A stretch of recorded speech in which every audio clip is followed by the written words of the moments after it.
Hello. Hello, everybody. Welcome to the stream. Welcome to the stream, everybody. Welcome, welcome. Hey, Keyman, Madster, Officer Tyler, Come Eve, KB. Good to see you all. Good to see you all. YouTube, again, I'm going to say this a few more times, at least for the first hour. I am sorry about yesterday, YouTube. I'm sorry you couldn't come with us on the Sisters of Eve epic arc speed run. Don't worry, y'all are going to get an edited video. That's how I'm going to make that up to y'all. Your 30 tips video, very handy. Watched it today. I just made it back after 5 years off. Welcome back, Driven, to EVE Online, and I'm glad that video helped. I'm glad you liked it. Glad you liked it. Welcome back, everybody. Welcome to the stream. Welcome to the stream. Welcome to the stream. Did you finish the speed run? Yes, I did. 2 hours, 36 minutes, and 2 seconds. Logan, welcome to the stream. Welcome to the stream. So, and the consensus of the stream was, since this was a recorded stream and the other 2 hour 15, about 2 hours and 15 minutes mark was unsubstantiated, that it was just someone saying about 2 hours, 15 minutes and had no video recording. The only thing I need to do is I need to look at Marky Dragon's speed run. It was 7 videos. Let's see here. YouTube, Marky Dragon,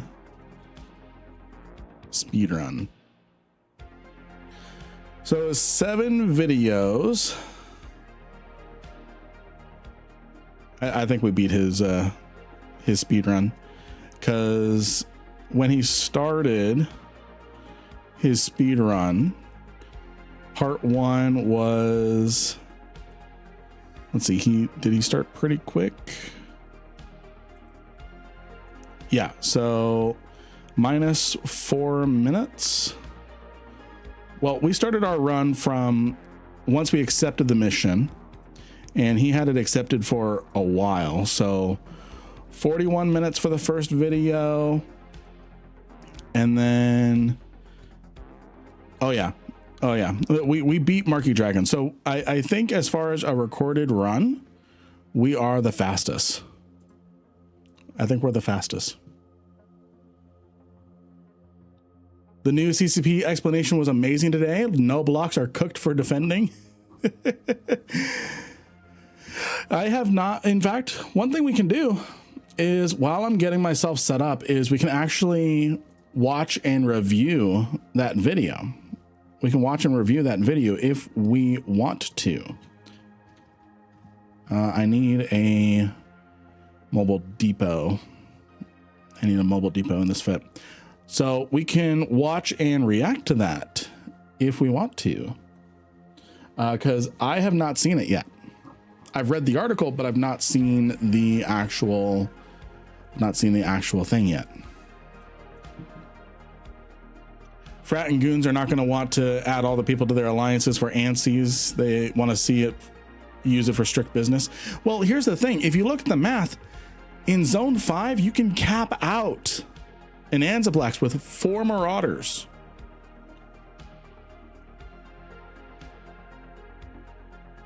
We're talking about the new Anzaplex changes. How to increase power cap on a Heron to 100 plus. Ooh, I actually don't know if that's possible. Let me purchase this really quick, so that way it's ready for us. And then I'll throw it up on the simulator, and we'll see how we can potentially get 100 for you, friend. Hey, lovely day. Hasselhoff, good to see you. Good to see you. I want heavy missile on that boat. Oh, I don't think you're going to be able to do that, but we'll try. We'll try. I think it's specifically set up so that way it can't. So we're going to simulate a Heron. 30 power grid, and not a lot of slots. I physically don't think it's going to be possible. I'm going to try for you, friend.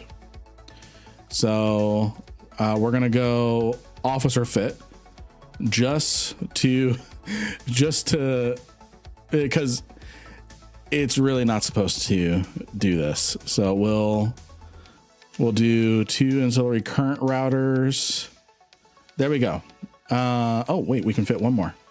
Oh wait, no. 98. So a 1% implant. You'll need a 1% implant. And then a launcher. A heavy missile launcher. Oh, even with this fit, we can fit on one of these. So you need a 4 billion ISK Heron. You need a 4 billion ISK Heron to do it, but you'd be able to fit one heavy missile launcher with no bonuses. So if we do Inferno Heavy, you'd get a whopping 32 DPS. Yeah, Officer Tyler, you would need an officer fit Heron to make that work. And you would need level 5 fitting skills. You would need level 5 weapon upgrades, advanced weapon upgrades, excuse me. That would be under engineering, advanced weapon upgrades to level 5, which that is a heck of a train. No weapon bonuses on a Heron, so could try other weapon systems as well. Yeah. I mean, and there's no bonuses for that anyways. So I wonder, now I'm curious, what about a Heron Navy? Now I'm curious, what bonuses do this get? So this only gets bonuses to light missile and rocket damage. So still no bonuses to heavy missiles. No different slots, so we couldn't even set it up to have any extra bonuses from like a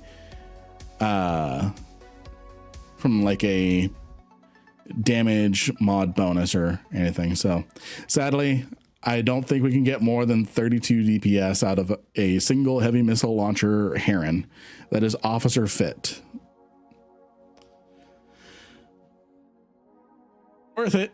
Oh no, Null is done for. It's admittedly a clickbait title. Admittedly, it is a clickbait title. Things are definitely going to be changing for Null. Things are definitely going to be changing for Null. So what we're going to do is I'm going to go ahead and get myself in a British Navy issue. We're going to get myself in a fleet. And we're going to react, because I have still not seen it. By the way, I'm going to get a giveaway going. We're going to give away 100 million ISK every hour.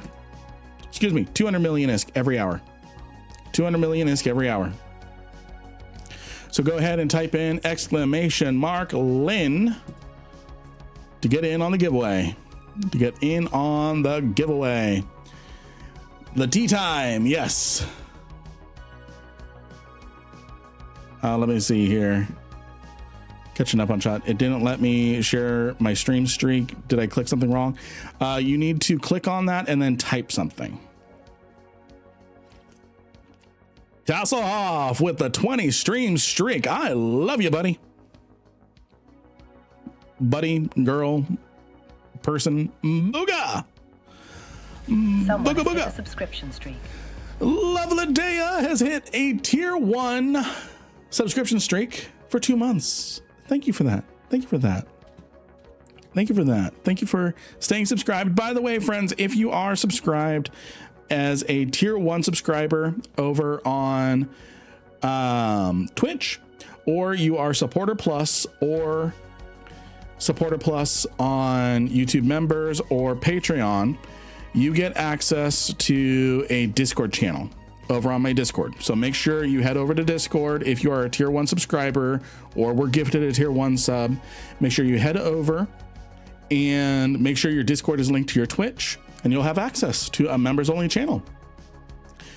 All right, let me go ahead and get the video up because yes, it is tea time. Hey, Don't Cry Wolf. By the way, Don't Cry Wolf. Do you notice a little extra little badge next to you? Do you notice a little extra badge next to you? I have made you a VIP, my friend. And then Booga, I actually need to do the same thing to you. I'm innocent. And I need to do the same with Tasselhoff. So stand by. Booga, VIP. And then Tasselhoff, 75.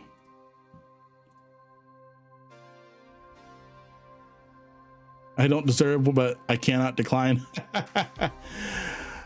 Let's see here. Hey, do you know if there are any organized groups trying to do missions for campaigns like mining for Amar? Always played solo, so don't know where to look for some such groups and fleets to mine. So KB, the place I recommend is heading over to, because if you go over, I'm going to use Mimitar Fleet as an example. I'm going to use Mimitar Fleet as an example. They are a alliance. In their Discord, they have a whole bunch of recruitment. This is the main alliance that kind of is the face for Mimitar Faction Warfare. They have recruitment for Amar. In fact, actually, I've got a better website. I've got a better website for you. It's got recruitment. It's got all sorts of stuff. It's got a Discord that automatically only shows you information pertinent to your faction. It's Eve Pandora. Eve Pandora. So you log in there, you join their Discord, all that. And that's how you get set up, and you are on YouTube. So I'm going to post that over there for you. There you go. There you go. So that should help you. That should help you. Okay, I'm going to find where that Okami tea time went.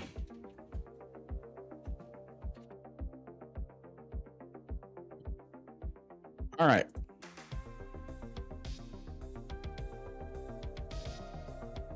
Let me make sure I'm on the right screen.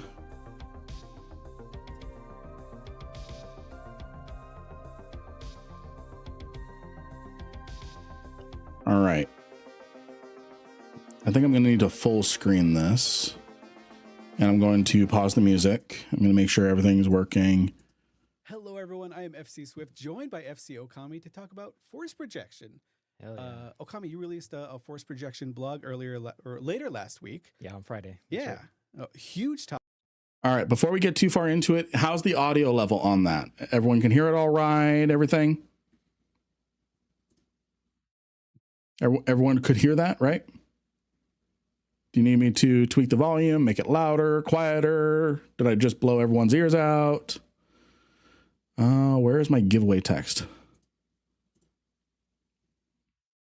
Hold on. I need to copy my giveaway text. Hold on. Where is my giveaway text? Here we go. So everyone get in on the giveaway. Hey, let me tell you a story about Lynn Rankin. Once upon a time, a newer player was dropped an item worth about 700 billion in the game. That's right, I did say 700 billion. Instead of trying to take the item, Lynn helped him learn how to set up a contract and sell that item so that would no doubt change his game forever. He also did it out of the kindness of his heart to help that newer player to not profit of his own. Trust me, Lynn Rankin will. Are you talking about the Moloch?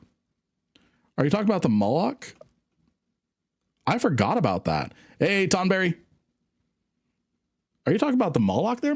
Topic community. We're super interested. Hey, in Greylock, welcome to the stream. Just Up a chat about tad. a little bit more, and maybe get into some more of the details that we weren't able to cover in that blog. How's that? I heard people needed something to talk about. Hey, so Loki. Here we go. Yeah, just Hey, the largest Doc. topic that has been like plaguing, I guess is the best word to Nice. say, player groups for Was 4 that or you? 5 years. Was Probably that much you, longer, Wolf, but, or someone else? really, they've been feeling the pressure for a couple of years now. Absolutely. Yeah. I'm going to turn on it's been a closed topic since captions. I've been here. So I've been here for about 2.5 years now. And I know over the course of like many CSM. That was someone else, but you were there. I think I've seen 3 groups now. And So I've got some of the chat elements that are covering up the captions. It's best I can do. So we're going to roll with it, and I'm going to stop pausing it. Cam Garu, welcome to the stream. This goes in line with the talk last night that your community is the best. I'm glad it exists to counteract the people who play the game to be trolls. And it's just I appreciate that. I'm gonna major topics that just keeps coming up and keeps coming up and keeps coming up. So, and I promise if I'm going to comment, I'm going to pause. I'm not just going to talk over it. I'm really happy to start doing something about it. Yeah. Do you want to jump into some of the details of it? Should we talk through that? Yeah, let's actually just start. Let's just recap a little bit what it is in case people were living under a rock this summer, going outside, touching grass, doing that sort of thing. Yeah. Tell us a little bit about what the force projection changes are kind of like. Yeah. So first of all, like I want to share that we're aware there's like a number of ways to project force in Eve, right? Yeah. Like there's absolutely a number of ways, and I think that we just kind of had to pick one to start with. And the biggest one that we picked is sort of projection, long range projection using Ansiblex gates. So at FanFest, we announced that we had some alignment around an idea that used jump fatigue. Yeah. And if anyone has any questions while we're going through this, feel free to ask. Feel free to ask. I'm sure everyone would have the same questions. And that was true at the time, but we've meandered and we've shifted since then. And so the proposal that we have and that I put out in front of the community and what we're working towards is basically that all Ansiblex gates now have a capacitor. They've already had this, actually. This is a thing that exists that we just haven't used on a lot of structures. And so what will happen now is when ships jump through them, they will use some of that capacitor. And that capacitor is basically just power like it is on a ship. And when it's empty, you can't jump through that anymore. So you need to be really strategic about which ships you jump through, how far you're jumping them as well. So range from your SOV capital is also an important factor. Yeah, that's the huge kind of another bit of a new wrinkle to it, right? It's not right now, for those that haven't taken an Ansiblex for a while, you can just, as long as you own the space and you're able to install the upgrade, and you fuel it, you can just jump from Ansiblex to Ansiblex to Ansiblex as long as your empire spans with no fatigue, really no drawbacks. Just as long as some guy keeps putting the fuel in there, then you're good to go. Yeah, and it's fairly unrestrained right now. Like there are some constraints, like you said, fueling and setting up the network and everything. And like we recognize that this is a huge part of force projection. And I think it's just the first step of where we want to go. And so we've added a couple other layers here. Some I know are hot topics that we should jam on a little bit, but alliance only ACLs, that's another big one. So you have to be in the alliance to use the network. That is going to be the biggest change there. That is going to be the biggest change with this entire thing is, and this is what I think is going to happen is goons, for example, they're going to move in name their capital system to somewhere more centralized in Imperium territory. And if that 25 light year range extends into territory that belongs to, let's say, Sigma Grindset or Dracaris, they're going to require those alliances. This is something that I foresee. Require those alliances to give up a handful of systems in order to make those connections happen. You're in Sigma? Hi. I actually almost joined you guys. There was other stuff, but I think the opportunity's passed. We'll see. Anyways, I'm enjoying staying neutral. Anyways, so I think as part of a coalition, I think Imperium, Fraternity, if their Anzaplex bubble, I think their Anzaplex bubble intersects territory of another empire, of another alliance, they're going to require them as a coalition tax to give part of the territory over in order for the Goon fleet to be able to traverse across Imperium territory. And keep in mind, after having seen, I've not seen the video, but I read the article. Given that you can cap out a Anzaplex that is in zone 5, which means it's 20.1 light years or beyond from the capital. You can cap out a Anzaplex in zone 5 with 4 Marauders.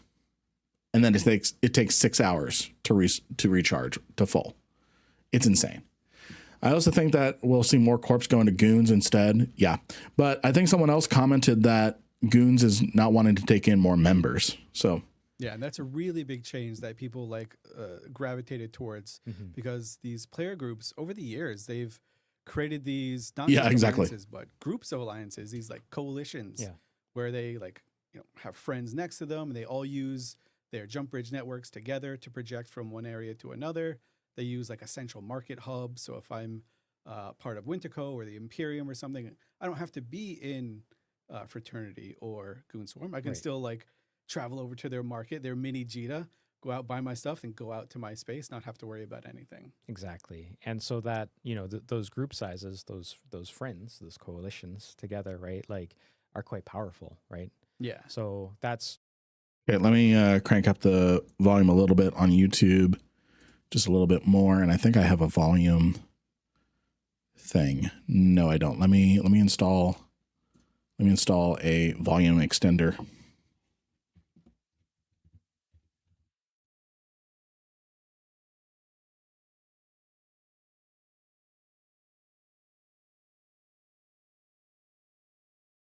All right. Add.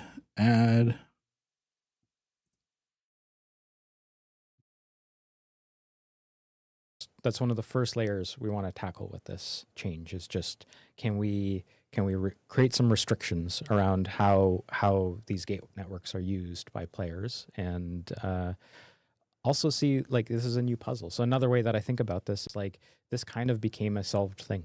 Yeah. In Eve, everyone knew how to work with it, and I think that I love how smart our players are, and I love watching them solve new puzzles. And I think it's just time for a new puzzle here, something that.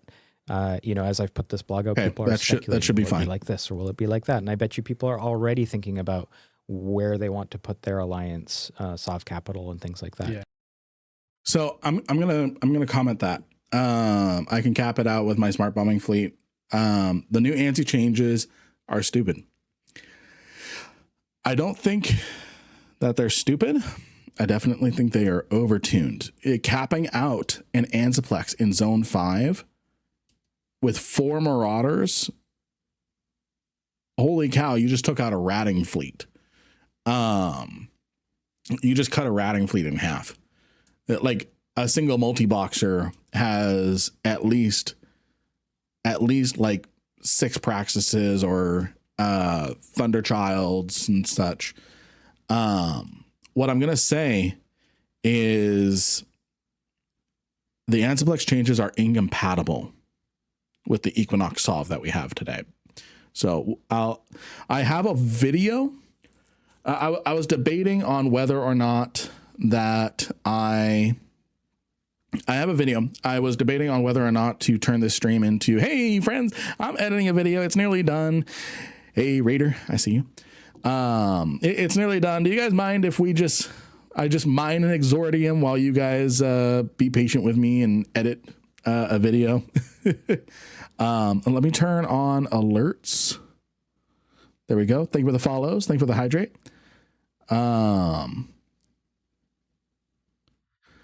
Let's see. So hydrate with Guinness. Hashtag not sponsored. I have an idea everyone hates. Make Eve gate again. Take away Titan bridges and only allow conduits. Now the Titans actually have to take risks. Hey there, Dark. Dark Rebel. I finally figured out what the last parts of your name is. If you have to gate a fleet, then you take risk. But as the game is now, a lot of these big alliances aren't having to take any risk. Yeah, but smaller guys like Brave will just end up joining goons, so you'll end up with even larger alliances, and true independent guys will be the real ones struggling. Yeah, that's why I feel that Equinox Sov is incompatible with the Ansible exchanges, because in order to do anything with Equinox Sov, you need at least like two constellations. And I think that's Eve, right? Like solving these puzzles is Eve. So part of me is just seeing the joy of creating this new puzzle for people to solve. Yeah, you brought up the CSM talking about force projection. Going back to my time as a player on CSM 6, which is now a long time ago, I vividly remember force projection was one of the main issues we had at the time. It was a completely different system, one that doesn't exist now. But we were like, hey, you know what? You could just Sino and daisy chain these Sinos and move around the universe with no drawbacks at all. There was no fatigue even. And like at the time we were like trying to hammering this home is a problem. But it all goes back to, if you leave a system for a certain amount of time, the players are going to solve it. And it's cool to solve the problem, but sitting in that like stagnant solution creates some really unhappy moments for a lot of groups. Yeah, in the long run. And I think just to lend to that too, I want to talk a little bit about sort of my design philosophy for Eve, which is a few things. So one, like we're going towards the 3rd decade now, which is amazing.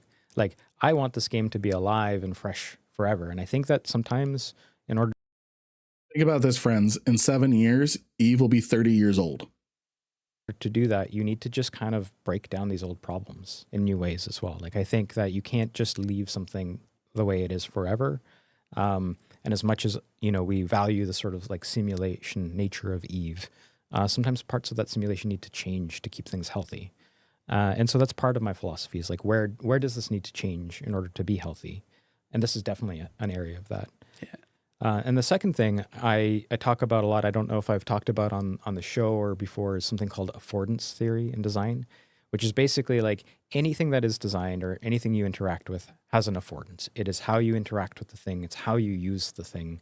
And a big thing that I see with Eve being such a robust and well-aged game with such a strong player base is there are all these things that exist inside of Eve that are affordances. And this all goes to like internalized biases and things. I'm going to crazy design land here. I'm all for it. This is great. But, we're all biased, right? And so often what I see is that both some of ourselves as developers and often players can only think being biased by the affordances that they already have, right? So they think in Eve in the constructs of the things that exist inside of the game already. So something like fatigue is an affordance, and it exists inside of Eve, and so everybody naturally gravitates towards trying to solve a problem with something that already exists.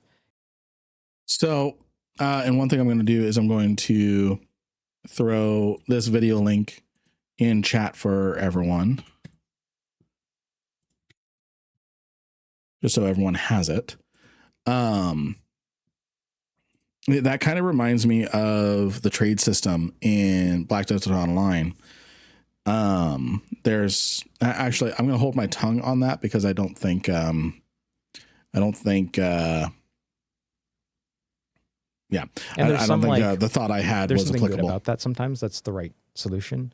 But one of the things I'm trying to bring to Eve is like, how can we bring new things to the table?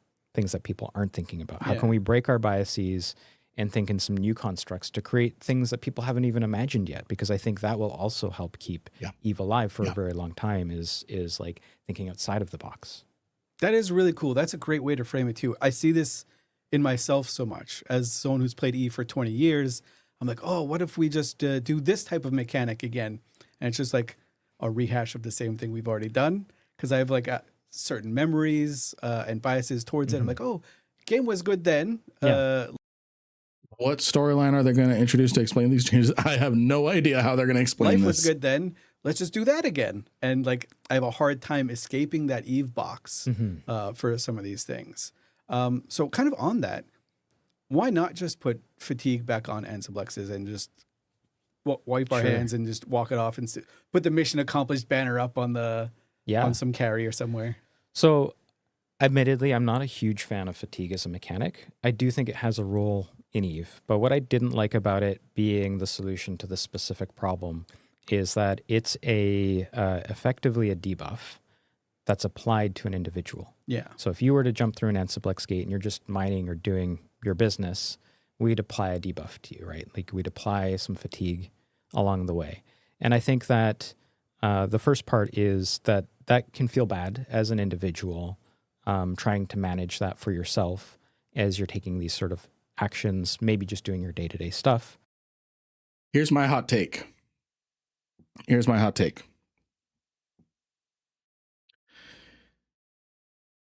If you can cap out an Ansiplex with 4 Marauders, if it's in Zone 5, and you can do the same thing in Zone 4 and Zone 3.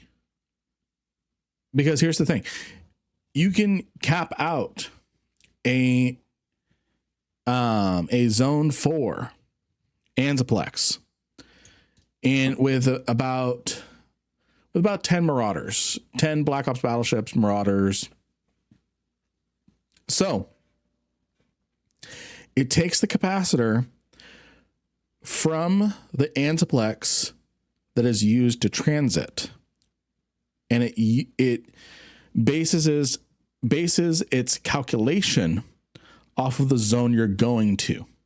So if you are in Zone 3 going to Zone 4,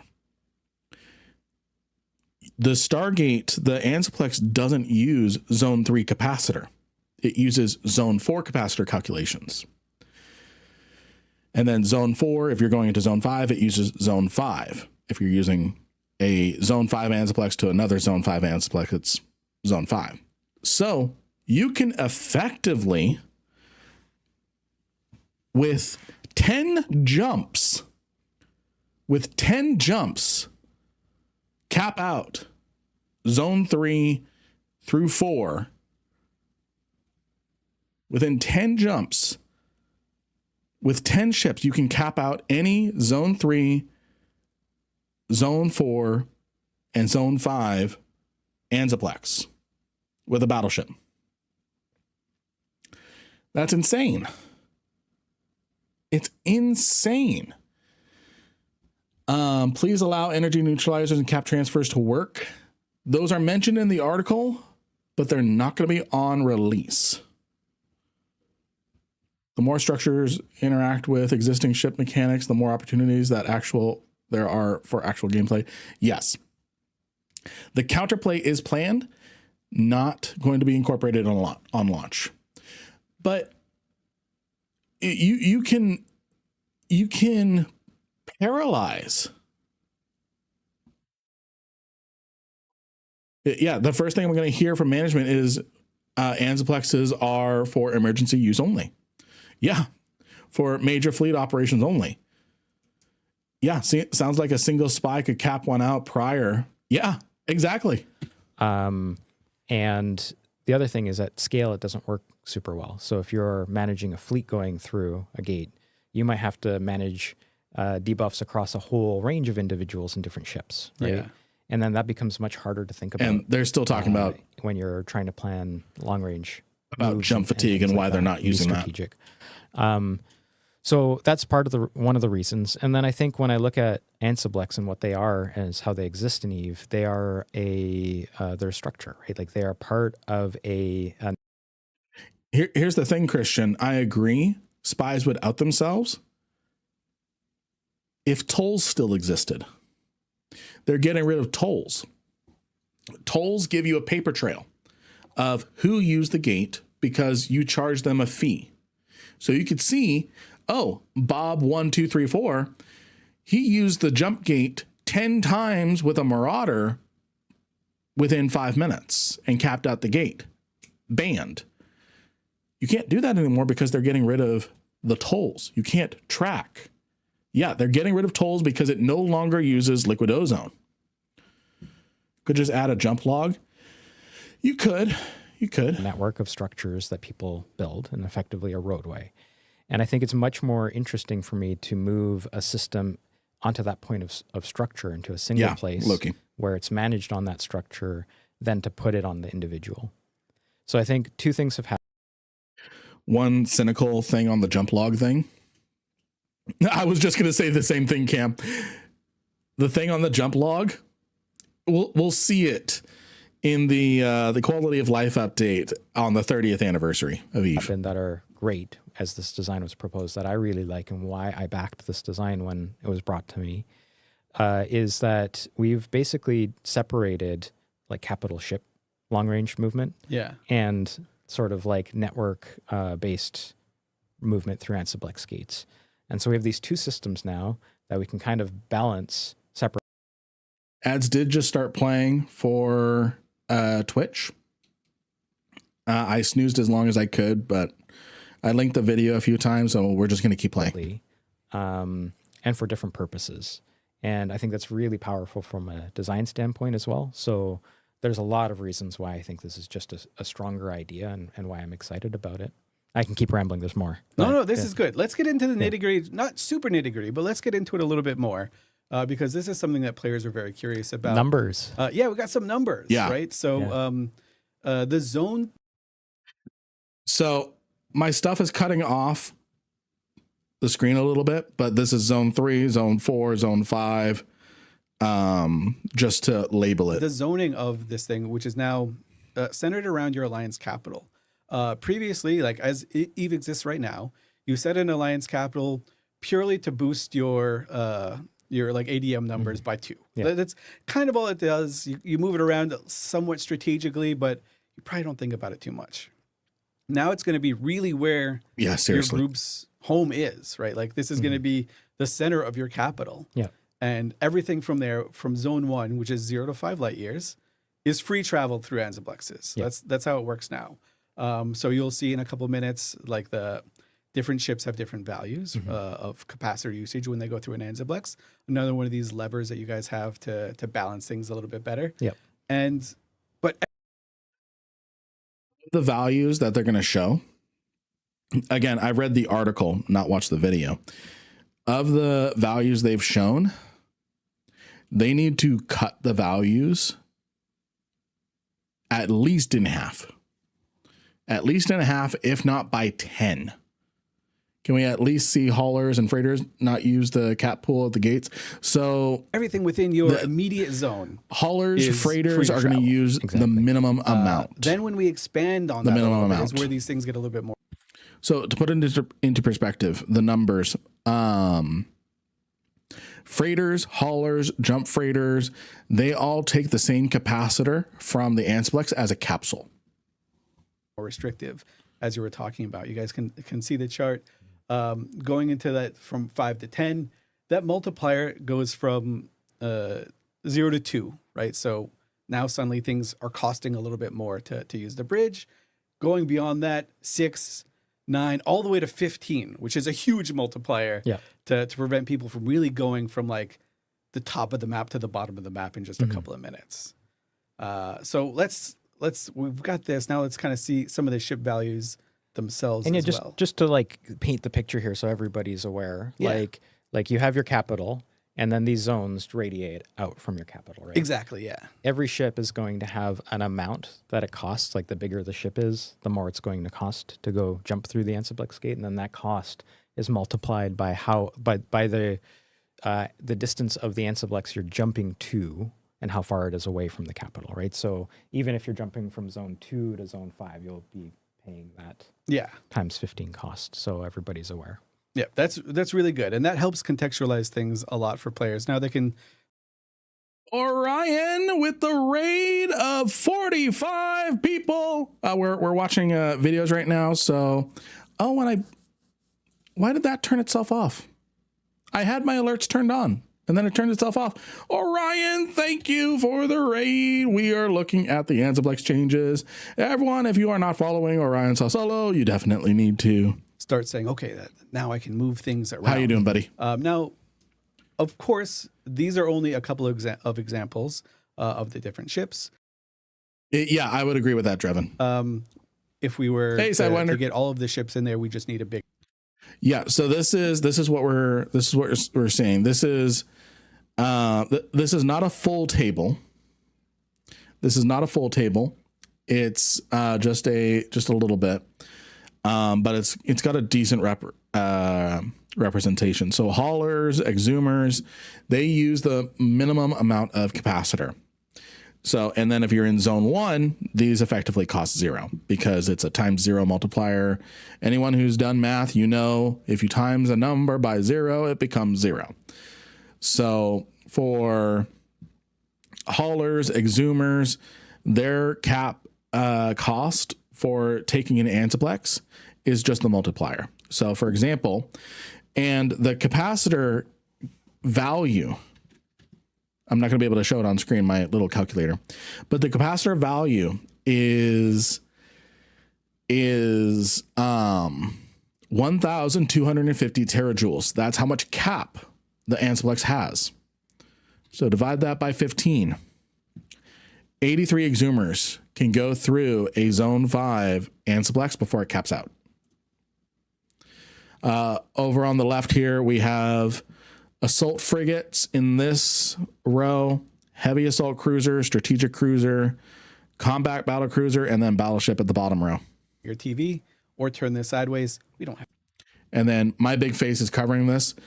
This zone 5 thing is 217.5, and then my dad bod is covering 247. So again, 5 Tech 1 faction Navy battleships, non-Tech 2 will cap out a zone 5. Will cap out a zone 5. It's but these are just like nuts. kind of a little bit of an example, an amuse-bouche of the things. And if I am missing any comments, it's not because I'm ignoring you. Everything in there that people can break down. And before we start, like, are these numbers final? No changes? Shipping them, whether people like it or not? Look, nothing's final till it's out the door. Yeah, this needs to be cut to a 1/10. 5 battleships capping out a zone 5 Antiplex is insane. These are, we feel pretty good about these. We've worked on them internally. I've gone through some feedback rounds with the CSM. I feel pretty good about them. That said, like, nothing. Feedback round does not mean that they agree, that the CSM agreed. It's final till it's out there. I am open to feedback. We're open to feedback. I think, maybe this will shift up or down a little bit here or there, and that's okay. But I think what's great about all of this system is just like all of the levers we now have to tune this is fantastic. Yeah. The other thing just to mention is like we are, I think a lot of this is basically derived originally off of ship mass. Yes. But we're not using a specific stat like that because it's just going to make it easier for us to tune this system independent of like wormholes or something. For example, if we needed to change mass to affect this, the whole game would go wonky. So we're keeping it separated on purpose. Yeah, we've seen certain metas develop specific. This is going to be a new attribute that is added, specifically called ANSI capacitor consumption, something like that. So, because it's not going to go off of mass, otherwise they'd need to rebalance mass, and then people would Higgs anchor or zero mass entangle their ships before going through an Antiplex. So instead of going through all that wormhole mass shenanigan, they're just creating a new attribute based off of ship class. So every battleship is the same on its capacitor consumption of the Antiplex, rather than the Abaddon has slightly less mass than the Raven, so everyone's switching to the Abaddon. They should add a force projection module that can be added to ships, cost the ships a mid or high, and let them use less cap on the ANSI. Then people would just refit at just outside the destination. But that would be funny kill mails. Man, this person just left off their Antiplex capacitor compensator. Antiplex capacitor compensator. ACC. Antiplex capacitor directed compensator. ACDC. Yeah. And keep in mind, that's zone 5. That's on the outskirts. That means you only need 12 assault frigates to cap out an Antiplex in zone 5. In wormhole space where like you have to be very cognizant of the mass of your thing. So they're like, yes, Christian. We can't use these armored doctrines because it adds too much mass. Yeah. If one guy leaves his MWD on, it just ruins the whole thing. Like I've been that guy. Sorry. Sorry, fleet that I've been in. But that's why I said this needs to be cut down to a 10th. That is insane. Yeah. So not real quick. Let's dwell on this a little bit. The capacitor, the Ansiblexes, as we're talking about now, will have 1,250 gigajoules of capacity. Yep. And how is that going to work? Like, is it going to work the same as normal ship capacitor works, or is it going to be like a new system? It works similar. Now, Swift says gigajoules. It's terajoules, and everything is using terajoules. So the Antiplex capacitor is measured in terajoules, not gigajoules, and the ship jump value is measured in terajoules, not gigajoules. That would be vastly different to ship capacitor. However, the recharge rate is hourly. Okay. So you'll get a chunk of energy back on that capacitor every hour right now. So, Charles, the thing with just leaving it at cutting it at Alliance ACLs is what would happen is goons would just maintain the status quo and just force their coalition members to give up space so that way they can have an ANSI network. It wouldn't have stopped goons, for example. I'm just using goons as a terachads instead of gigachads. Yeah. And it is also logarithmic. Gigawatts. Is nonlinear. I don't think it's quite logarithmic, but much like the ship capacitor is currently. So there's sort of like a midpoint where it'll be like optimal, and then the end will be a little bit slower to recharge to full. And I think it's we're looking at about a 6 to 6.5 hour total recharge time right now for a capacitor from 0 to max. Okay, cool. So keeping that in mind, 1250 is the max number. So obviously within your home base, within zone 1, the multiplier for all these is 0, right? So the hauler has a cost of 1 to go through a jump bridge. If you're going 0 to 5 light years from your capital, it's still 0. Yeah. You never have to worry about that. And if you're doing PI 20 light years away, you can send quite a few haulers through this thing, right? And it'll recharge sometime. Yeah, I agree with that. Then if we swap over to battleships, go to the other extreme. A battleship within your home area, like maybe it's going to be a home defense, maybe we're just moving things around. Again, cost 0. But if you're trying to project 20 light years to a new front, or there's a cool fight going on in LOSEC, or a cool. So Buster, I think that's probably something that is definitely going to get incorporated, is some sort of booster, but it's already talked about that a SOV upgrade at some point in the future, by the 3rd decade, is going to be introduced. So that way SOV owners can boost the capacitor and recharge rate of an ANSI. Cool flight going on outside of your sphere of influence. You're going to have a hard time sending a battleship fleet pretty much anywhere outside of that 5 light years, right? Yep. Like you're talking like 7 quick maths, 7 battleships can make it to zone 5. Yep. So you're talking about 20 light years. You're not taking a fleet there. So Strichar.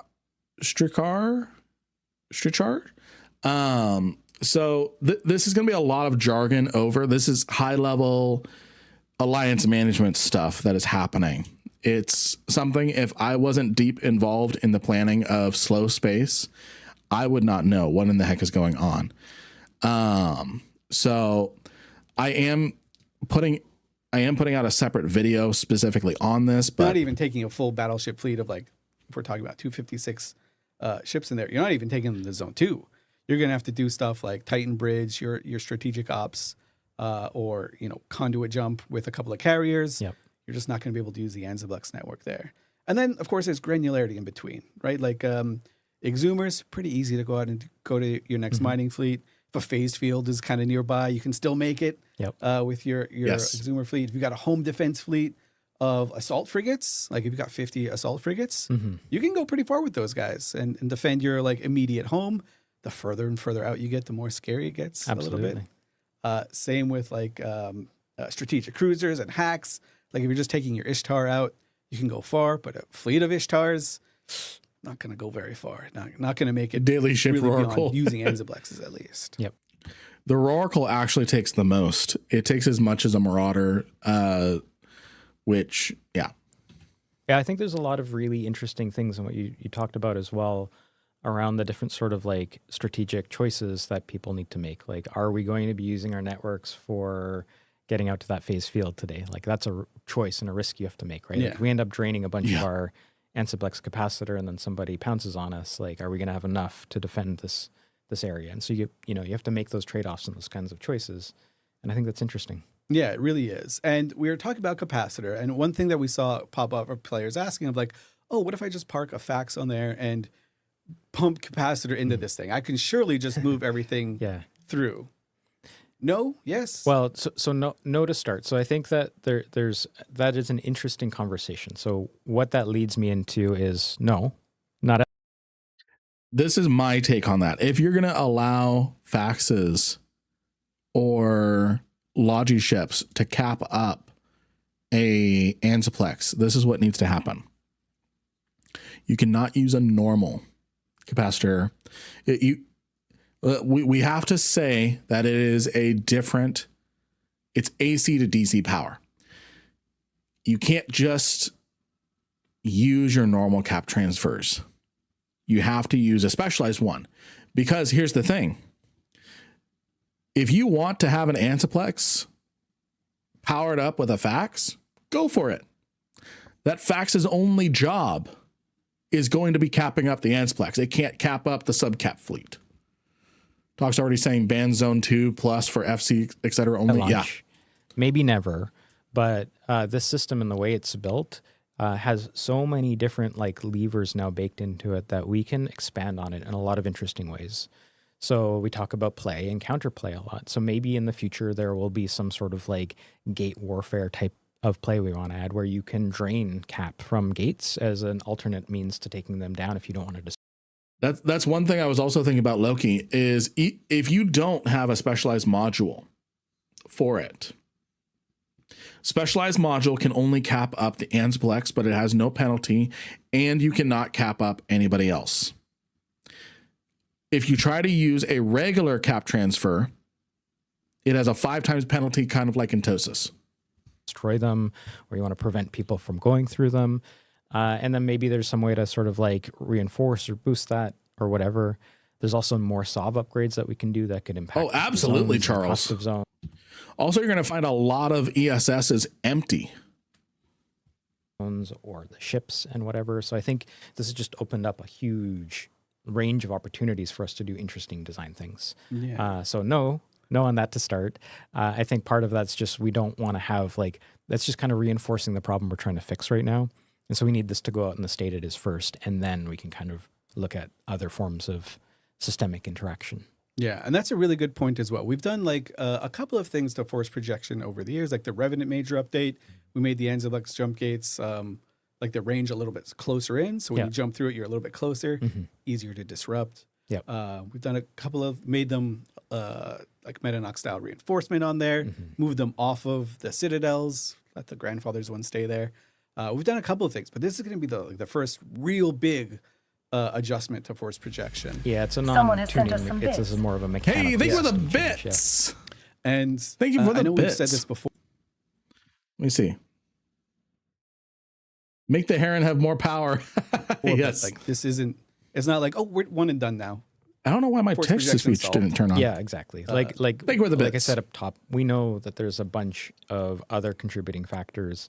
I also don't know, like in general, like to the full honesty to everybody, like there's no way we know every single side effect of putting this out there, right? Yeah. Like I am excited to be surprised by players. That's part of the joy of working on Eve. And so, this is step one. And I think in that sort of vein, just to, share more philosophy and design direction here, I think there's been points in the past where we felt a little bit paralyzed because if we can't solve this problem and then that problem and then that problem and then that problem all at once, then we're not going to try, and then we don't do anything for a long time. So I'd rather just be bold and to take this first step and be like, absolutely, there's going to be knock-ons that we're not aware of, and that's okay.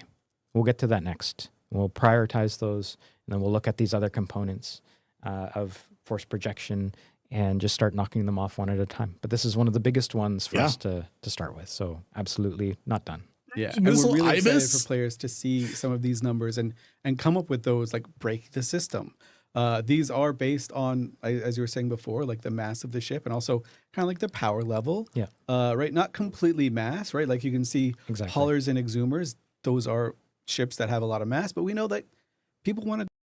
Yeah. And Charles, going off of what you and Raider and Loki are saying is that is going to force, and someone else said FCs are already saying we're restricting travel to no further than zone 2 or something. This is going to deflate alliance sizes. There's going to be very little room, very little purpose to holding that much space. Sorry, is this just in nullsec? Yes, Sov null. Go out and like use their space, utilize their space. We don't want to. We don't want to punish your like, the posture check space job activity. Exactly. This is about moving like a huge military power all around the map. Hey, you're saying, so what's happening is the new Anzaplex changes are nuts. I'll have a deeper video hopefully going out tomorrow. It should go out tomorrow. I see no reason. I've just got to put a couple more B-roll clips and then some music and it's done. I almost turned this stream into, hey guys, let's edit a video together, but I didn't want to do that with ease, right? Like those movements should. So I'll answer questions after. Exactly. And I mean, like, again, to reinforce the statement I made earlier about this being a separate cost than mass, that's exactly a part of it too, is like, if we see the purpose of a ship and why it's not being used in the system and we need it to be used more, we don't have to mess with mass. We can mess with these Ansiblux costs instead. Right on. Okay. So this is really interesting. So Asing, if you are unaware, if you are in an Anzaplex, if you're using an Anzaplex with a battleship and it's zone 5, which means it's 20.1 light years away from the capital, you only need 5 battleships to cap out an Anzaplex, and then it's down for 6.5 hours until it fully recharges. You can use it undercharged, but in order to get another full 5 through at once, 6.5 hours. If you cannot form for a 25 or so filament, then you'll have to safe up or counter as best as you can. And what's going to happen is people are going to retreat to zone 1 and zone 2. I'm very excited for players to see this. Very excited for them to break it down, kind of wrap their heads around it. I think there was one conversation that we saw pop up regularly of this change is going to make smaller groups have to fold into the larger groups, right? And I think part of that is based on A, just how these coalitions exist now, but also B, like it did very much feel like if you don't have the full picture that it would be the haves versus the have-nots, right? And now that players can see this, Anziblexes are going to be very limited in terms of projecting the force. So this is going to cause alliances to contract their space. Even Goon Swarm. Hey, Crippy. They are going to be contracting their space. This is crazier than I thought. I thought Goons was just going to be extended to 25 light years. They're going to be no more than 15.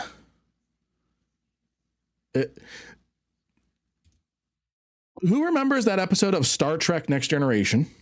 Crap, ads are starting over on Twitch. I gotta be quick. Who remembers that episode of Star Trek Next Generation when the Federation found out that they were impacting subspace, and until things were found, all ships were limited to like warp 5. I'll do a 25 light year comparison range. This is what this feels like. This is what that feels like. It's not really like, oh, one guy gets unlimited jump bridge use and the other alliance doesn't. So now everyone kind of gets like, yeah, you can utilize your space around you and immediately around you, but going far, not so much. Yeah, exactly. So I, just to restate the piece of feedback or the concern from the community, it's really about like having alliances merge into one single massive alliance. I think that's what people were a little bit concerned about. And here's the thing. If that happens, that's not going to be a bad thing. Hear me out. Hear me out.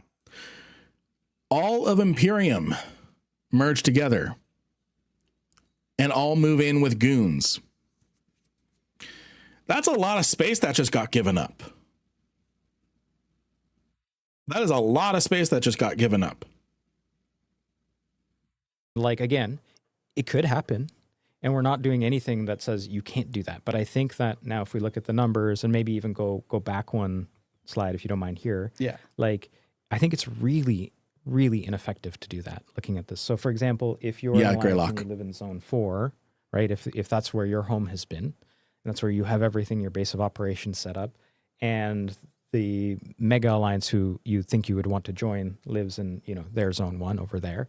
If you join them, you're either going to have to move to their capital to take advantage of all of that, which then puts strain on resourcing in that area, right? Yeah. Or you're all going to agree that you're going to be incredibly restricted, because if you're jumping from zone 4 outwards continually, like the cost and strain on those networks is going to be so huge that I just think it's super inefficient. So we're actually seeing a lot of tension through the system on larger organizations. And that's not even to mention, I think, that there are actual like practical costs to those mergers. Yeah. And there are social costs, and there are political costs, and there are identity costs. And like, I think maybe some people will do this. That's fine, and they'll figure it out. Maybe they'll solve some sort of puzzle. But I don't think that everybody's going to do this, because of like even looking at the system and how it works. I think it's just too expensive to live that way. And we were chatting a little bit. One of the best parts about working is we just get to chat about this type of stuff. Even when the cameras aren't on, we're just like sitting in the cantina eating. Exactly. Talking about what a healthy eat looks like to us. Yep. And everyone's got their own little opinion and own little biases and little memories. But one thing that you brought up is like and I think you brought this up in the blog too, is this type of design, it's not meant to completely shut down a large alliance from existing or a large coalition from existing.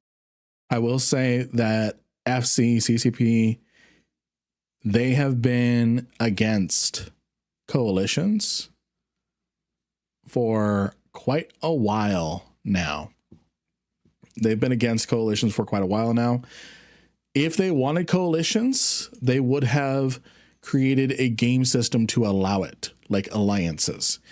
Alliances really only popped up because players asked for it.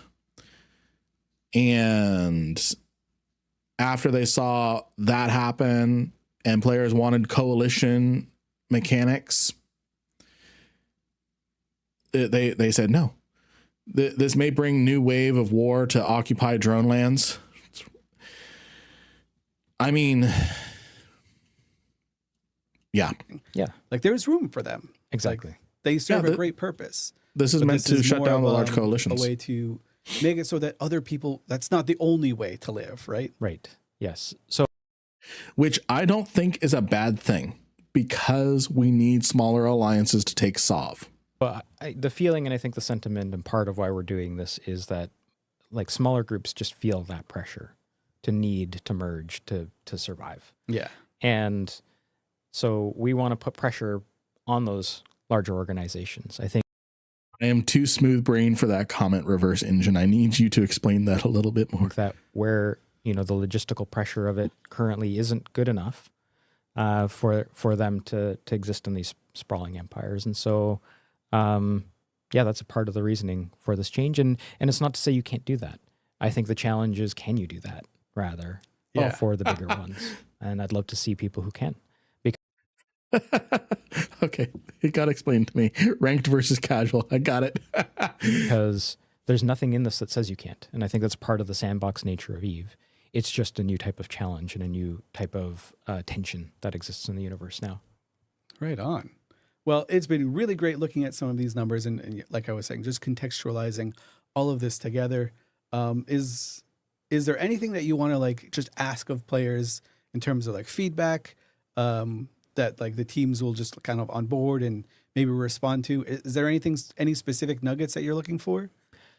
Yeah, I mean, I think first of all, like we're pretty set, I think, on these jump numbers, but like, of course, feedback is good. It's probably more around the specific ships. There's probably use cases like the way that everybody lives and does their specific role in Eve. It's hard to fathom in design sometimes. So you can look at the ships that you use and the activities you do, maybe do some mental math around like every day I go with a fleet of this size with these ships. What would that cost us? What would that look like? Wait, nugget that you use. It's hard to everybody live more around the specific. I think on these. I mean, I think first like any use. I missed the nugget comment. Ships. What would that cost us? What would that look like? And if you do that sort of exercise, I'd love to hear your feedback on these numbers. I think this is where we have some wiggle room for tuning and flexibility. So yeah, in general, I'd love to hear about that. And yeah. Just show up. Just tell us what you're excited for. What are you scared of? And I do read all the comments. All I think 4,000 or whatever is in that post. I've gone through and pulled out some highlights. And there's been some good conversations. There's been so many been such great discourse about this topic. Even just over the weekend. Like there's been some great like, it's videos been on YouTube 4 days, 1,000 comments a day, breaking it down, trying to like theorize what it's gonna mean. Saying, oh, we've gone too far, or we haven't gone far enough. Great memes as well. Memes are an effective form of communication. Yeah, absolutely. I absolutely love them. Exactly. But really, it's been like at least from when I said like when players take really reasoned approaches, saying, hey, here's what my play style is like. Here's how this is going to positively or negatively affect me. Have you considered me? FCB had this really good idea or good thought of like, there's an entire generation of players living in nullsec that have only been part of these mega coalitions that have only used Ansiblexes like this. They've never seen anything else. They've never experienced anything else. So in that sense, change can be really scary. Like you're changing a core part of how I run across my empire. Exactly. I agree, and Christian. Like, those types of that bit of feedback is also like super useful. I think that the thing that I'd like to put out there is after this goes out, this is going to be a new Eve. The way that people play is going to be different. Yeah. That's okay, right? Like there's a new puzzle here, like I said, for us to solve, and it impacts everybody. So let's go out there, let's try it, let's solve it, and let's find what's interesting in this. I think the most helpful feedback, again, is like if you give us feedback on the details of this stuff, if we focus on, why not fatigue or something like that? We're not doing fatigue, I think. So that doesn't help the conversation right now. So help us make this good and interesting. And again, I'm like, much like going back to the mining updates that we did, I will check in frequently. Yeah. I will listen to feedback and we'll make tuning updates along the way. We know this is not going to survive the first, blush as it goes out there and people start using it, this ship or that ship. Something's going to happen. So we'll just keep making updates and we'll get it to a good place together. Right. Moon Swarms are going to go back to just being a Rifter alliance. All right. They've just got some outros and things. So that's what that is. Oh, just in time for a giveaway. Just in time for a giveaway. Let's get some emotes in chat, my friends, to hype up the giveaway for 200 million ISK. We're giving away 200 million ISK every hour this stream. Every hour. Every hour. Lots and lots of emotes. It's the Thucker life for me. It's the Thucker life for me. Pretend this isn't an emote. The winner is Credit Card Debt over on YouTube. Credit card debt. Are you here to claim your IS so you're out of credit card debt? Are you here, friend, to claim your prize? Rigged? No, this is Streambot's trying to pretend that it likes the YouTube audience. Hey, yo, what is your in-game character name so I can send you the ISK? Yes, you are, and you can pay off your credit card debt. What is your in-game character name, friend?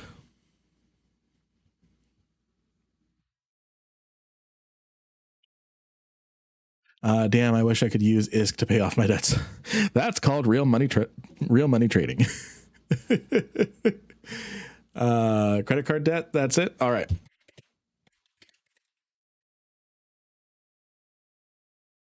All right. 200 million ISK, not 2 billion. Congratulations on 200 million ISK. I want to see if we can find, I'm going to go ahead and complete that giveaway and start another one. Exclamation mark Lynn to get in on the giveaway. Let's see here. Star Trek, TNG, warp speed restrictions. All right. Captain's log, stardate 47314.5. I'm going to skip ahead for reasons of copyright to right here. I'm just ad-libbing all of the Eve terms into that video. If we go back to the transcript, I'm going to receive this. We've received new directives from High Command, from the Federation Council on this matter. Until we can find a way to counteract the Anzaplex changes effects, the Council feels it is best to slow the damage. Therefore, any areas of travel are restricted to essential travel or only, and we're limited to Zone 2 in case of emergencies. Will Winter Coalition observe this? Not initiative. Jeez.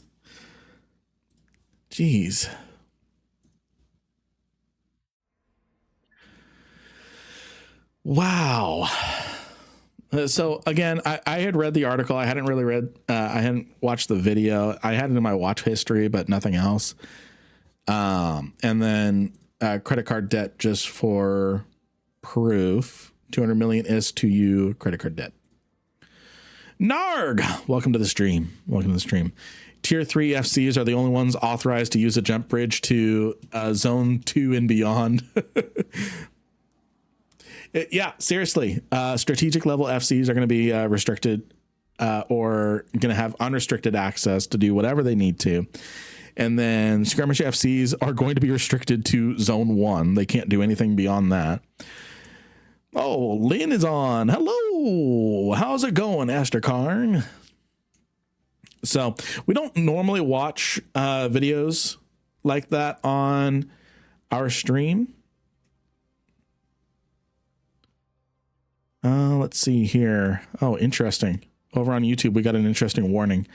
Heads up, we've detected video in your stream belonging to someone else. Your stream may be temporarily blocked. What the fuck? Add channels to your allow list. Okay, looks like it's done. Good evening. Can you jump from a wormhole to Pochman? No, I don't believe so. Yeah, that was quick. Yeah, I think they're talking about the FC video, probably. Streaming Eve and watching Eve on YouTube. Yeah. I'm going to give you guys back some music. It is good, sir. Will be even better after I win the next raffle. Yeah. I'm going to use the restroom really quick, friends. And then we're going to filament and do some PvP.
right.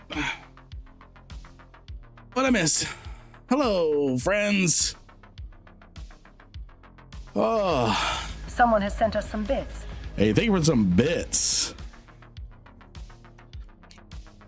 Why is my text-to-speech not working? How dare you use one of the human rights to go to the bathroom? You must stream. The algorithm it's hungry. It's hungry. Let me figure out why the text-to-speech isn't working. Hold on. I had text-to-speech.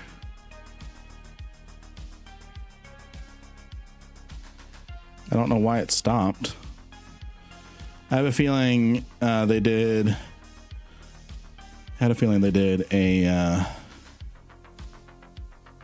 update.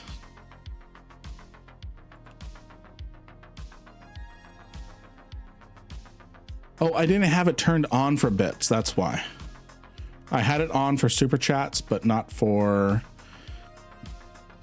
bits.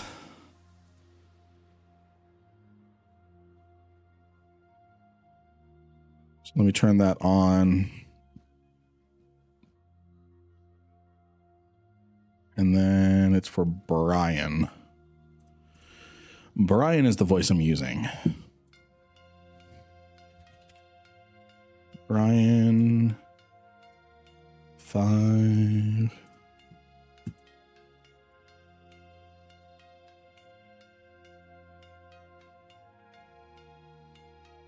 There we go. Thank you for the hydrate, Loki. No, it didn't get muted with the FC VOD. I just didn't have it on. Yeah. Let's see here. Do you think the Triglavians red laser beams? We're getting all the fun questions asked on this stream now that we're not on the official account right now. All of the fun things.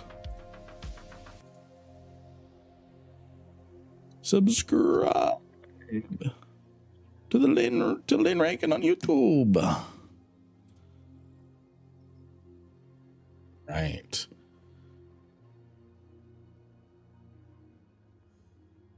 So yeah, I'll need to delete that part of the VOD so it doesn't get taken down, but it's a small price to pay.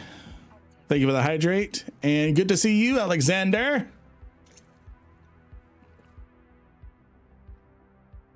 Saviek. Hello, friends. Hello. Hello. Exclamation mark Lynn to get in on the giveaway. That shouldn't be interfering with anything. Pee-pee poo-poos. Pee-poo PIs. Lynn's new ship. Can you cancel the cooldown on ship skin so I can pick it?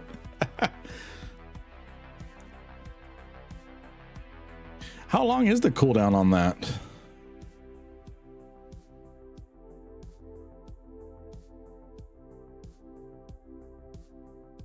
Hey, Yvette. Welcome to the stream.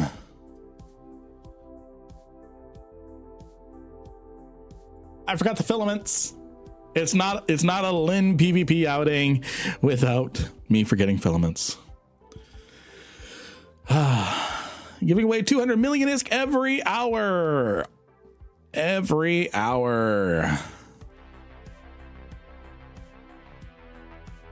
That's strange. Let me look. I don't think it should have been that high. Viewer rewards. Change my ship skin.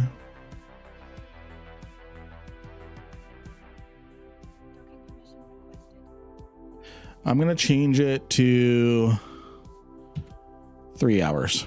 3 hour redeem. Okay, so it should be reset for you, Loki. Not leaving null, but moved 99.9% of my unneeded assets back to high set. Yeah.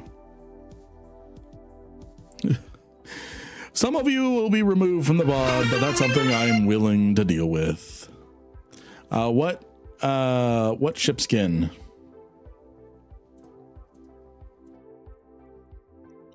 What ship skin? Loki? I've got quite a few. Let me throw my filaments in. Sort by type. Get some needle jacks.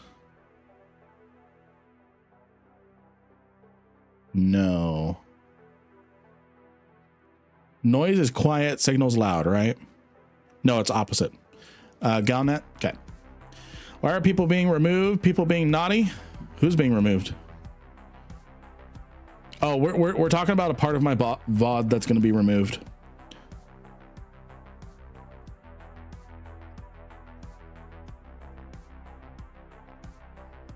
We're talking about part of my VOD that's going to be removed. Let's see. This takes us to relative high activity, right?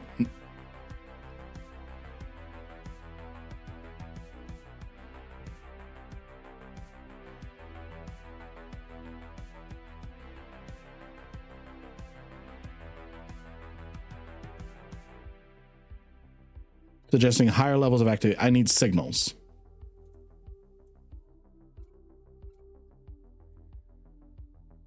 That's a pretty ship. I love the Brutix Navy issue. All right, I'm going to bring 4 signal filaments. Yeah, I love the Brutix Navy.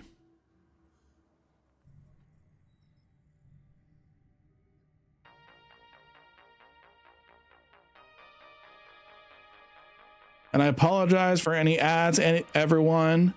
I have used up all of my snoozes for that video. Hey, Desolate, welcome to the stream. Welcome to the stream.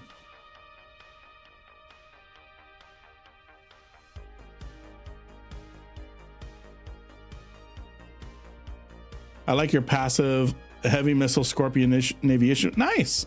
I'm glad you like it.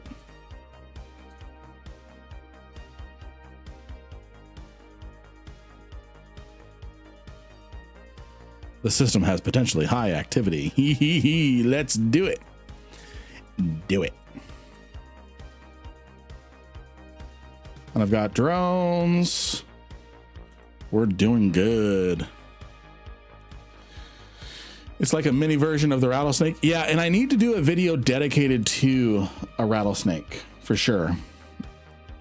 Hey, thank you whoever just used my Marky Dragon code. Thank you. I am working on coming up with my own solution to have a notice up on screen.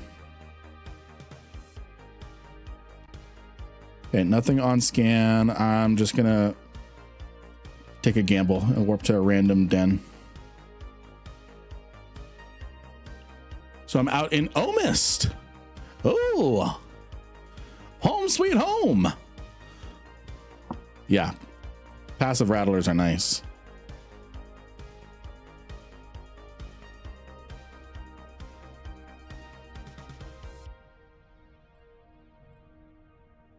All right, there are things ratting.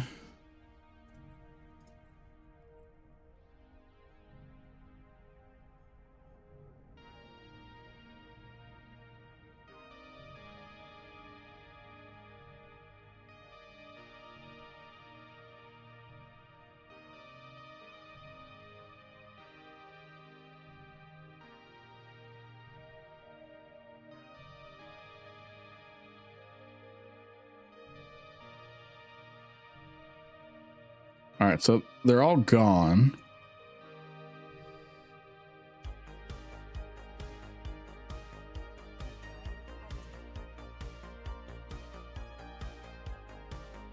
Is this a whole tank beast? Yes, it is. What do you think with the... What do you do with the low value BPCs you get from exploration? I save them for the manufacturer objective.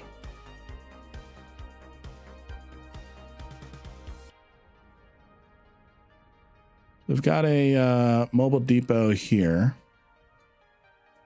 or mobile tractor unit. So I'm just going to, I'm going to blap this. And I'm going to Angel Hidden Rally Point. Just gonna make sure I don't blow up the trigger.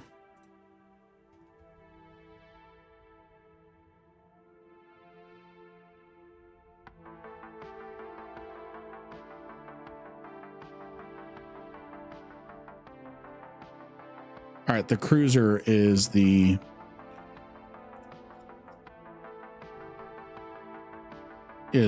trigger.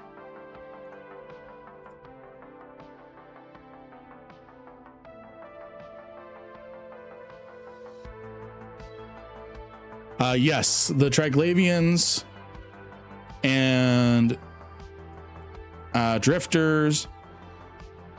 So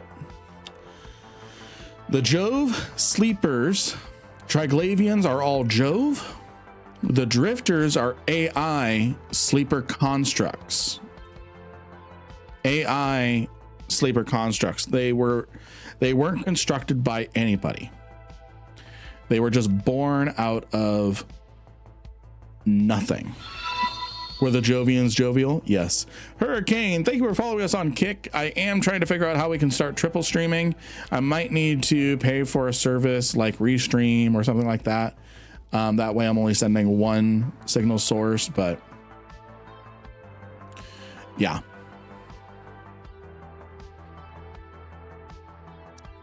We're going to come out of here with at least some kills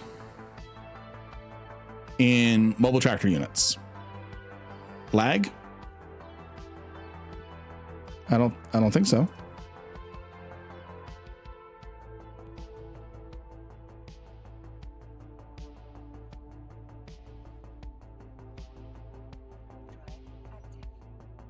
Dinner will be back after a bit. No worries, Orion. Is the stream lagging at all?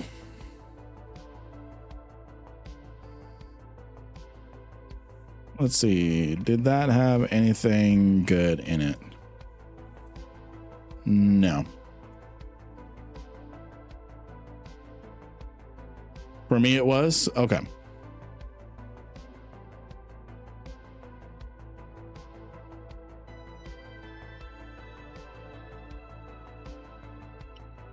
So we're just going to mess with this person a little bit. I take out these, I'm going to take out 2 of these cruisers.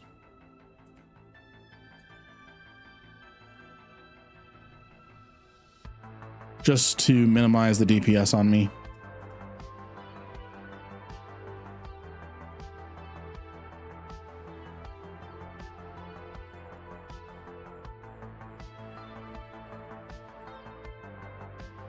What's your favorite lore related faction? Definitely the Jove. I talk about the Jove a lot. I love the Jove. We're gonna blow this up, and then we're gonna go find some other targets.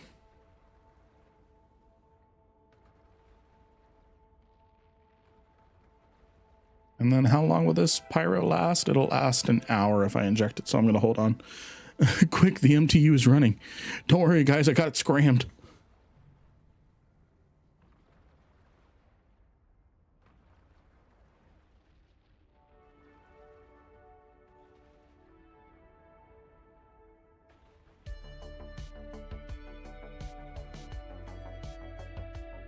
The Galilente.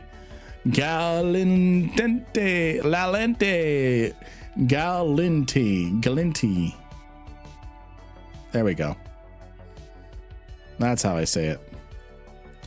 All right, anything good? Nope. Okay, I'm gonna warp off somewhere.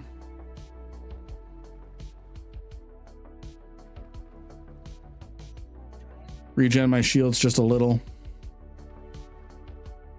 I'm noticing that your right side utility icons assets are colored. Where is that setting under? So it's really simple. Just right click, you'll see an option that says icon color, and then you can choose up to 12 different options. I hope that helps. All right, switching to the 2D map. So we're down in this ratting area here. AXDX looks like it's the local hub for the area. Who owns this specifically? Just goons, okay. Pirates police destroyed in the last 24 hours. This is going to be the biggest. Let's make our way up towards AXDX.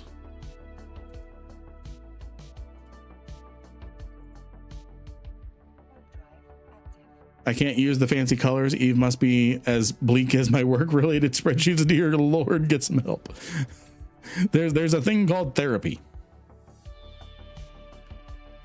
Regarding PvP, how do I know if getting under the guns is a viable option? Okay, so you have to know kind of the weapon system that you're dealing with. Therapy is a weird way to spell whiskey. You have to know what you're fighting against. Okay, so there's the Ishtars. They're just on tether. You have to know what you're fighting against. So learning the different weapons. And if you didn't know this, let's look at a neutron blaster. For example, this is what a neutron blaster looks like.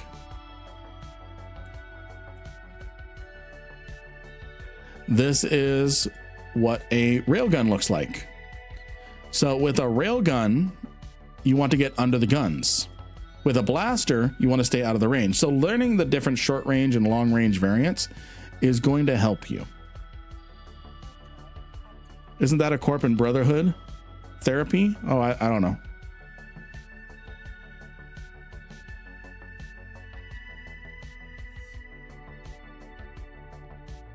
Brotherhood of Spacers? I think so.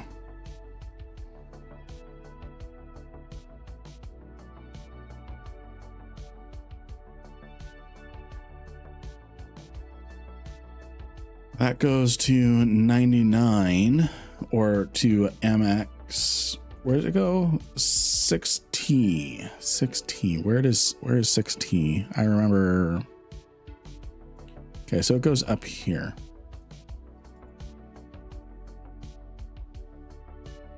Hey, Nerd Knight.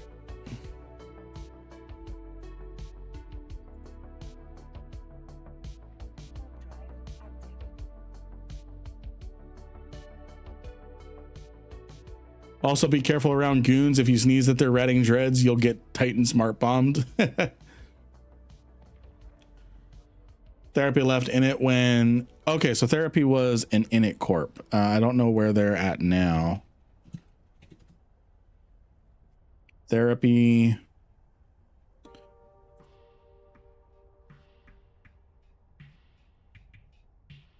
Is it no therapy?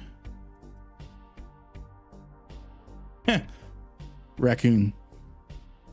Oh no, it was a corporation. It was a corporation. Hold on. Corporation therapy dot. They joined NC.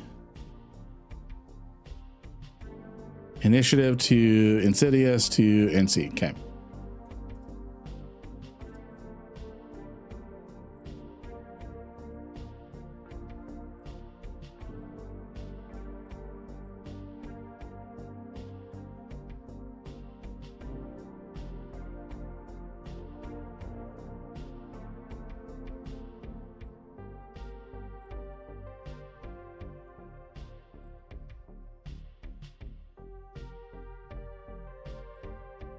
Oh, there's a, I don't think it's actually on that.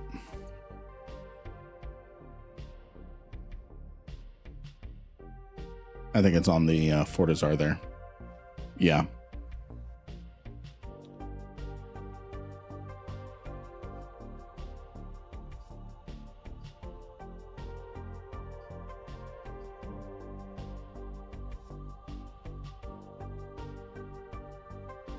Ugh. Excuse me. How are you, Urban?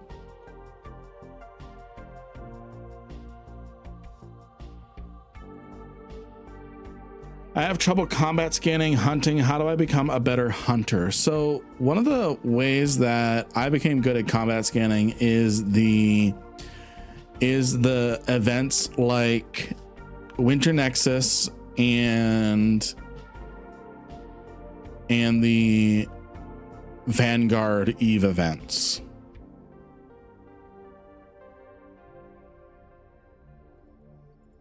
Because those require you to scan down squalls or Yule lads, and those will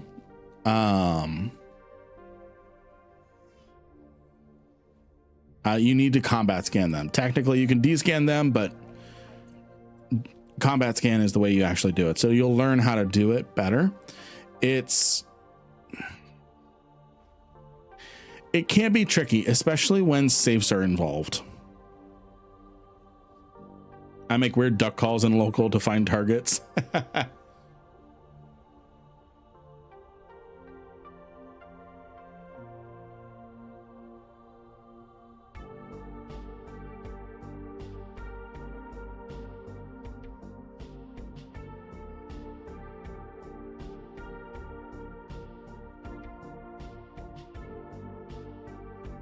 Marco Polo.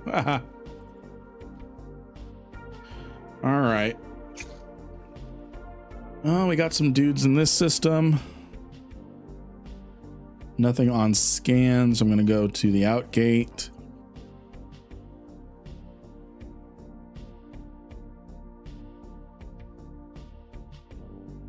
So it is the same as scanning, but you have a moving target. Yes, Urban, I think they can still be used to make some sort of deep safe.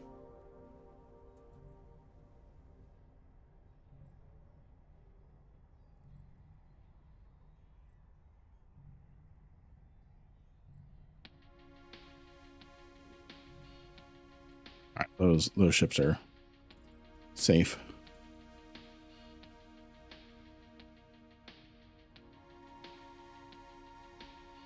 What are we doing, friends?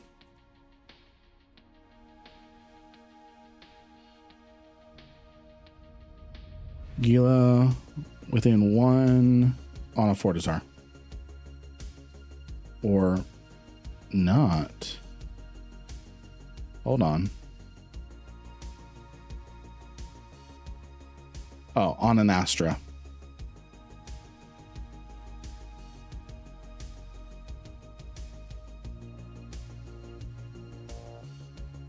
There's the Astra.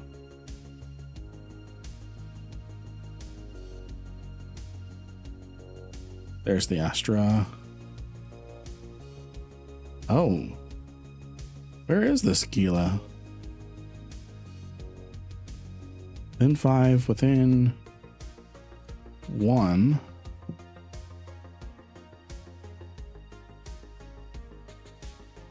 Is it on? Oh, okay. It is on the Fortizar.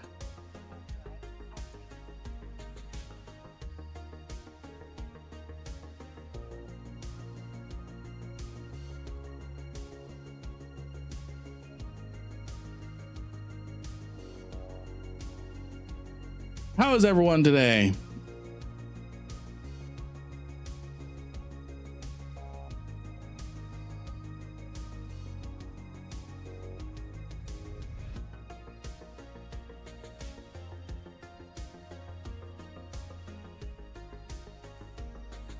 Out scanning and hacking. Nice. All right, let's see if we can find anything here. I think the bots are a little too on the ball here. Ooh.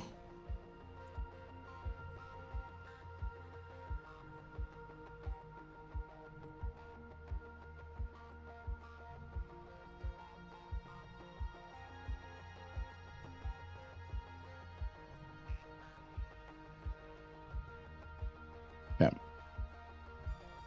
Nothing here.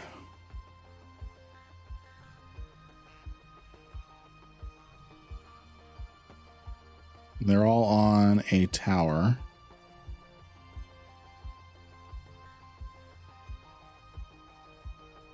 Yeah, bunch of people just. Oh, wait. We got 6 gilas and a Barghest on the ESS. 450 million ISK main bank. I'm just gonna warp to the ESS at 100. See what's going on.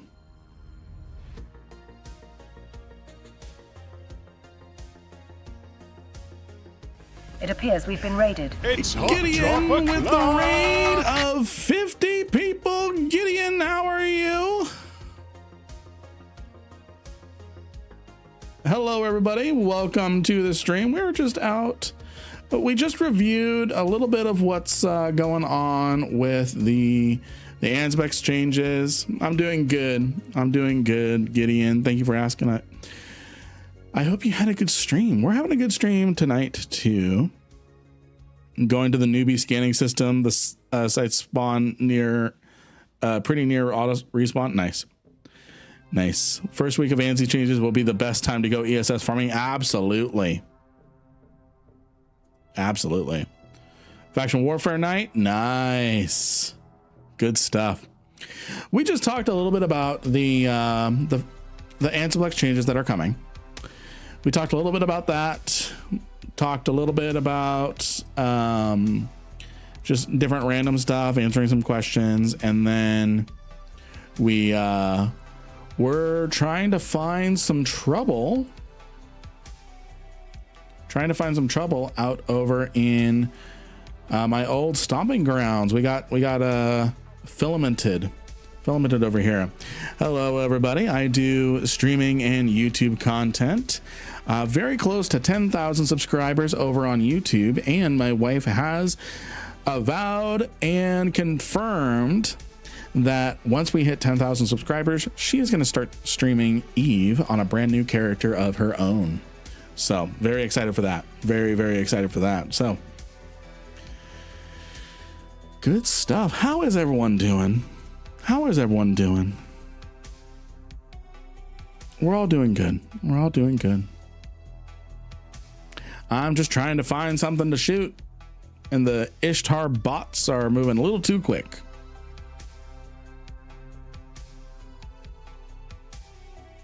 And I'm not going to catch anything in this system, so I'm just gonna warp to the next game. I just finished cleaning the popcorn machine. Time to dirty it again. Nice. Yes, Mrs. Rankin stream, and again, she'll be making her own character. She won't be using any of mine, so she'll be able to just experience Eve, and I'll just be on the sideline being a little coach. But she'll mostly be listening to you chat. She'll be asking you questions for guidance and different things like that. So I'll just make sure that Seema isn't giving her some false advice. So your YouTube content is extremely helpful. Love the beginning guides. I'm glad to hear that. Yeah, because account sharing is against TOS, and not only that, it wouldn't be authentic. He just wants her to use his code. You're trusting her with us. She trusts you. She's read chat.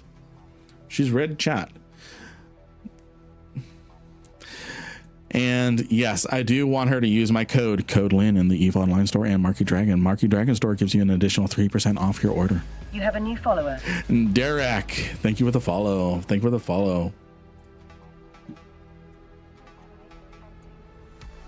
Will she have her own channel or use yours? She'll probably use mine to begin with.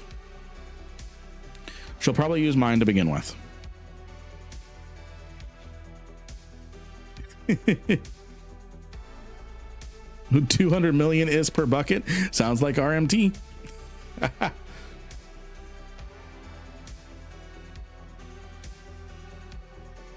Yeah, we got a ratting tick.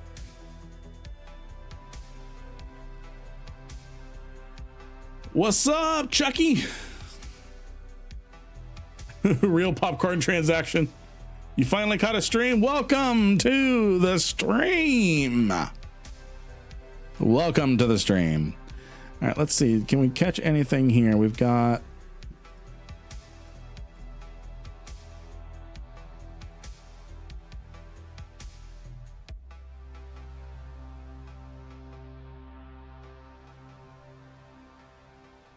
Oh, they're all in a safe. They all know I'm here. I've been on intel for a bit.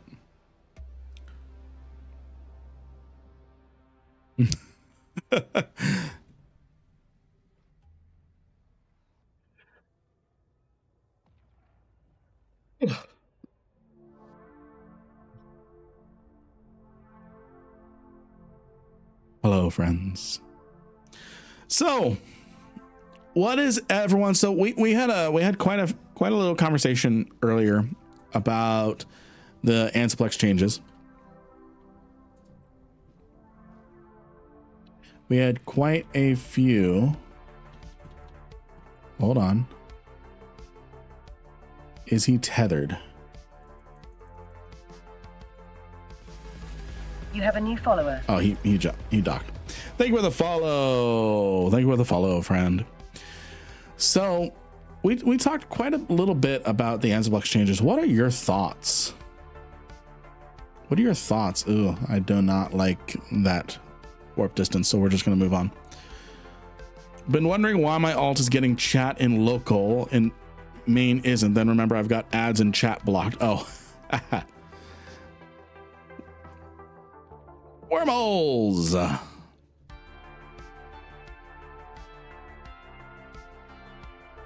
I love how we're just talking about popcorn now. Sounds like a trap to steal all my... Only your RuneScape account. Only your RuneScape account. That's all it's going to do. Hee.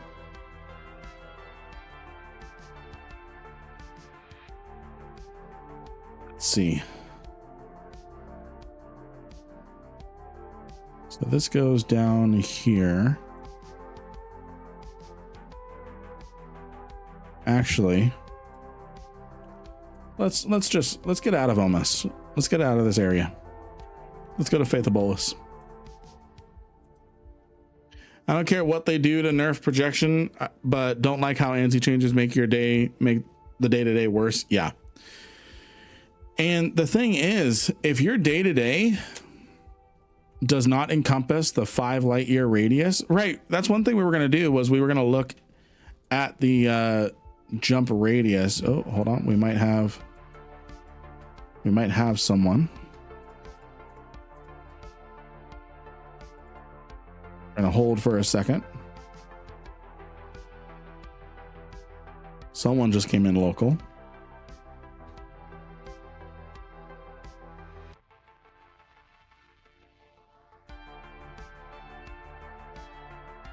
I'm hoping a Varger.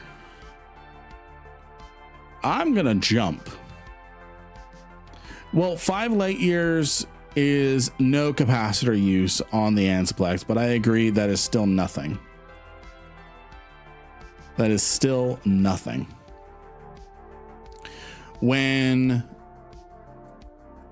Yeah. So again, a lot of alliances are already saying that they're going to limit their members to just zone 2, and anything beyond that is just going to be a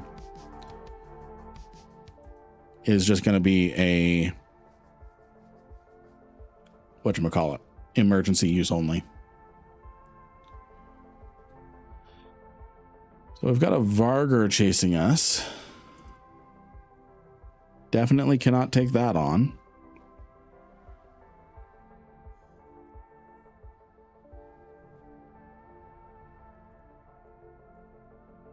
Is the porpoise tethered? Yeah. Just got to keep ahead of that marauder. That quitter talk? You face down a marauder. How do you recruit with... Yeah, we're in BFE Paragon Sol. I don't know. Game is over. Everyone will unsub, and the mass panic and chaos that will ensue will cause a volcano in Iceland, and Okami will have to flee with a suitcase and his beer. Seema, how you doing? Mass hysteria. We're all gonna die.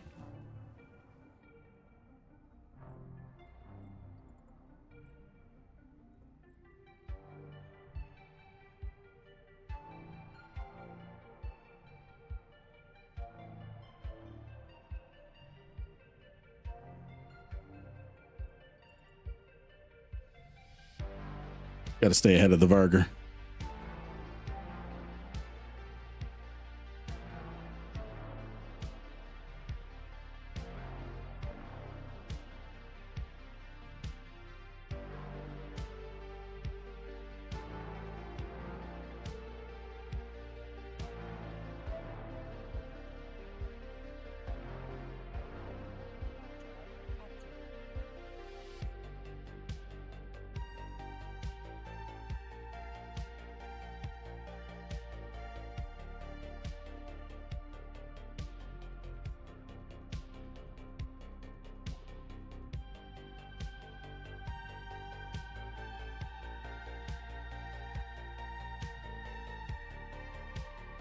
Yeah, that Varger's gunning for me.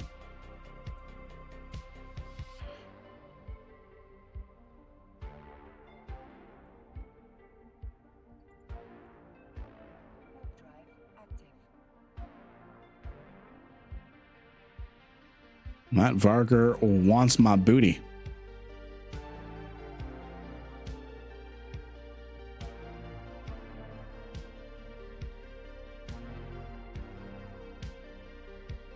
Yeah, seriously.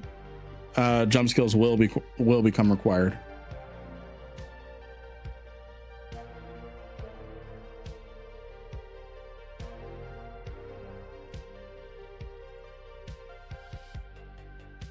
The Varger followed me to that site.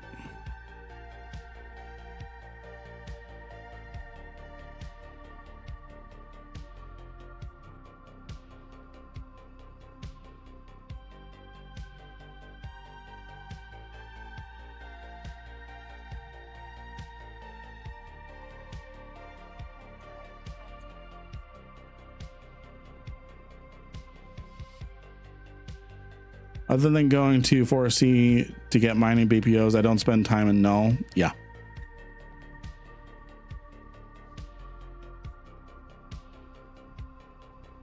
Oh, please. You have a new follower.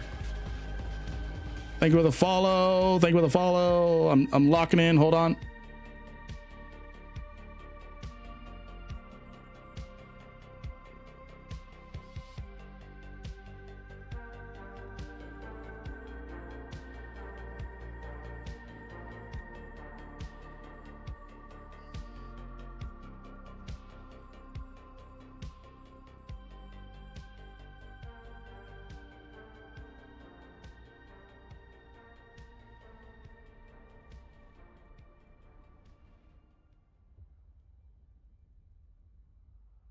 There goes the drones.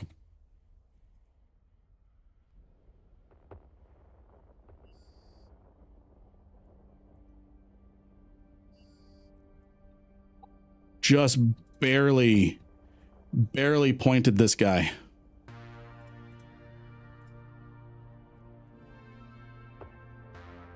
Okay, got to get out of heat range.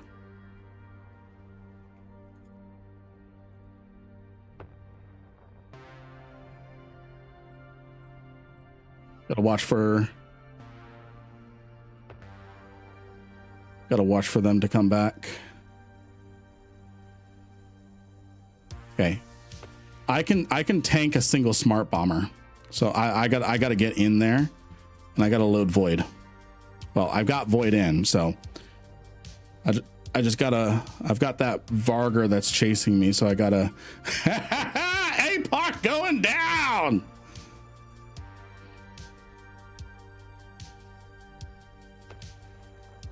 We got him. Yeah, boy.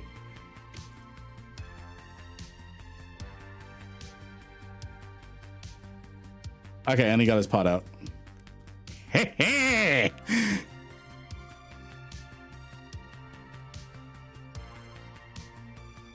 Anything good? Come on. No, not really. 2 hours later, where our money? Did the giveaway stop? The giveaway stop. If it did, I'm sorry. 13 minutes, 14 minutes left on the giveaway. 14 minutes.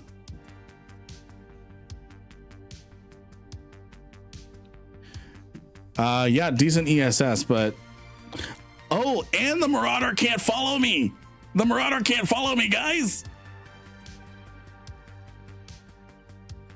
Wherever that Marauder is, he can't follow me because they can't go into they can't go into the things anymore.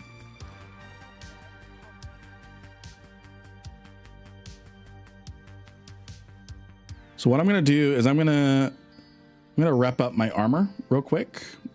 Oh, never mind. Gotta go. Remember, MWD doesn't work in there. Yep. But let me see. So there's a Vargur chasing me. What I'm going to do is I'm going to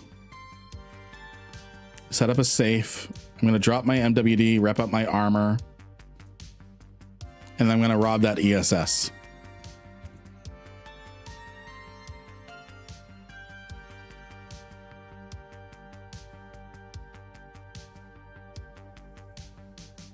So what do I recommend for a player to focus on? Just PvE content to get your SP up, and then focus on ships I want to fly. That would be a good thing to do. You have a new follower. Hey, thank you for the follow. Thank you for the follow. So that would be a good thing to do. The reason why I say that is you're still learning what you like to do in the game, so you definitely need to know what you want to do. So just taking it easy, and wherever you're taking Eve, take it 2 times slower. But yes, you can do PvP day 1. Follower. Thank you for the follow. Okay, so what I'm gonna do is I'm gonna go ahead and drop this mobile depot. Oh, and I didn't even load pyro. Did not even load pyro. Subscribe to Lynn Rankin on YouTube. Don't worry, I'm not gonna leave it around to litter. That's what Inth said last night. Go slow. Yeah. Go slow. So I'm just watching for combat probes. I don't think anything here has combat probes, so we should be fine to, and I can scoop this up in a moment's notice. Is the Vargur at the ESS? No. That's good. So we're just gonna rep up. Looks like an ocean sunfish and can't get over it. Ocean man, a copyright strike. I am so happy I actually caught one of those smart bombing battleships for a change.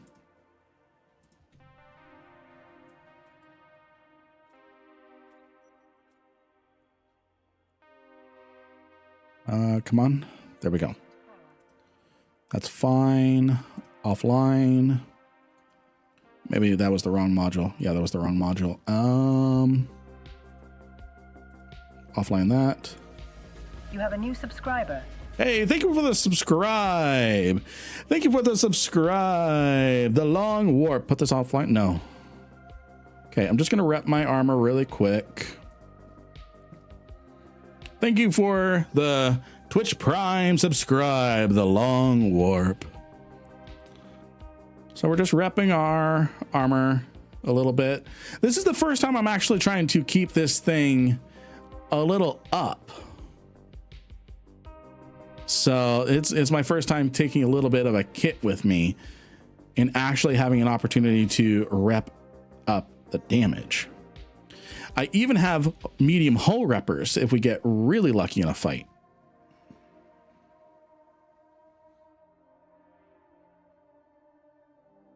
And then I am going to rob that ESS.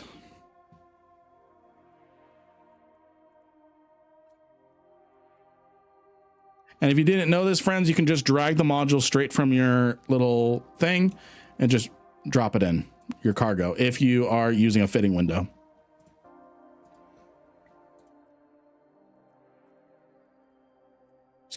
Scoop to cargo. And then we're going to rob the ESS. Getting back into Eve after watching some of your content. Thank you. Thank you, Willow. I like hearing that people are getting back into Eve because of my stuff. It really makes everything that I'm doing worth it. I forgot. Oh, no, I didn't. I thought I forgot the nanite paste, but I didn't. So I'm going to repair everything.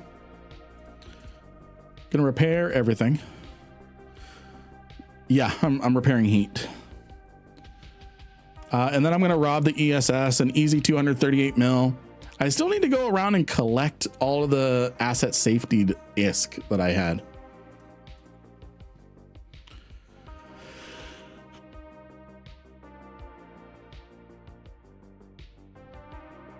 I just returned to Eve, but haven't told my wife yet. Oh no. Lynn forces me to work like a dog as a mod and makes me stream. He's a big meanie. It's for your own good, damn it. Stream, damn it, stream. Can always drop it off and instead of asset safety, sell it back to them with a reduced rate. I'm pretty sure I would get a F off from them. Pretty sure. How does asset safety work? So asset safety, what happens is you drop it off in a station in Null, a Citadel, and then you go into your assets. Do I have anything over here that I can use as an example? Yes. So PC9, this system here. Oh, that's a NPC station. Anyways, let's say this is a player station. What you would do is you would right click and you would see an option that says move to asset safety.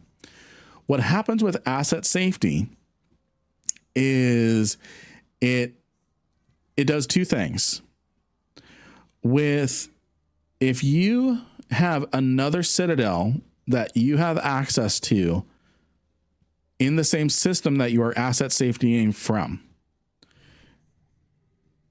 within 5 days, after 5 days, you can automatically move your stuff from the station that blew up or wherever you're asset safetying to the other station. You just have to pay a 0.5% of the estimated value in order to get it out.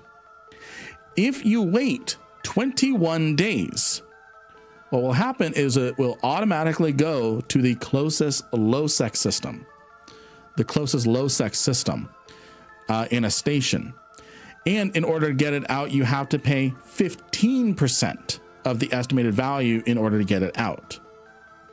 That's what asset safety is. So what I have done is over in, let's see if I can find one in Podion, maybe. Right, I can't see into these. Let's just assume Podion. What happens is you can go to a station that you don't have access to, like this Astra House right here. There's a little option called Open Cargo Deposit. You can deposit items, any item at all, into a station, even if you don't have docking access to it. So then you drop stuff in it, you go to your asset window, and you right click, move to asset safety. Oh, this one has, this is actually a Citadel. You move to asset safety. And then you just, so right here, I'm going to make whatever this is. You can use the tabs. What are these tokens called? What are these tokens called? So yeah. So I'm not gonna get this full 238. It just went up a little bit. I don't think it's called an ESS token. Is it called an ESS token? Commodity? No, that's a reserve key. So anyways, you get tokens that you turn into NPCs, to NPC buy orders. We just had someone +1 in the system, +2, +3. Ooh, people are not happy about me right now. It's a good thing I repped up. I don't think it's SCC either. We'll find it. We'll find it. So anyways, I'm not going to get this full amount. I'm going to get a percentage, and then I'm just going to get a percentage on top of that as well, because I have to pay 15% to get it out. Oh, we've got a scimitar, claymores, nightmare. So we've got 2 nightmares, claymore, scimitar. I think I need to smack. Hello, have you or will you do a tutorial on robbing these banks? Probably not. I don't know. Ask me in 2 minutes. So we've got scimitar, nightmare, claymore. Yeah, I'm gonna try and take out the scimitar first, especially since it's by itself.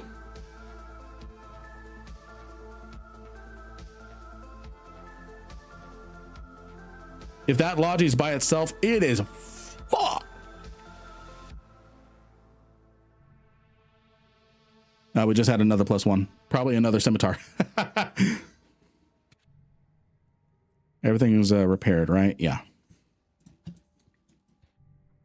All right, there's a claymore.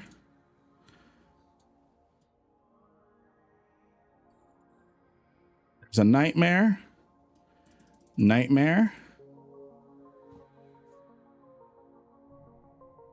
Waiting for the scimitar. There's the scimitar. Scimitar is primary. Buddy, you should have brought more Logi.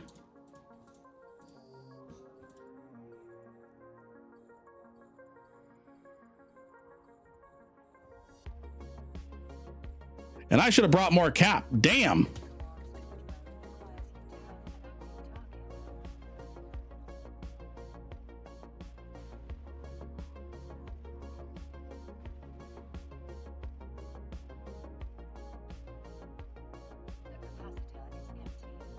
All right, good fight. They neutered me out.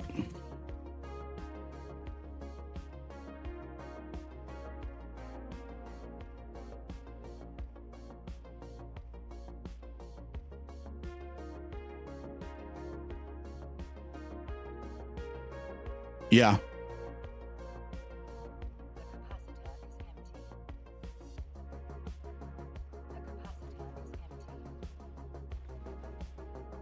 I'm still going to focus down on this with every little bit of capacitor that I have.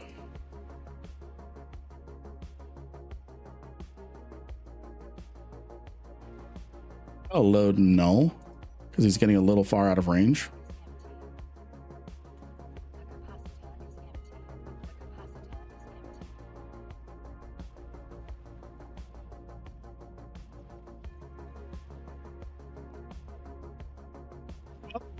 Yep, that's all I can do. That's all I can do is just fire in between.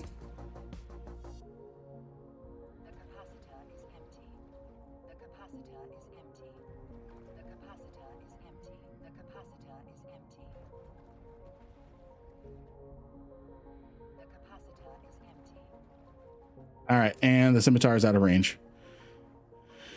So they've got a Dami neuting me as well, and a Hugin, yeah. Well,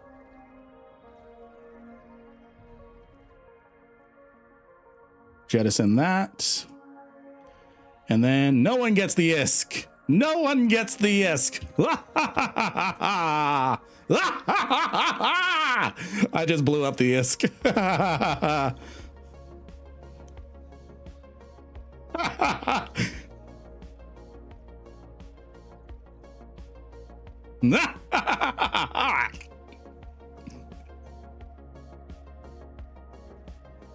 Oh, and they are not having a fun time. They just found out they just hit my tank. Oh, and that Dami burned. That Dami burned. Should have jetted everything in your cargo. Yeah, I can do that too. Actually, I think I'm on cooldown now.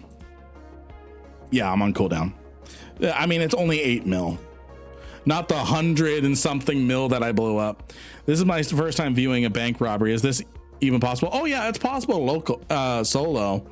I just hit the immune response is what happened. the NOS isn't going to do anything, dude. I am nuded by a Dami and 2 nightmares. I love your enthusiasm, Urban, that a medium meta NOS can outcompete against nightmares that are nuding, nosing, and a Dami as well. Hover over it. How many newts? The nightmares burned out of range, but at the time I was nuded by the Damis and the nightmares. Do a barrel roll. Flashbang warning, by the way.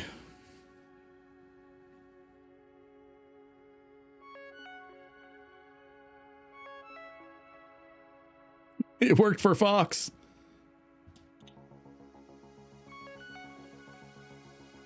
Newt.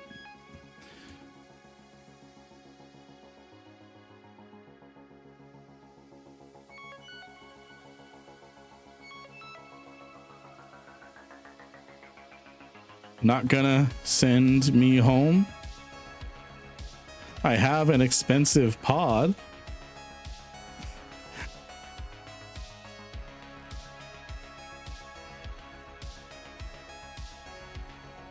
I'm hoping that them hearing that I might have an expensive pod will make them pod me, because right now they are making me do the walk of shame home.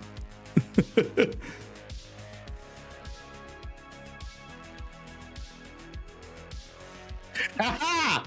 I tricked the Dami. I tricked the Dami into taking me out. Maybe. He finally locked me. Nope.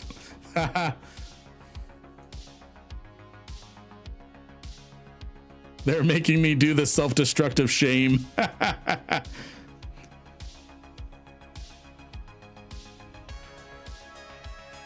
They're making me do the self-destructive shame.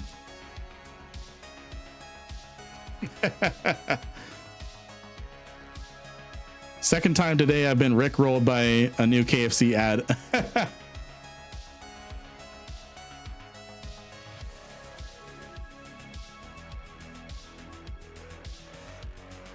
Alrighty. Good stuff. But yeah, that Dami pilot, this Dami pilot here, he burned in. He afterburned into me and did a bump because he saw I dropped off loot. All right. I am going to pick a winner. And what I'm going to do. So why didn't I use my, I love your enthusiasm that a medium NOS can outcompete against a Dami that is triple nuding, triple nosing, and 2 nightmares that are nuding as well. I love your enthusiasm. I love the assumption that you didn't think I was doing that until the Dami showed up.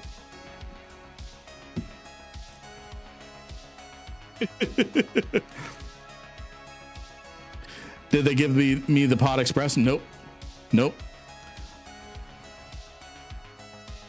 I think the meta now is to make people self-destruct home. The people who are grinding these areas, they hate when you take from their ESS or even have the audacity to do it. So they don't give you a free ride home. That response was top notch. Yes, it was. What's the line from Zombieland? I love your enthusiasm. You'll die first. How rude. Yeah. All right. Let's get some emotes in chat to hype up the giveaway. Unless you are in high sec, then they pod everyone. They didn't pod me. They did not pod me. Everyone, let's hype up the giveaway. We're giving away 200 million ISK. 200 million ISK. So lots of emotes, lots and lots and lots of emotes, lots and lots of emotes. And then we're going to get right back out there. It was on the level of, I value your opinion as an outsider. How do you view no, I'm messing with you, Urban. I was using my NOS and then the Dommy came in. I'm messing with you because you're my friend. The nightmares, I was able to use my NOS and kind of pulse everything for a while, but then the Dommy came in and there was just nothing. I couldn't do anything. So that's why I was saying I love your enthusiasm on that. The winner is KB over on YouTube. KB, are you here? The the Twitch bias is being challenged today. KB, are you here? What is your in-game name, friend? What is your in-game name? Congratulations. YouTube is winning these for a change. What is your in-game name? So Urban, don't take offense. I was messing with you. But rest assured, I was using my NOS until it became, there was no point. Morning Light, I've got you, friend. I've got you. Congratulations on 200 million ISK. 200 million, not 2 billion. I am going to go ahead and start up the next giveaway. We're giving away 200 million ISK every hour. Every hour. So one thing we were going to talk on, and then we immediately got distracted. Is we were going to be looking at, there we go. We were going to look, someone wanted to visualize what 25 light years looked like. The best way to do it, because I don't have a ship that has a jump drive at the moment, the best way to do that is to look at navigation and range. So I'm going to use the Goon Capital, SeaTac J, as an example, and Ismother. And then we're going to choose something that has a really long jump range, 5 light years, not 25. So 5 light year increments up to 20.1, and then it's everything zone 5, and it takes up way too much capacitor. So yes, you're right, 5 light year increments. 20 light years is when things start getting stupid expensive to have an Ansiplex. So you are right. So if I click go, this is 10 light years. I understand Urban. There's nothing in the game that goes 25 light years. So we're going to be extrapolating a little bit. Urban. There's a method to the madness. So this is a 10 light year radius right here from SeaTac J. So if we take this distance, and what I'm going to do is I'm actually going to pull this into my editing software. You're not going to be able to see it. What I'm going to do is I'm going to figure out what 25 light years is, and then I'm going to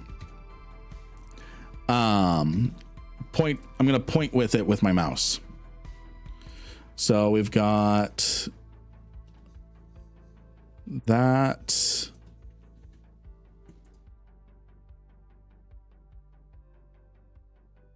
Okay, so that's about 10 light years. So then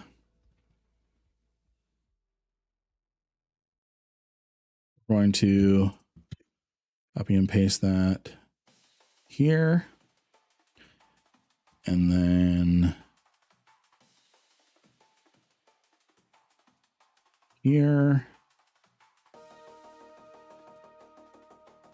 And then on about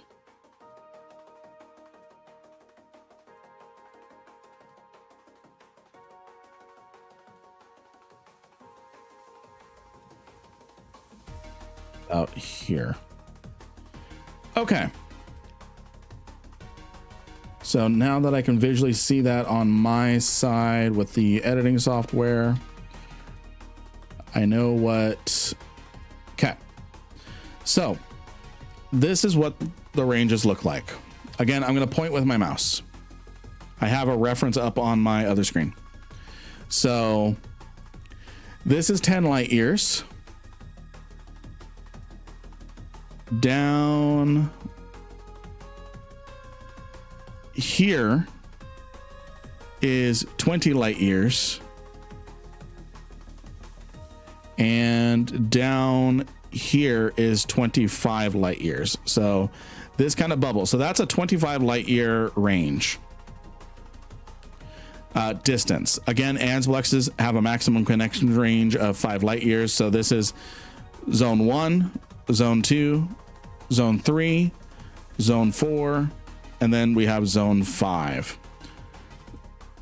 And then zone 5 is anything beyond zone 4. So you can have a Ansplex connection all the way over here. By goons, it's just going to be in that zone 5 coverage and take zone 5 rates. So that's pretty big, but keep in mind, this is zone 2. This is essentially what goons are limited to for effective jump ranges now, or Ansplex ranges, because remember, zone 2, zone 1 is free to travel to if you're using an Ansplex. Zone 2 FCs are already saying no travel beyond zone 2. So that's the visual of the change. This is effectively the response range of CTAC-J. Now, CTAC-J's is going to remain the staging point. Actually, it'll probably move. So the staging, insert meme, does this mean we have to move again, is what every goon member is saying right now. So in order to fill up that space, everyone's captains are going to move. Yeah. So in order to fill up that space,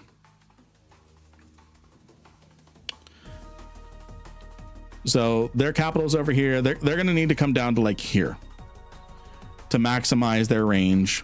And they've got holdings in Omist. Basically, they're going to give up Omist to Brave is my prediction. They're either going to give it to Fnatic Legion or Brave. And then because it's no matter what, it's going to be zone 4 or 5 for them. It's not worth it for them. So Goon Capital is going to change to somewhere around the Dedoroid, Amencia area and Dedorid area. So that's where they're going to live. Somewhere central. Yeah. Fnatic Legion is going to have to give up cash or impasse. They can't have both because they are fucked. So Fnatic Legion, I don't know where their capital is, but if they have their capital here, they're fine. These guys are fucked when it comes to Ansplexes. What the hell is that map? This is Verit.space. This is essentially a player ran territory map. So this takes all of the, from API, this takes all information about, we know this system is owned by goons, and it fills in maps with some colors. So I'm going to go ahead and drop some links. There we go. So, but Brave's going to be in a good spot because they're going to be within zone 1, zone 2 of their stuff. Sigma Grind Set's going to be fine. Dracaris is fucked. They're going to have to choose period basis or Paragon Soul. Only fleet. This whole southwest is going to be fine because it's all interconnected. It's very tight ranges. This is all essentially going to be zone 1, zone 2 for these smaller alliances. Providence area is going to be fine. Drone regions are going to be fine because everyone's going to be within their own zone 1s with all this.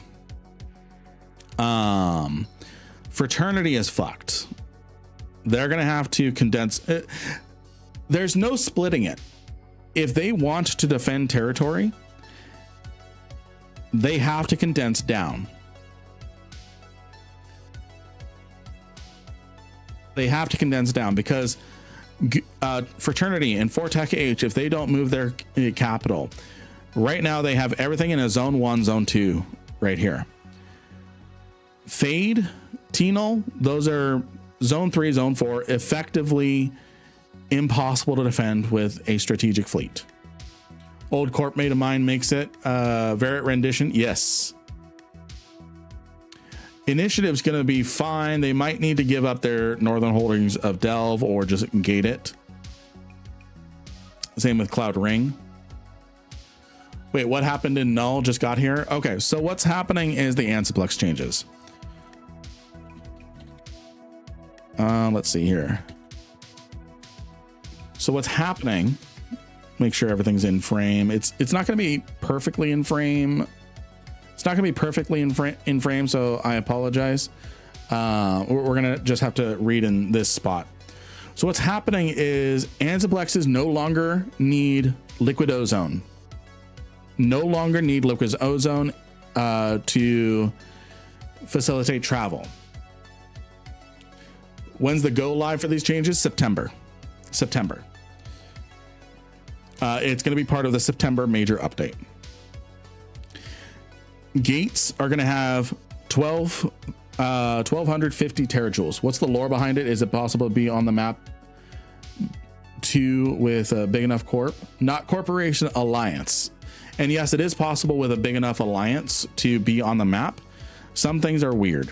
Slow was on the map and then off the map and on the map. There's no lore behind this yet, but yeah. So it takes about 6.25 hours, 6.25 hours to recharge from 0. And then it has the same linear model where it's fastest around 30-40%, 30-40-50%, but slower recharge when it's empty or full. At the launch of this change, the capacitor will not be impacted by cap transfers or newts. Okami has said he wants them to be impacted by newts. Cost. So there's a new attribute being added to ships. It's not based off of mass. It's not based off of anything else. It is based off of, there's different bands based off of the class. Hiya, sir. UFO technology, Revel Goopal. What? I think I had a stroke reading that. I love you, but please explain. I am too dumb for that. I am too dumb to understand.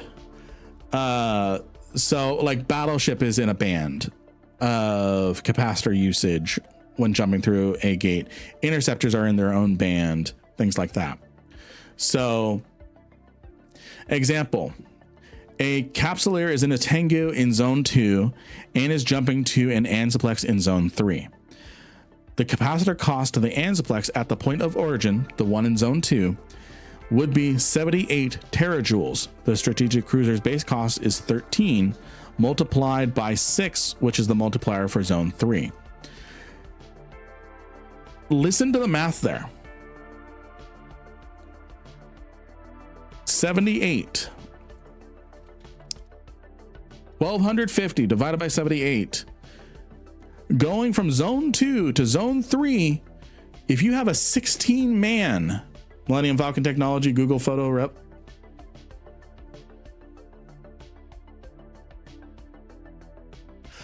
Revel, the whatchamacallit, the miniature model making company. Millennium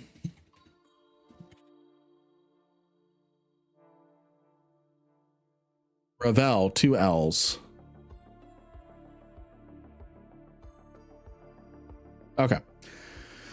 So, can you have 2 gates that go to and from to the same locations? No, you can only have 1 gate. Star Wars ship development. I'm sorry, Razier. I'm not following what you're chatting about. And no, Desolate. You cannot have them side by side. It's one Anzaplex in a system. So you cannot have multiple Anzaplexes in a single system. It's one system linking to another system. If you wanted to then go to another system, you have to jump to the next gate and where another Anzaplex is, and then take that bridge. That's how that works. It's different daisy chains. So a Capsuleer is in a Redeemer in zone 5 and jumping to an Anzaplex in zone 4. The capacitor cost to the Anzaplex at the point of origin would be 162 terajoules, or 162 terajoules. Otherwise, that is 18 multiplied by 9. And again, the capacitor limit at max cap is 1,250. So 1,250 divided by 162. 7 Redeemers going from zone 5 to zone 4 will cap out this zone 5 gate. 7 Redeemers.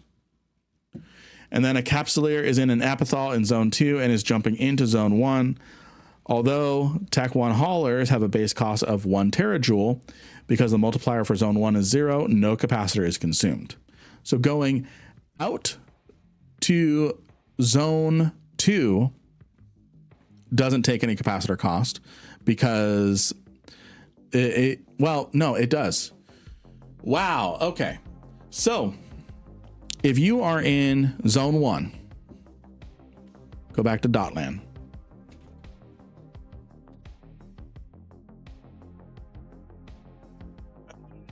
That's not it. Go back to Dotland. CTAC J. There we go. We go back to Dotland. This 10 light year bubble. Right about here is where zone 1 and zone 2 kind of break off. If you are jumping to any Anzaplex in zone 1, whether you're going from zone 2 to zone 1 or from zone 1 to zone 1, no capacitor is used. But if you're taking a zone 1 Anzaplex out to zone 2, it takes the zone 2 cost. So you can cap out the zone 1. You can cap out the zone 1s. So the example that needs to be included in here as well is a Capsuleer is in an Apithal in zone 1 and is jumping to an Anzaplex in zone 2. The capacitor cost for that, for a hauler, is 2. So you could, with a lot of jumps, cap out a zone 1 Anzaplex. Have a good night, Long Warp. Have a good night, friend. Spies will be killing caps quick now. The response fleets are going to be in shambles. So these are the ranges: zone 1, 2, 3, 4, and 5. So zone 1 is 0 to 5 from the capital. Zone 2 is 5 to 10, 0.1 to 10. The zone 3 is 10 to 15, zone 4 is 15 to 20, and zone 5 is any gate beyond 20.1 light years from the capital. And these are the cost multipliers. So, and then these are all the ship costs. Yeah, PI is going to be hit hard. It doesn't matter that a hauler only has 1. If it's out in zone 5, 1250 divided by 15, only 83 hauler jumps a day. Only 83 hauler jumps. Imagine that. You might have you had 20 gate systems all going to a single location? NPC, not 20 gates, but NPC gates can have multiple gates going to a single system. Player gates can only go from one system to another. And so if I look at the map here, a player gate can only go from here to here. And that's a two-way gate. You cannot also have a gate go from here to here or here to here. This system can only have a gate that goes from here to here. And this system can only have a gate that goes from here to here. You can have this system go from here to here. Is that making sense? You can only have one Ansiplex connection per system. Is that making sense? So, and then this is just, yeah, oh God, the economics. Oh God. Oh, they're going to need to do a lot of things. You can show the ANSIs on the in-game map. Yeah. How many gates could a good jump if a good jump goes? I'm going to try that again because I see what you're doing now, and I'm up for the challenge. How many gates could a good Jove jump if a good Jove could jump gates? 2. It's only getting worse as we break it down. Seriously. So let's one more time. So let's look at gate connections. And again, this is going to be easier on a 3D map. And I'm going to switch to this. So you can see here that this gate, this system only has a single gate, and it goes here. So what people have done is, because only one system can have one Ansiplex gate, is they do things like this, where right next door, there's this gate, there's this system here that goes down here. And then you go 1 jump, 2 jump here. Ooh, wrong button. To go here, and then 1 jump here to go here. So you're seeing how players connect all that. I see what they want to do is they want more command carriers built and used. Yes, because if we look at let's look at the Salvation, because that's the only one I really remember. That and the Gaia. So if you got a spy with knowledge of the fuel status, they could crash an Ansiplex to prevent the fuel from getting to where it needs to go. Not the fuel, they can drain the capacitor. But yes. So with Amar carrier level 5, 20% conduit jump. So 100% at level 5. What's the conduit? So 10 passengers at level 5, but that's before other skills. So let's look at, is it Capital Jump Portal? Yes. Capital Jump Portal generation is a 100% increase on the number of ships. So is that 20? I thought for certain that a Tech 2, okay, hold on. Simulate ship. I need to see it with my stats. Show info. Is it going to update? No, it's not. Oh, I can't. Okay, I gotta Google. Hold on. Condensed space in groups in a higher population density is similar to adding new space. Yeah, I thought it was 60 as well. That's what I'm saying is, yes, this is gonna suck, because look at this. Goon Swarm is essentially, if they keep their capital to 6-J, they're definitely gonna move it, because a lot of their capital space in that 10 light year radius is wasted on Great Wildlands. So they're definitely going to move their capital somewhere a little more south, so that way it covers Teneriferis and Immensia. Man, they are just rightly screwed. They'll probably go like here, because that keeps all of their holdings up here connected in that zone 2 range. I think this is worse than I thought. I thought my initial thought, depending on how much the zones cost, was that these alliances are going to be limited to that 25 light year range, which is going to give some pockets where smaller alliances can eke out an existence.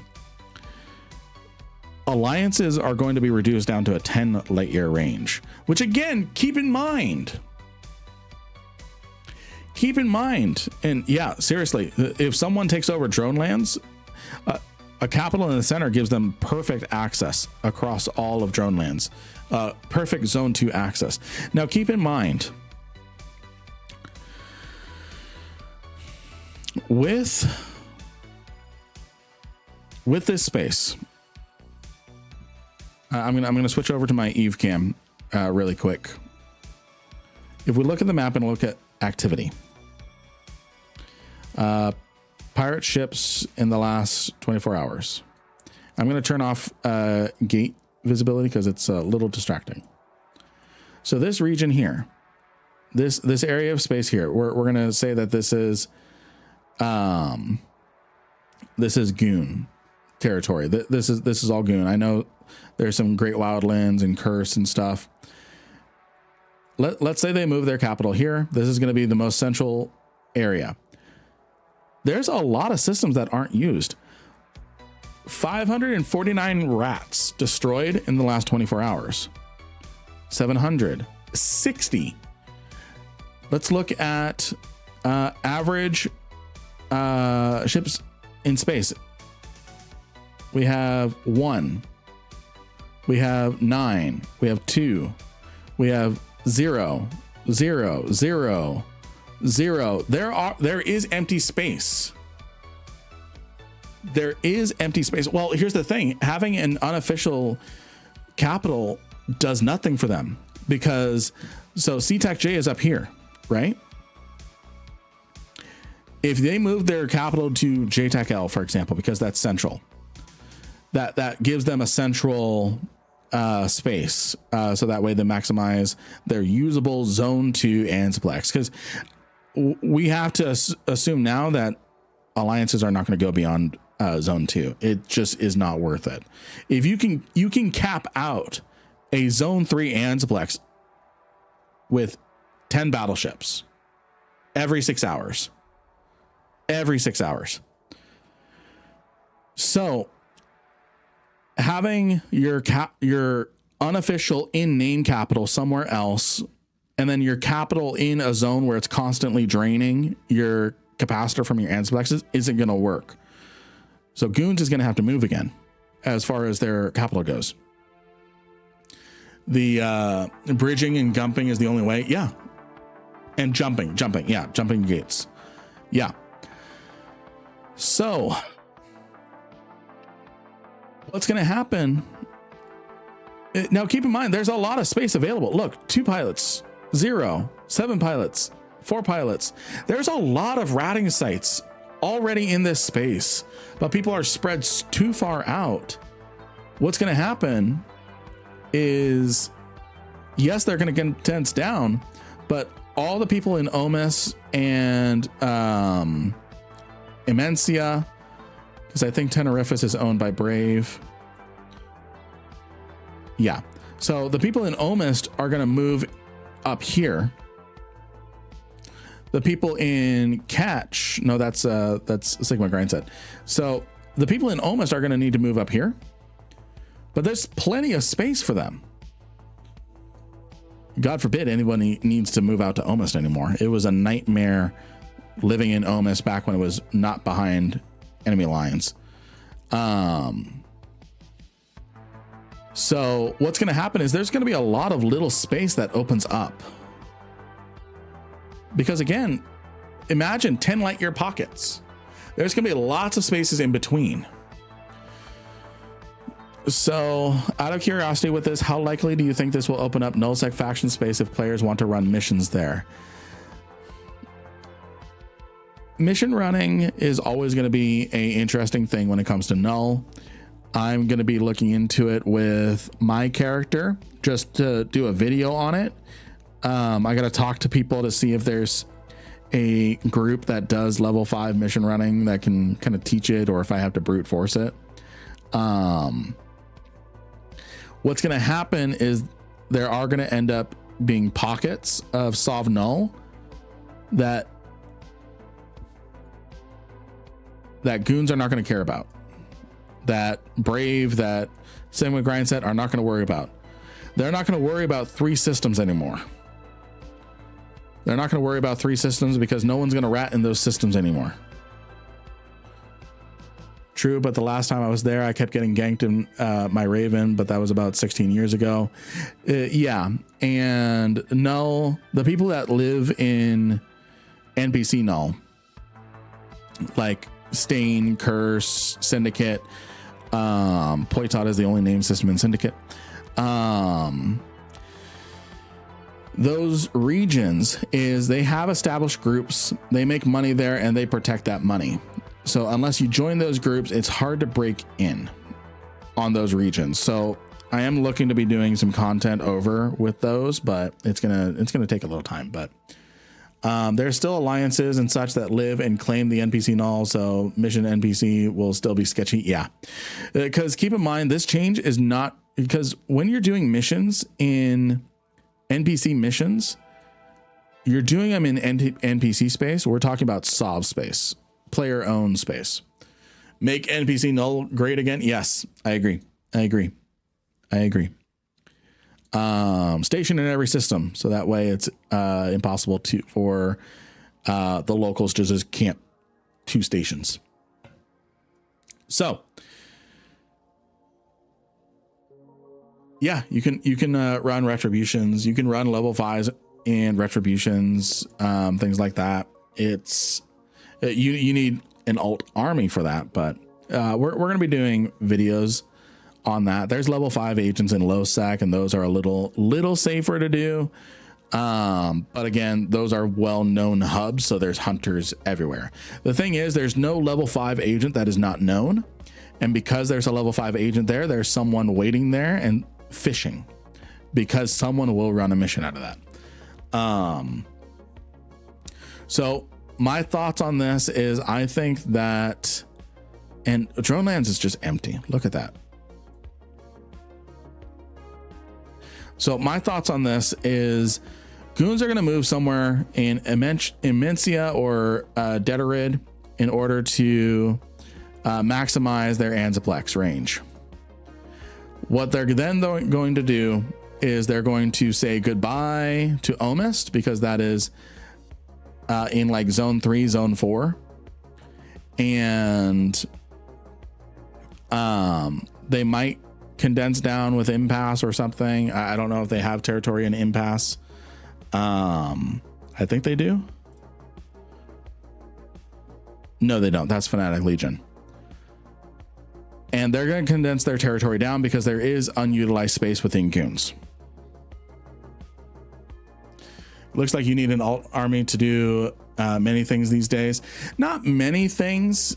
It depends. Like if you want to, hey, thank you for, what was that? Hydrate. Thank you, Buster. Hey, Danishka. How's it going? How is it going? Let me see here. By the way, friends, Starship Troopers fans, raise your hand. If you are a fan of the movie Starship Troopers, raise your hand.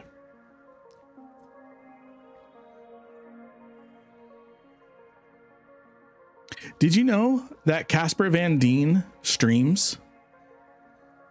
Johnny Rico streams on Twitch?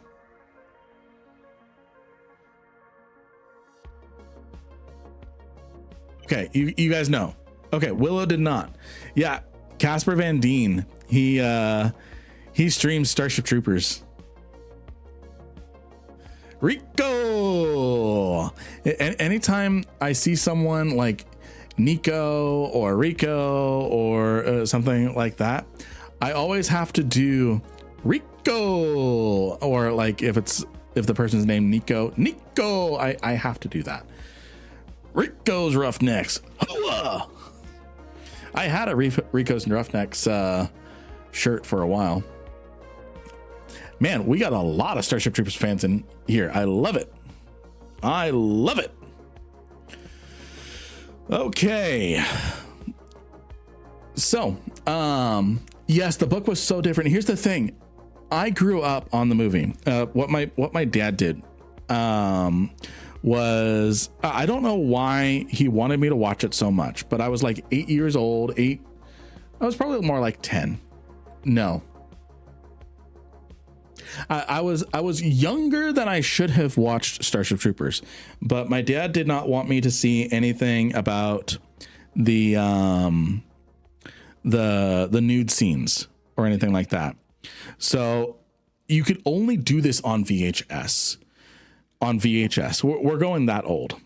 My dad, he's a mechanic person. He loves figuring out how stuff works. So he's like, okay, I have a VHS player that can play movies, and it's smart enough to know that this movie can't be recorded on. So why? Apparently there's a little tab on VHS tapes that if the VHS is able to indent into that, it knows not to record into it. So what my dad did was he taped over that little slot to trick his VHS player into thinking that the Starship Troopers VHS tape was recordable too. So then he just taped over blue screen. He just taped over blue screen on those portions. It sounds like Keldari propaganda. Yes. So anyways, I grew up watching Starship Troopers over and over and over again. It was my first R-rated movie. And when eventually I was old enough to read the book, I'm like, oh, there's a book before it. I'm going to read it. I was naive enough to go, the movie was better, because I didn't understand. It actually took a second read of Starship Troopers for me to go, oh, okay. I understand the differences and stuff. And I actually almost went military because of the book. But missed my chance. But when is Caldari Celebration Day? I thought that passed already. We had Federation Day. We have Mimitar Day right now. I think Caldari Day is actually coming up. Can't remember, but yeah. So yeah, Casper Van Dien, he live streams. He's actually live right now. If you guys rush over there and leave me for him, I understand. It's Casper freaking Van Dien. I saw someone mention the 3D animated version. I am so upset that didn't get finished. Honestly, I'm surprised a fan project hasn't used AI voice replication and basic 3D models to recreate it at this point. You have a new follower. Hey, thank you for the follow. Okay to see heads rolling, but not a little bit of yeah, Bruno.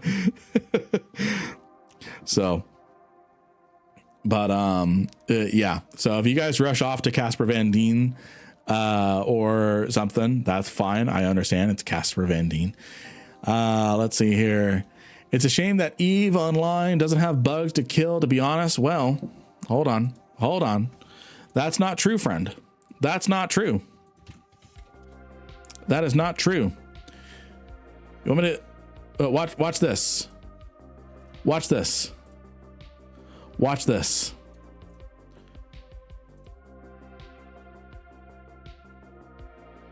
I don't know if it's technically a bug or anything, but I just killed a bug. That poor Fedo. That poor Fedo. Casper is doing a giveaway and you can have multiple streams open. Yeah. Okay. So, Caldari Union Day is late August, early September. Nice. Nice. Need a Helldivers 2 crossover. I'm really surprised. Subscriber. Hey, Freeman, thank you for the Twitch Prime subscribe. I'm really surprised. And let's go get ourselves another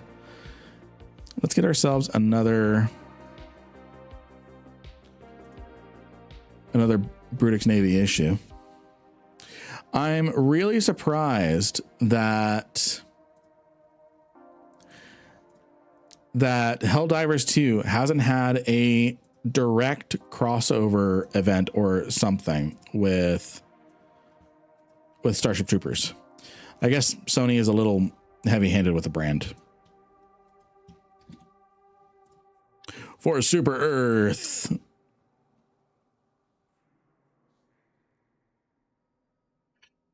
Let's see here. Let's go ahead and purchase this. I need more nanite paste right there. Make sure my music isn't. Aha, I caught it. It was not on repeat.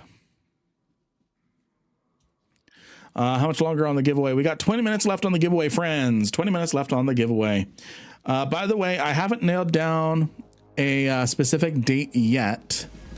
You have a new follower. Hey, thank you for the follow.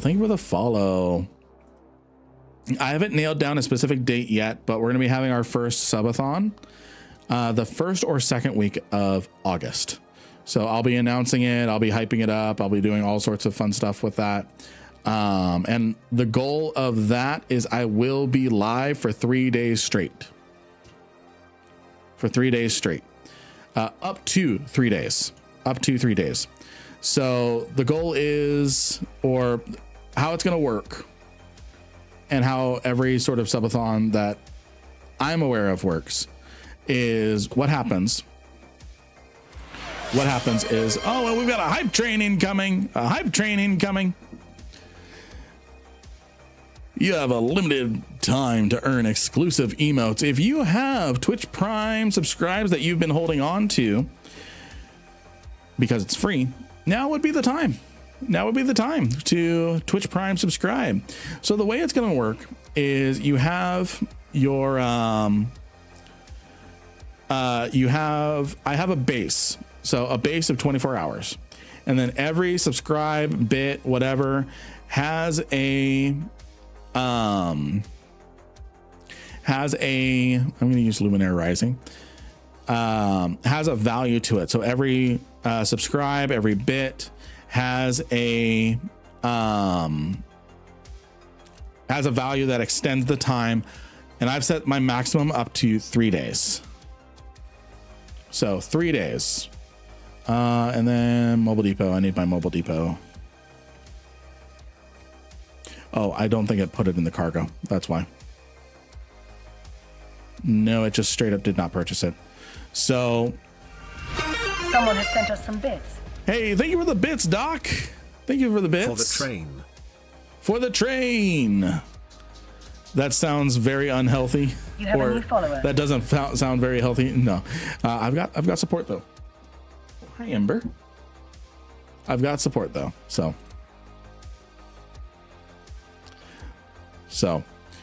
and with the encouragement of my wife. So it is wife approved.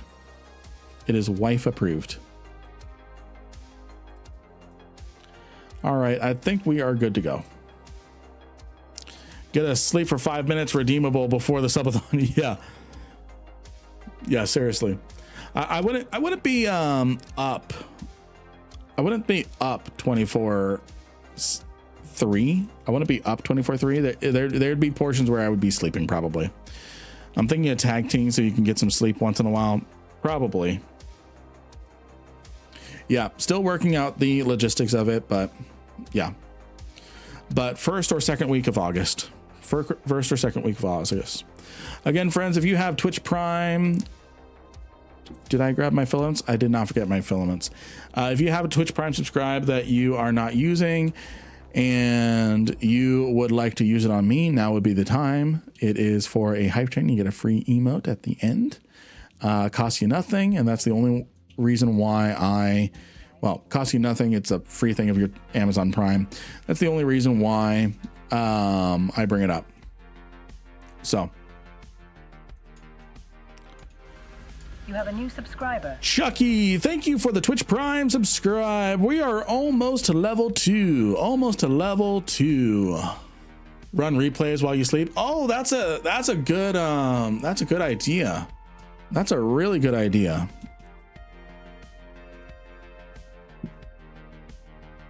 Just with a big disclaimer, Lynn is asleep.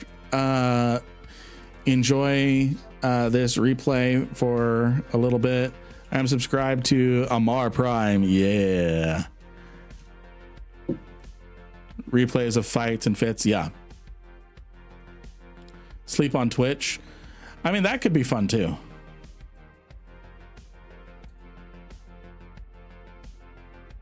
Replay of the SEO clip. Yeah. The speed run. So yeah, first or second week of August. That's what I've tentatively put down. Yeah, there's a free 2.5 hours of sleep. Yeah. Or I just power through. Just get energy drink drops and stuff. Super healthy. But the question is, can I nap or 23/7? Yes, Loki, you can nap. You can nap too. As long as chat is behaving and stuff. B12 tablets and caffeine. Yeah. August 11th to the 13th. Is that the Capsuleer Day? Wait, did I get VIP? How did I get VIP? Because I see you a lot and you are great for the community, Raider. That's why. That's why. That is why. You're a what?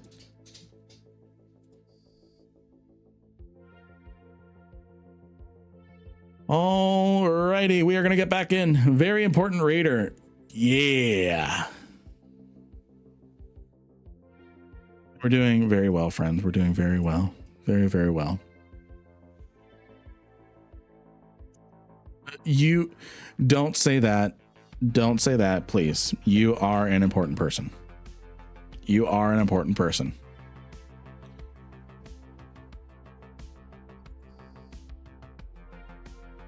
Don't ever think that you are not important.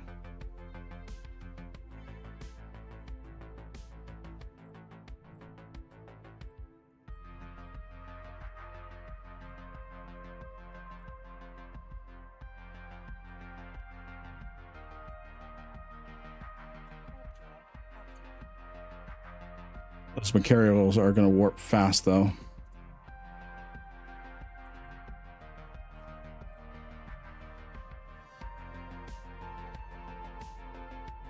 Yeah, they're already gone.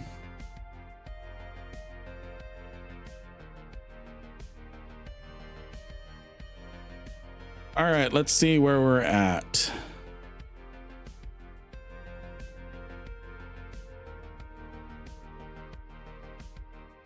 And we definitely were not on the right side anyways.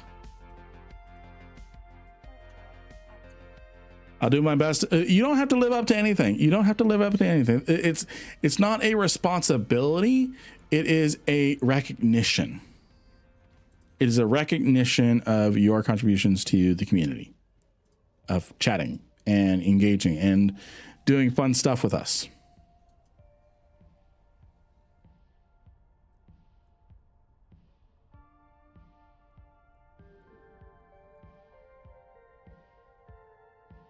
I just noticed your UI is different in color than mine. How do I do that? So over here on the left, is that what you mean? What you do is you right click the icon and then you go to icon color and you have 12 different options. Do you fly any Mimitar ships? I do. I do. I do. It depends on the application that I'm doing, but yes, I do fly. I fly every kind of ship. I fly every kind of ship.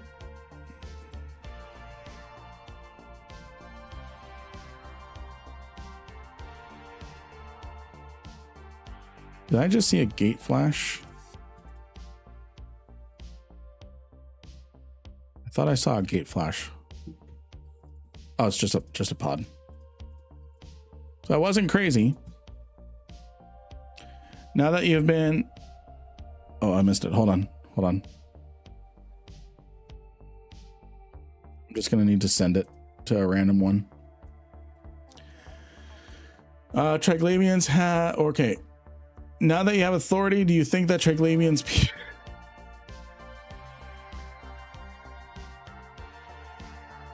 Oh, it's easy. It's that easy, yeah. Yep. Ugh. Excuse me. Anything out here?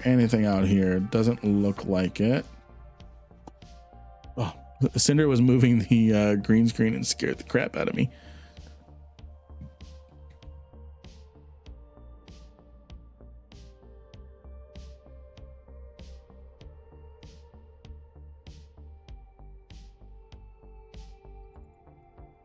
All right, let's see here. How long on the giveaway? 10 minutes on the giveaway. 10 minutes on the giveaway for 200 million ISK.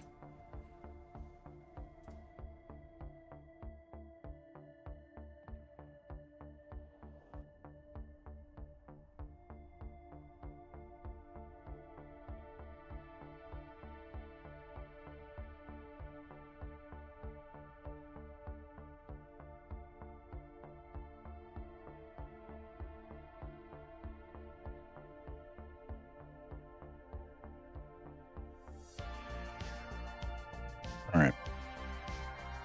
Went to the grocery store and got meds and food. Good. Welcome back. Welcome back.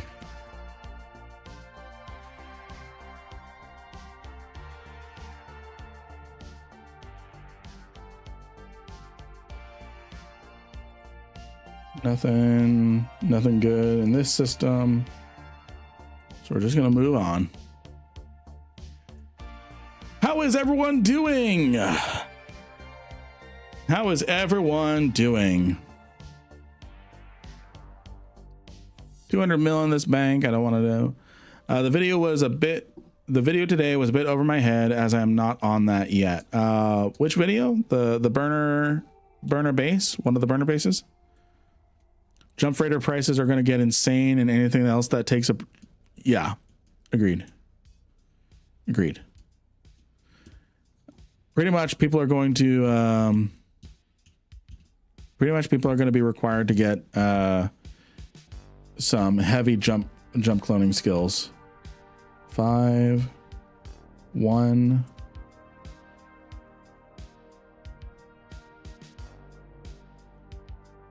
please.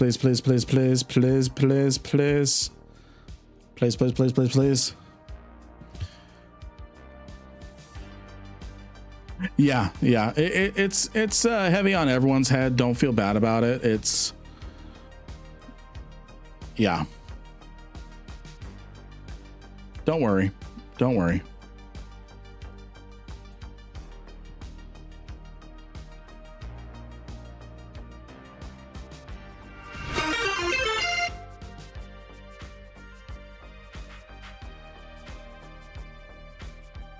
Get over here. Damn it.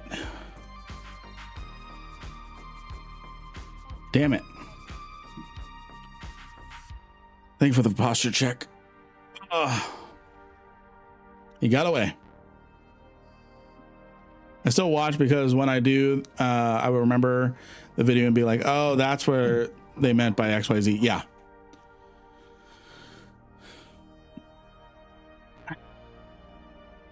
I bet I will get kicked for using the ANSI now.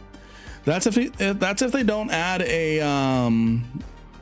a jump log. So what's happened? Oh, and Slevin, I saw your message. I found another superior covert research facility and died in this one. Oh, I'm sorry to hear that. Sorry, man.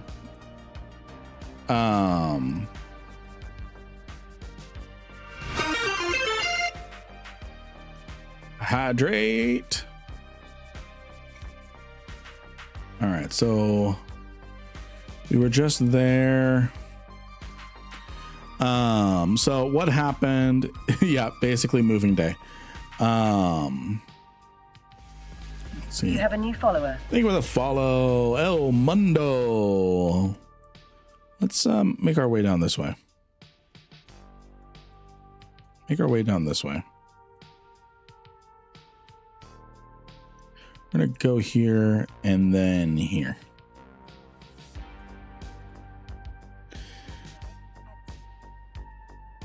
So, what's happening is antiplexes are changing in September. They're no longer going to require a liquid ozone, and jump tolls are going away because of it. Antiplexes are going to become alliance only, meaning that your coalition friends cannot use it, only your alliance. And depending on how far away the antiplex is from the capital, the jump gate uses more capacitor. Raffo, thank you for the follow. Uses more capacitor. And when it uses more capacitor of the antiplex, and when that hits zero, the antiplex can't be used until it recharges enough to accommodate your ship. And it takes about 6.25 hours to recharge to full. Yeah, 6.25 hours. What is the purpose of these antiplex changes? It's force projection. Right now, I actually had someone who's currently in Goons run these numbers for me. Right now, someone in the system of CTEC-J, where is CTEC-J? Somewhere here. I'm just going to search it. CTEC-J 6MT. So this system here, to go from here and only taking gates that you have access to in here, it takes 49 jumps. But, and that's just with regular gates. If you are using an antiplex, it's 21 jumps. And if every system takes 45 seconds to a minute to cross, oh, and I lost all my jump stuff. Hold on. If every system only takes a, I'm going to go here, then here, then here. If every system takes only a minute, 30 seconds, something like that, to watch or to travel to, thank you for the follow, Terratos. Then you turn a 1 hour travel time into 20 minutes. That means the Goon staging fleet. Thank you for the friend, Kasui. That means the Goon staging fleet in CTEC-J can get all the way over to Delve in 20 minutes. That's force projection. They are able to project their force from here to here in a reasonable amount of time. And that is not good, because let's say the Delve residents are just having a fight. The residents in Delve are having a fight. They're fighting each other for territory or something. And then Goons get a whiff of it and they want to interfere. They are 20 minutes away. Let's see here. What's the difference between an alliance and a coalition? An alliance is the highest in-game organization mechanic that can exist in the game that is supported. Everything is corporation or alliance based. Members form into corporations and corporations form into alliances. That is it. Coalitions are a social construct on top of that, where two alliances agree to work together on an intimate basis. How often are Goons going to develop? It's just an example of just how ridiculous it is. Goons are way over here. Delve is here. They can get from here to here. They can cross the entire galaxy in 20 jumps. The point is not them going to Delve, is if they want to, they can, and do it in less than 20 minutes. What does it take to make an alliance? You need a corporation, a billion ISK, and a office headquarter. I'm not gonna be able to catch anything here. Yeah, so A one-time 1 billion ISK, yes. And then there's like 100 million ISK a month fee, depending on where you put your office. Is it done by a deployable structure or shippability? Yeah, the jumping is done by a deployable structure called an Ansible gate. And Goon's moving to Delve confirmed. Let's see. Am I gonna get lucky? Oh, within 7.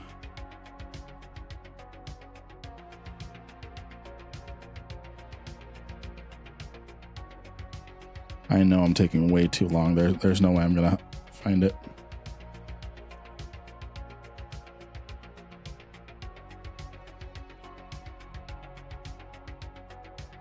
Still out there.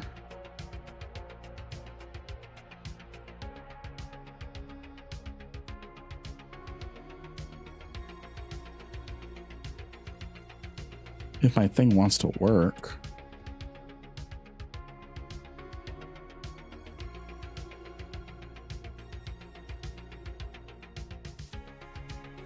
Okay, he's gone. Moving on.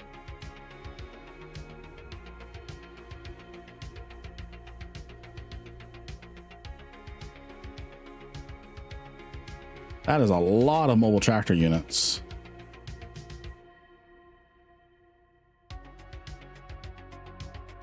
And nothing in the system. How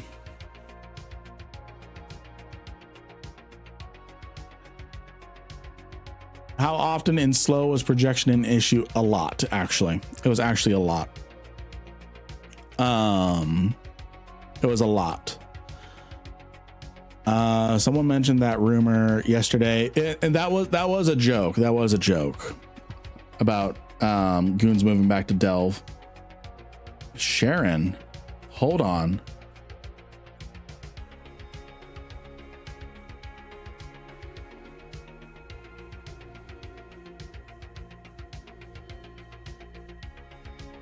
Hold on. Okay, it's docked.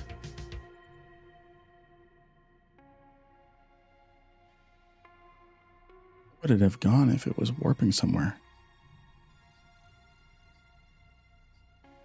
Back my way? I cannot not take a chance here and warp to another gate just to see if a Sharon is somewhere. I'm descanning. Okay, not here, not here. Okay, my heart was pounding at the chance of a freighter. Okay, so, quick question. What kind of PvE activities would you recommend for a duo? We're both fairly new players, and we've noticed that most PvE activities in high sec, including sites through null sec, pretty underwhelming and offer little to no reward. Do you have suggestions? I suggest missions. And exploration. Those are very high paying activities. With missions, you can stay in high sec. It's high paying in the long run, especially if you account for level 4 missions. Level 4 missions and doing burners. Let me see here. So, and then level 4 missions you can do in high sec, things like that.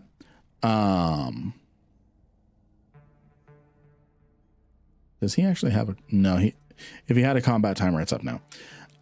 Exploration is something that you can make a lot of IS doing by going to null and just safely making your way back.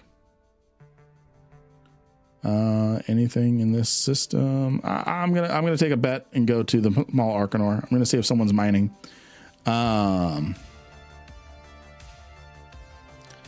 So the other thing you can do is you can do abyssals. I believe in a pair of destroyers. That's one thing you can do. I can't really comment on abyssals. I don't do them. I'm not good at them.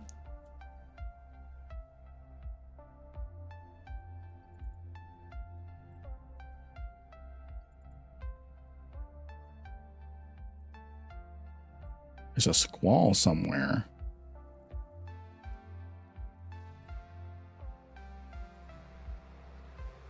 Okay, moving on. Duo jackdaws and an abyssal is okay. Yeah.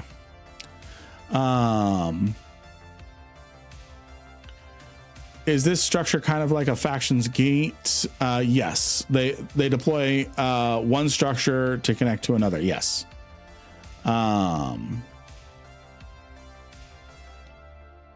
If we spread the word on Delve, then Reddit will pick it up as for the memes. Yeah. Ed Sheeran on scan. Oh, I missed that. I am 70 and retired, so I can play whenever and however long I want. Nothing is better than managed democracy and very real and not manipulated voting systems. Excuse me. Why would you even jest about a manipulated voting system? Why would you do that? Are you a traitor? Have you been impacted by the automatons? Cyberstan? I'm gonna get fucked here by these Sancho rats.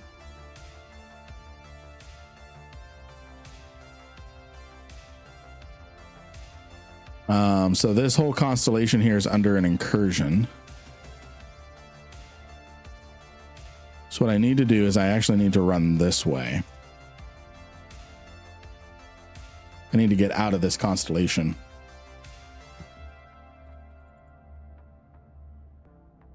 I think I'm actually screwed. Oh, they're 100 kilometers away. Unless they can scram it 100 kilometers away, I think I should be fine.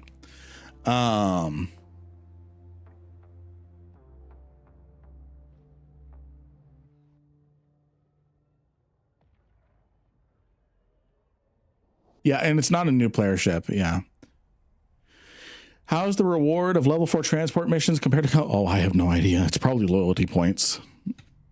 And a lot of level 4s will send you to... level 4 transport missions will send you to low sec. So not going to be fun to do.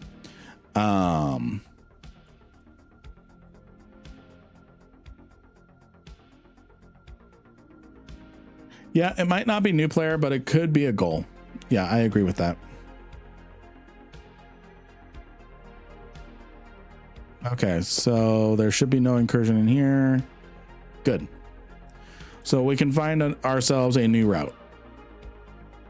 We can find ourselves a new route of activity.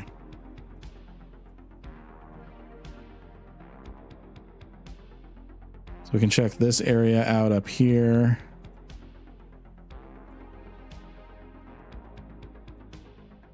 Let's check those areas. What's coming in your mind calling a war veteran a traitor? Listen here. I am a loyal citizen of Super Earth. I do not even insinuate that our voting system is manipulated. I do not even insinuate it. The fact that you would implant that thought in my mind makes you a traitor to Super Earth.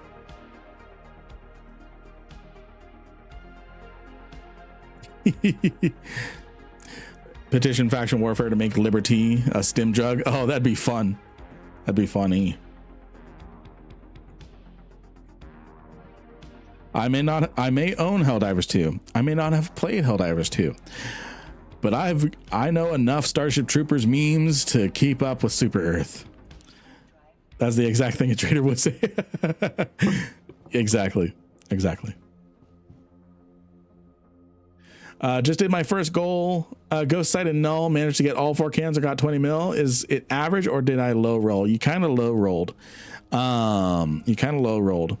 There's 4 different cans. There's 5 different cans. with ghost sites, what you want to do is you want to have a cargo scanner. You want to take a minute, scan all the cargo containers. And then was it, okay, so it was null. So it would have been a good ghost site. So scan all the containers first, and then hack the 2 or 3 most expensive containers. The container above the little structure in the center is always going to be the one that has the most loot. And then one of the 4 ones is going to have really good loot, and then the other 3 are just going to have BPCs. You probably got some good BPCs from that. Did you get any good BPCs? I need to talk to my democracy officer. Yes, you do. Yes, you do.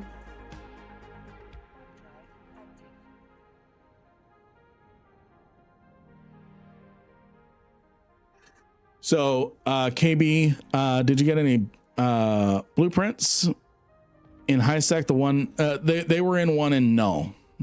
They were in one in null, but that's good to know that the one is always empty. I actually didn't know that. When it comes to the high sec ghost sites.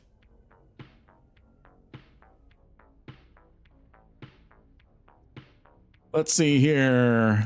I'm sorry, friends. I don't know when the timer popped up. We're going to do after I see if there's anybody I can catch in this system.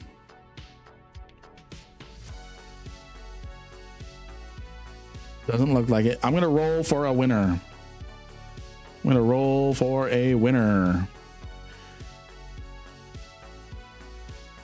You did get one blueprint. Which one did you get?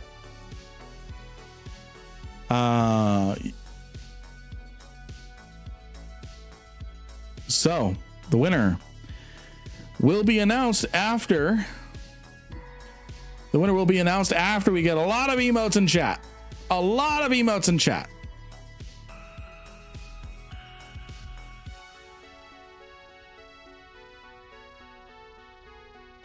A lot of emotes in chat. And then we're going to pick someone to win 200 million ISK. 200 million ISK.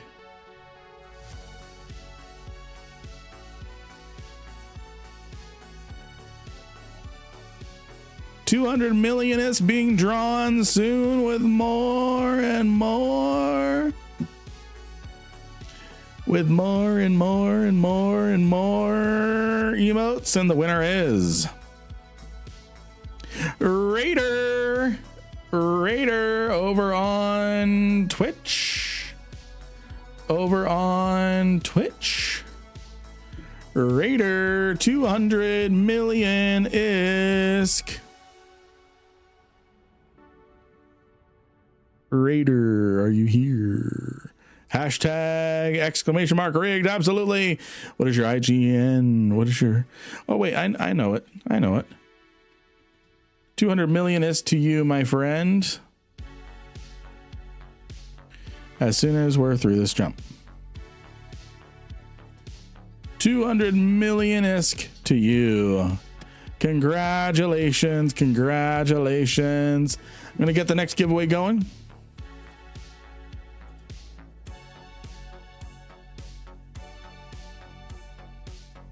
There we go. Everyone get in on the giveaway. Exclamation mark Lynn.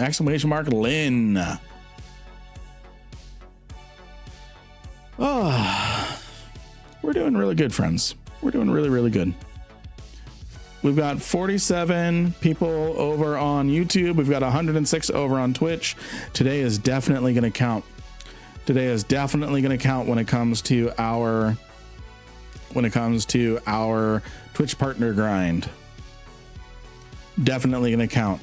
We have, so since this stream's definitely going to count, we have 3 more streams after this. So the 2 streams tomorrow and the next day, and then 1 more, and we will be Twitch partner.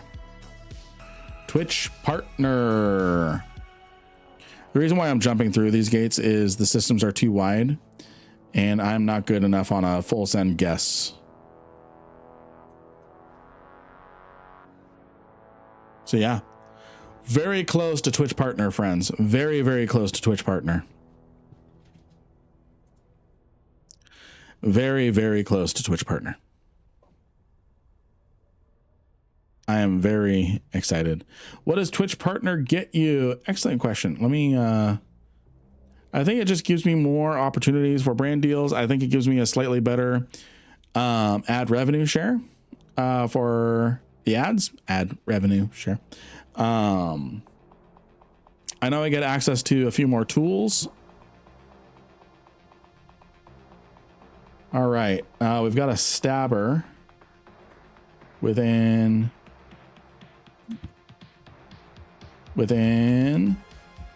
between 7 and 8.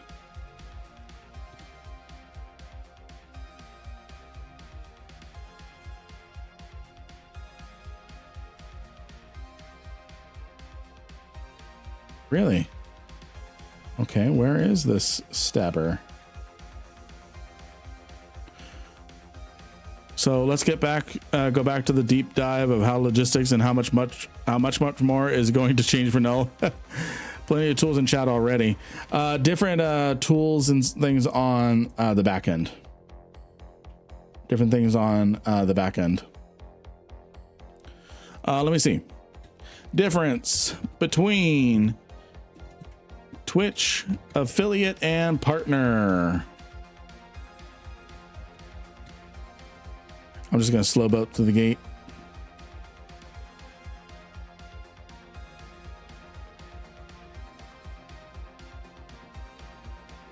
All right, so I get access to be able to negotiate. Oh, this is interesting. So I actually get to negotiate my revenue split with subs. I get ad incentives, dedicated payout schedules. So I get to pick when my paycheck comes in. Do you also get skins for giveaway? That so I'm an Eve partner. I do get skins for that. We're grinding for Twitch partner. We're grinding for Twitch partner right now. Ooh, yeah, boy. Yeah, boy. I just need you to panic. Oh, maybe not. You're playing King of the Hill? Nice. Stabber fleet issue, Vagabond. Oh no, don't get me. Don't get me. Ah, he aggressed. I don't have an Pyro, so I don't need to worry about it. Hammerhead's out.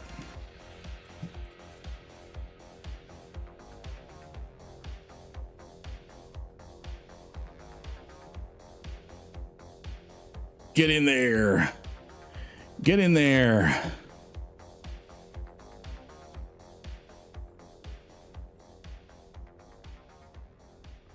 All right.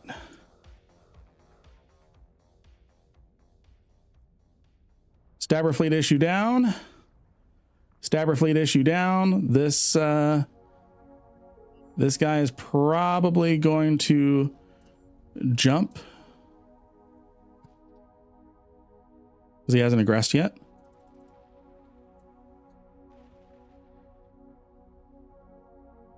Yeah, he jumped. Vagabond or the Cinnaball, what are you doing? What are you doing?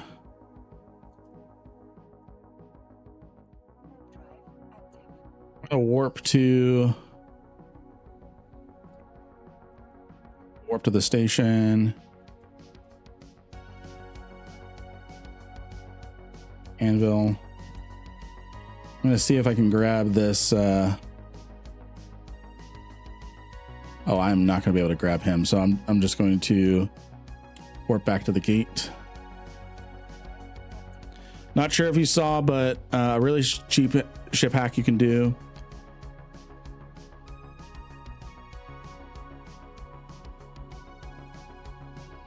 As to the Cinnabon, yes. So Saber just came back. Vagabond just came back. Come on, come on, come on, come on, come on, come on, come on. Ah, he warped. Where'd you warp to? Where'd you warp to? You warped to the out gate.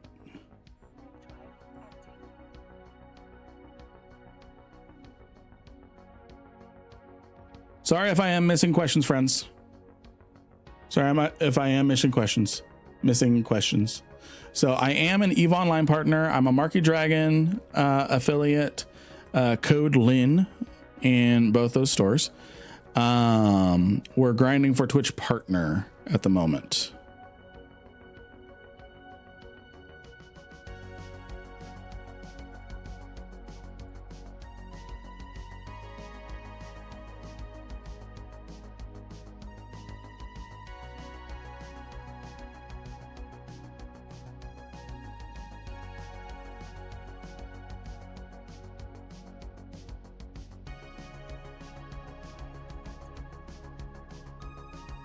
I have a feeling I just got bubble walled.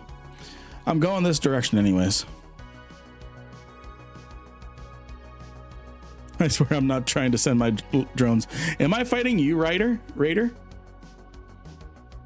No, I'm not fighting you. I'm not fighting you.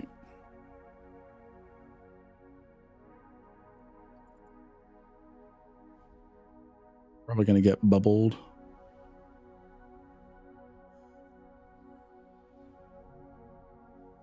All right, I have no idea where they went. That's okay. You're doing faction warfare in low sec? Okay. What does logi mean? Logi means logistics or healing. There's two types of logistics. There's logistics, which is 99% of the time when someone's talking about logistics, they're talking about logi as far as healing. The other logistics is hauling. Players just call that hauling. So like the Odysseus fit. Which one?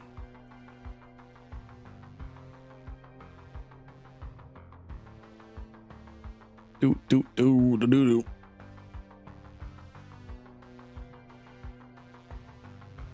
So we killed the stabber. Why am I not on my PvP tab? There we go. That's better. There we go. So we took out a stabber fleet issue. Are we ISK positive on the night so far? We are ISK positive on the night so far. And definitely fun positive. I'm going to pause in this system. And I'm going to wrap up my damage. I got some hull to wrap up. I've got some armor to wrap up. So I'm gonna wrap up here while things are quiet.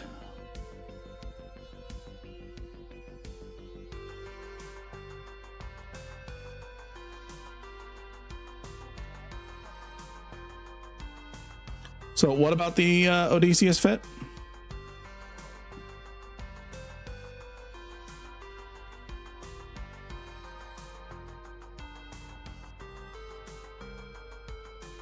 Raider, you would use that in a ghost site in high sec, I think.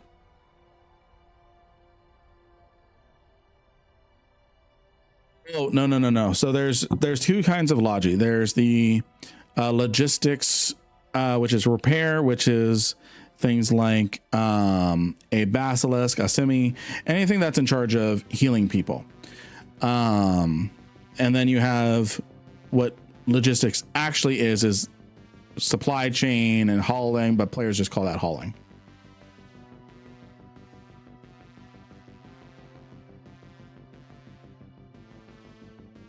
All right, Alexander, thanks for hanging out with us. Have a good night. Have a good night, Alexander. So I have a question for everyone. I have a question for everybody. And feel free to think about this a little bit. And if you can't think of anything now, but you think of it later, feel free to share it on our Discord as well. Discord.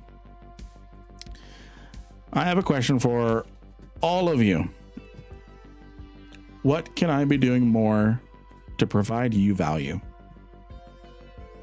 What can I do more to provide you value as a Twitch subscriber, as a Prime subscriber, as a YouTube member, as a Patreon member? What can I be doing to make your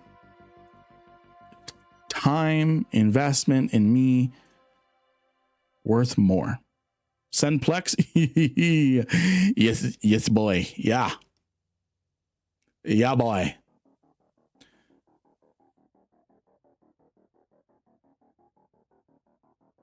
So we're just gonna wrap up our armor. We got a lot of armor to wrap up. And then we can repair our heat damage on our MWD. I would love to see more instructional time on here. Okay.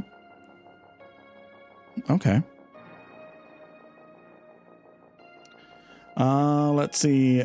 Like Laura advised, make more YouTube videos, guides. Yeah, I have a video coming out tomorrow. It's a commentary piece on it's basically the stuff we've been talking about with the Ansiplexes. I may have just ruined Eve telling people they can hack in a Gnosis. Theory craft streams where people give you ideas for ways they want to play and you give them help building the fits for that play style. Okay. I'm not the best at fit theory crafting, but I will give my damnedest. So that way everyone can point and laugh at how bad I am at fitting ships. How good are you at estimating, planning electrical projects? Need to sub out some work for more free time? Probably not. You're doing great. I appreciate that. I have the philosophy of there's something more that I can be doing every day. There's ways that I can be improving every day. There's ways that I can be doing more and providing value to you all every day. That's where I'm at. I don't want to stay stagnant, and I want to make sure that everyone is getting the value that they want out of the streams and that I'm improving.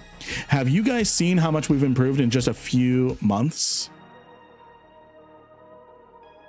Stay awesome and wholesome, bro. ISD Drew linked you in rookie chat and we hyped you up in there. Really? That's awesome. That's actually really cool. Let me show you how much we've improved the quality. While I'm wrapping up, and now I gotta cap up.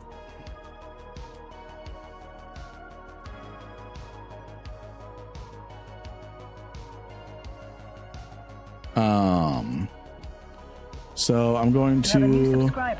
Hey, Netagore! Thank you for the Twitch Prime subscribe. All right, I'm gonna push a button and then we're going to look at my channel. Let's see. So look at this. I'm gonna mute the tab and then I'm gonna turn off captions. Look at the quality. I know it's a little off center, skewed, things like that. So look at the quality of this. Okay. And get it in your mind. This is like 3 days ago. We uploaded this video 3 days ago. Keep this ingrained in your mind. Now look at the quality of this video here. Look how much we've improved already. Are we done with stream soon or going longer? Oh, we got like another 2 hours. And then look at even further. Look at even further with this video.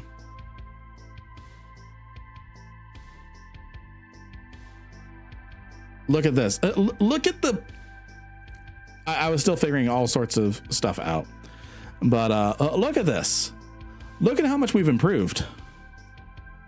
Oh, and then we had the old intro when I was still slow community. Look at how much we've improved, friends.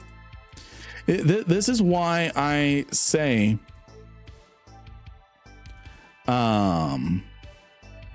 wait, how much structure is repaired every? Am I actually getting whole points? Yeah, looks like it. This is why I say I don't want to be stagnant. I need to keep moving, keep providing value, and just making sure that everyone is getting what they want out of me. And I think that's about as much cap as we're gonna, or as much hull as we're gonna get. So I'm gonna leave it.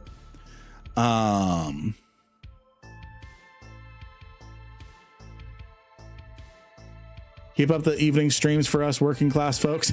I will do my best. I will do my best. And oh, you know what? I think I left my mobile depot back there.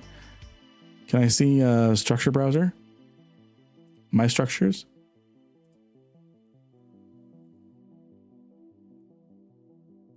No, looks like I did not leave it out there.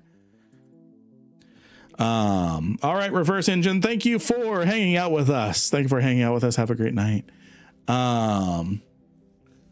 You look taller. Do I look taller?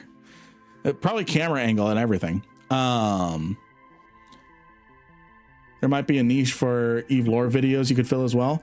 And I do have more lore videos planned. Well, no, I was talking about the last death, which would be funny because that means I have a mobile depot somewhere that says subscribe to Lynn Rankin, just littering someone's space for 30 days. Let's see here. There was a system that we used to... Oh. Anything good in this system? Within one? No, that's just going to be... That's just going to be on a Fortizar or something. Someone's just leaving trash out. And instantly, anyone remember what system? It was in HiSec near Jita.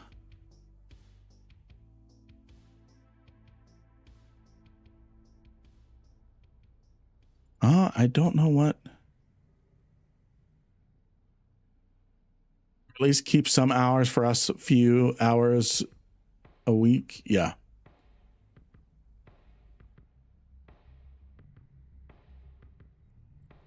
So our friend's trying to sort some stuff out. Okay, let's make our way this way. We got a Stabber Fleet issue on this run. That's nice. Let's see. Nothing in this system, and I'm just gonna move on. I would love to see more off-meta PvP content, especially Minotaur ships. I think with Minotaur, a lot of things have to be on meta. I mean, this is definitely not a meta fit right here. The Brutix Navy issue. I don't really know of a way to off meta Minotaur. I don't really know a way to off meta Minotaur. This is the only off meta ship I know. Lynn, have you thought about flying with, is that dogs?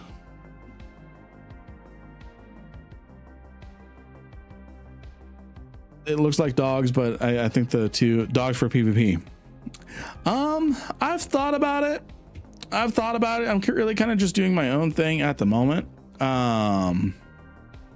Really just doing my own thing at the moment, but yeah. I do miss you guys.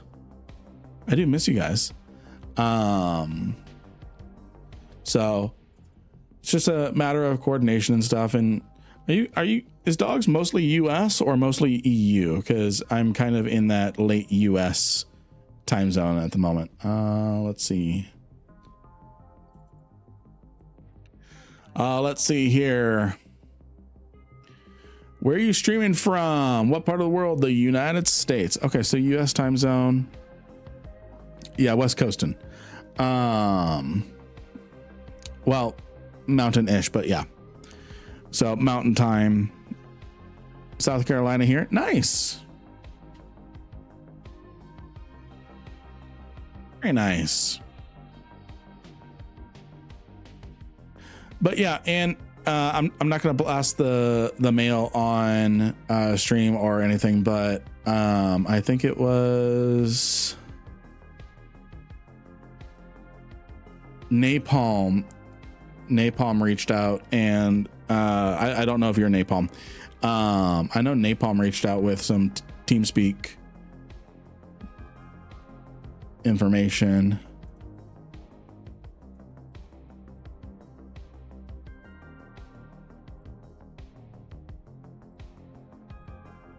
I've just been busy with editing videos and such. I would love to find a nice East Coast corp to join. You could check with Eve University. There's always r/Eve jobs on Reddit, not Eve Reddit, Eve jobs. There's a difference. If you try and post a recruitment post, or hey, I'm looking for a corporation, they will just send you to they will just send you to Eve jobs. There's a Swipple and a malediction, or there's a malediction here. Tethered. Okay. Swipple somewhere. 8 and 10.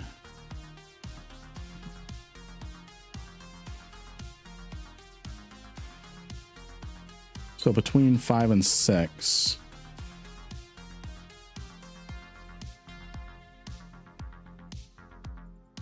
In a tower.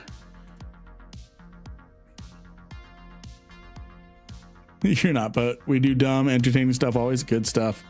Good stuff. I remember the Ishtar, or not the Ishtar, the cap drops.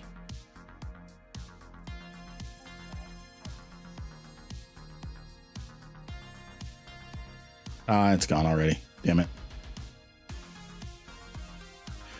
How to make enough is to get a structure. Ooh, my honest advice to you, don't get a structure. Do not get a structure, because what happens is you need to be in a corporation. You need to either make your own corporation or be in a corporation. What then happens is you put down a structure. You need to maintain it. It can be 100 mil a month. And you don't need to own your own station. What happens when you own a station is you become eligible for war declarations.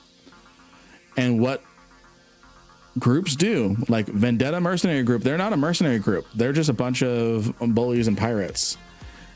They will declare war on you because you own a structure, and they will bully you for months. So do not get a structure. The 2% that you save by building stuff in your own station is not worth being perma war decked. Yeah, you're going to get extorted too. They're going to tell you, we're going to stop war decking you if you pay us 100 million ISK or 1 billion ISK or 5 billion ISK or whatever. And then they're just going to keep blowing you up. I've been wondering whether the interaction between ADM scaling, BRM suppression, ESS reserve has fundamentally changed the equilibrium for regional force projection. What's your take? I think those are inconsequential to the wider force projection. It's just more making money. the war deckers get you in high sec. Declaring war on you means they can legally shoot you in high sec. So yeah, don't get a structure. Not worth the headache of management and not worth the headache of just being camped in your own station that you paid for. Yeah, gankers with apartment. So ADM scaling, BRM, ESS, that doesn't really, wow, thank you for the 500 million ISK. Who sent that? Who sent that? Little Giant Toe sold off Oddplex. You're an Eve hero. Thank you, Little Giant Toe. Thank you, friend. Thank you. I appreciate you. You did not need to do that, but I appreciate that. I appreciate that. Yeah, you're better off not owning a station. You're better off not owning a station. Just live out of an NPC station. It's free.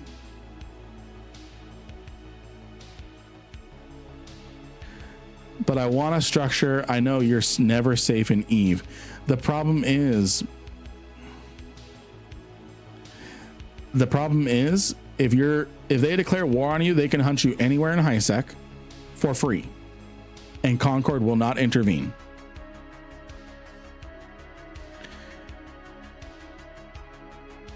It's worthwhile to buy an office in an NPC station. Yes, it's for a one-man person who's not able to defend their own structures. You're going to be facing down a 40, 50 man marauder fleet. It's not worth it.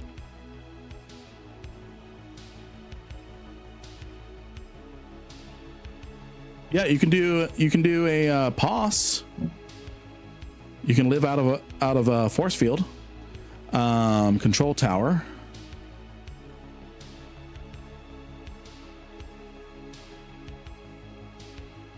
Where is that? Come on.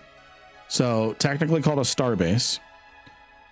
So what this is you fuel it, you place it in space, and it projects a force field. No one's allowed in the force field unless you have the password. Any force fields around that I can do? No. I wanted to see if there was a structure I could show you up front. It's a different type of structure management. Yeah.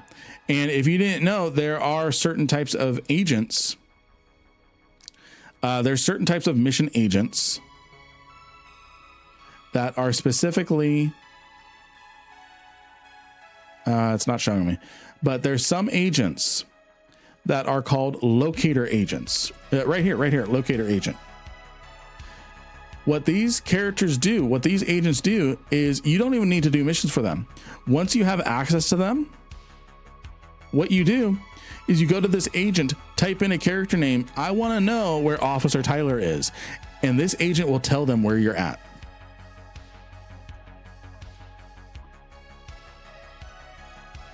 How many people do I need in my corp to defend my station?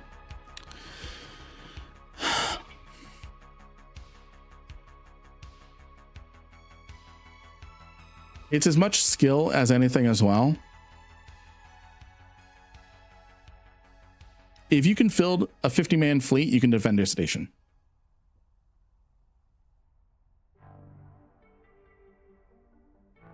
It really depends on who attacks you. If initiative declares war on you, a high-sec war on you, they're going to show up in a 500-man Kiki fleet. Better question is, how many freighters do you need to emergency evac your stuff? Don't even evac your stuff. Just hold on.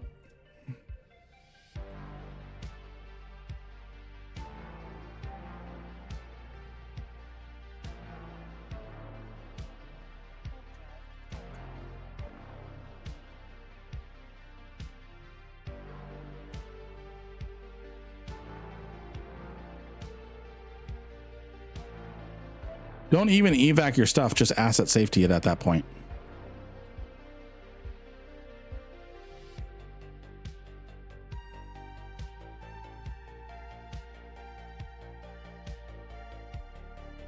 Titan. Titan is not worth it. You're just a glorified loot box for someone. You are a glorified loot box for someone.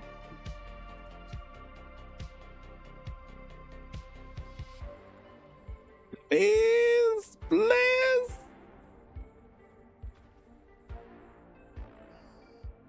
Scram double web.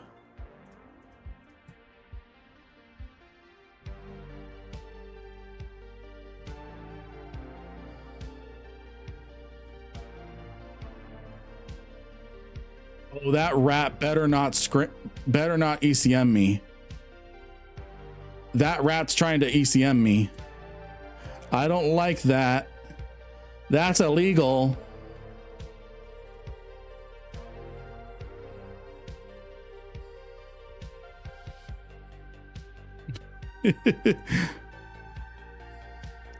All right. Good stuff. We can go ahead and warp. Okay. So I have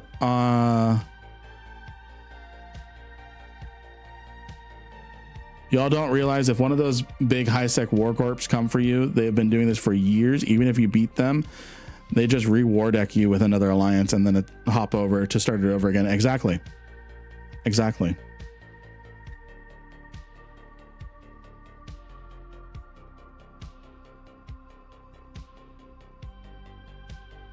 Wait, is this guy tethered at all? Yeah, he's tethered. I didn't know if he aggressed with me or not. Yeah. So back to the Titan. Bigger is not better. Bigger is not better. Bigger is not better. It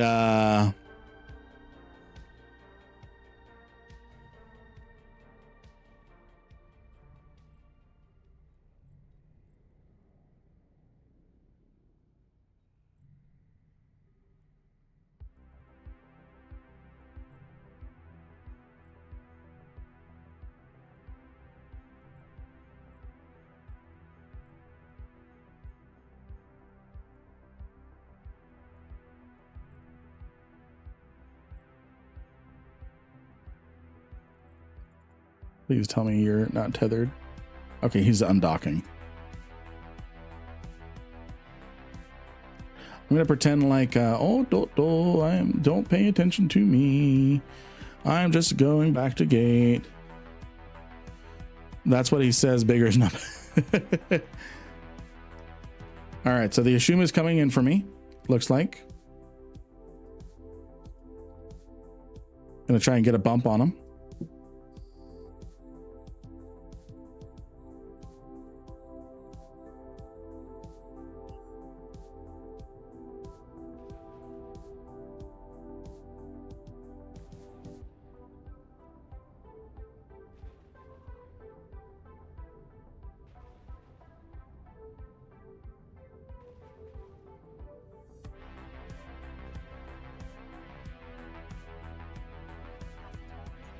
Yeah, he's neuting me. That's okay. So I'm going to go ahead and stop aggressing him. I'm going to hang by the gate. I keep approaching the gate. Because, oh no, they're getting me. They're getting me, friends. They're getting me. They're getting me. They're getting me.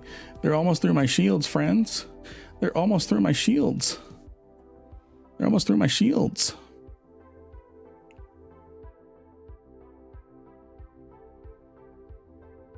So the Ashuma sucks. The bigger the gun, the more specialized the usage. Yes. The Titan, friend, is a glorified Stargate. It's a glorified Stargate. It's a glorified Stargate. Call an ambulance, but not for me. All right, so Shumu and Garmer I don't need to worry about. So now I've got 60 seconds free.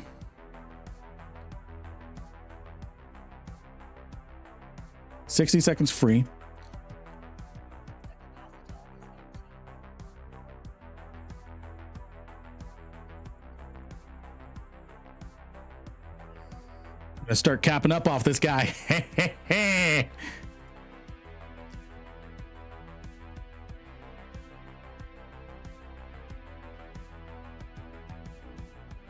I'm gonna hit this. I'm gonna change targets. I'm gonna go for the Executor. No, the Typhoon's nuding me. Oh, wrong target.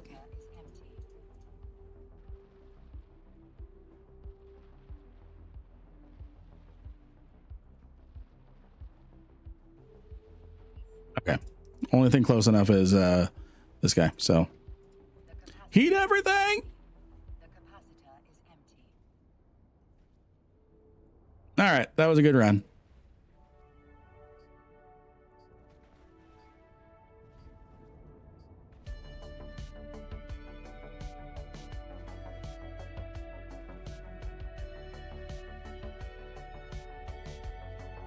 And does the Executor? No, he's out of rep range.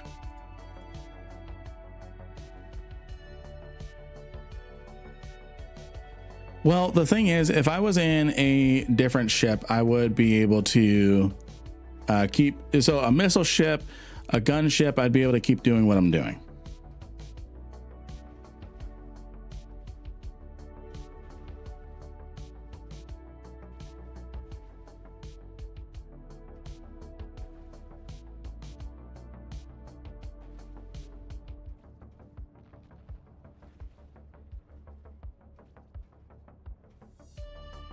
Okay, and I burned out my guns.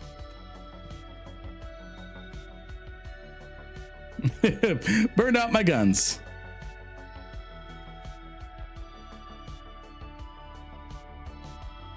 I'm dead anyways, so. Yep, good fight. Good fight.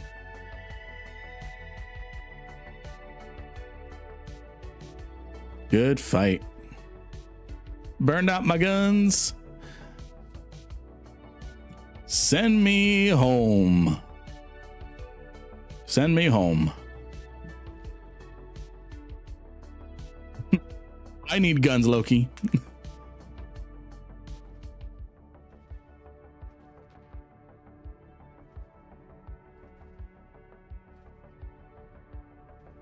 Yeah, cool Stargate, yeah. Let's see here. How do I make a Naga do more damage? I think so. Officer Tyler, I think you're jumping from ship to ship more. So keep in mind, a Naga is a glass cannon. It's not supposed to tank. Oh yeah, let's control F9. A Naga is not supposed to tank. It's a glass cannon. Ooh.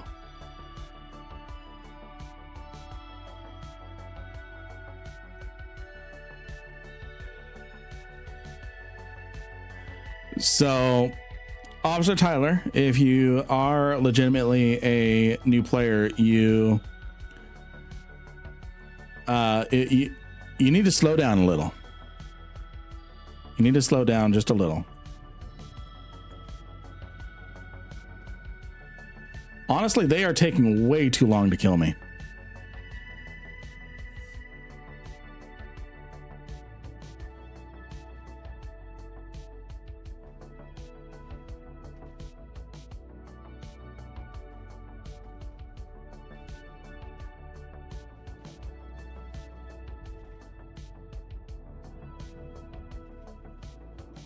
It should not take them this long to kill me. Unless they're watching the stream and watching.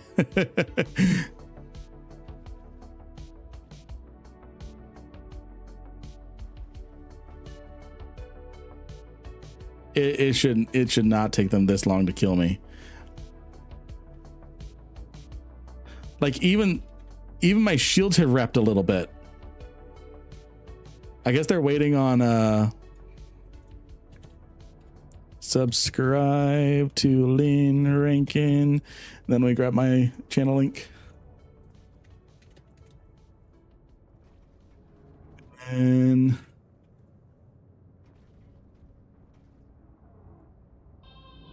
on Twitch. Blops fleet, they stopped shooting. Okay, yeah.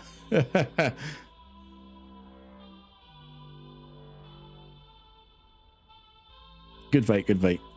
Good fight. Yeah, might as well plug. Alrighty. We had a good run on that. We killed a Stabber fleet issue, killed a Vexer. All right. All right. How are we on the giveaway? We got 17 minutes left on the giveaway. One of our members of the community gifted us 500 million ISK. So we're going to do 2 draws on the next giveaway. 2 draws on the next giveaway. They're waiting for the draw. Can you own a Titan in high sec and never undock it? Like to set a goal to yourself to own a Titan. So a Titan can only be built in Null. Let's see here. So a Titan can only be built in Null, and it can never travel into high sec. The only way you see Nyxes and Supers leave Jita is those are ships that died that were refunded by FC because there was some sort of exploit involved in their death, and the ships were refunded to them. And Jita is a central location, so they were sent to Jita. That is the only way a Titan or a Nyx or Super or anything can get to high sec, is because a GM refunded, reimbursed is the word I was looking for, reimbursed your ship loss because some sort of exploit was involved in its initial death anyways. So if you lose a Titan and you lose it in a way that is actually an exploit, and the support team is having a happy day, what happens is then they will reimburse it and they'll send it to Jita, and that's how you get one in high sec and you never undock it. Are we making it an even? Someone just gifted 100 million ISK. Charles Power 1 2 1 of 2 Charles. Oh, thank you, Charles, for 200 million ISK. We have enough to give away 3 on this draw. Thank you for the 200 million ISK. We have 3 we can draw. 3 people we can draw on this round. Do 3. Yes, we're going to do 3. We're going to do 3 ! Lynn to get in on the giveaway. So yeah, that's how you can get a Titan, a Super in high sec. As soon as it leaves, it can never undock again. Or excuse me, once it leaves, it can never dock again. Fleet ship can high sec. I don't know what you're talking about. Should I log on to Twitch and multi-box the draws? You can. Thank you, Joe Smuck. Everyone's awesome. Everyone is awesome here. Everyone is awesome here. Everyone is awesome. Okay. Heard it here. He is giving away a Titan. What? Just asking because information is tasty. Yum, yum, yum, yum, yum. Turning it into an ASMR stream. Wasn't sure if I needed to enter again. No, you're good. You're good. I am going to use the bathroom really quick, friends. And then I'm going to grab a protein snack. I'll be right back.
Hello.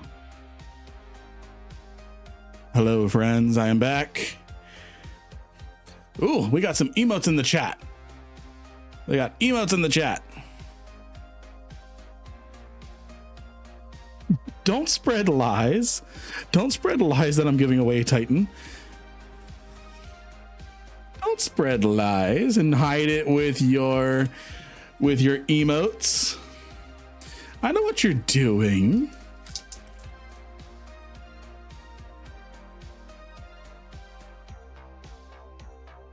All right, friends. Biggest ship you can fly in high sec? That would be a bowhead or some sort of freighter. That's the biggest ship you can fly in high sec. I wouldn't want a Titan on my back. That sounds scary. I don't want a Titan. I don't want a super.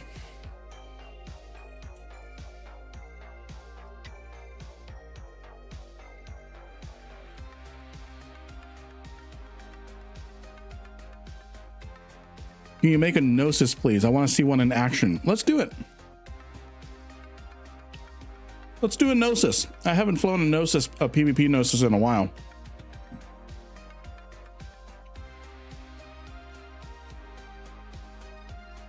Nyx is one of my favorites.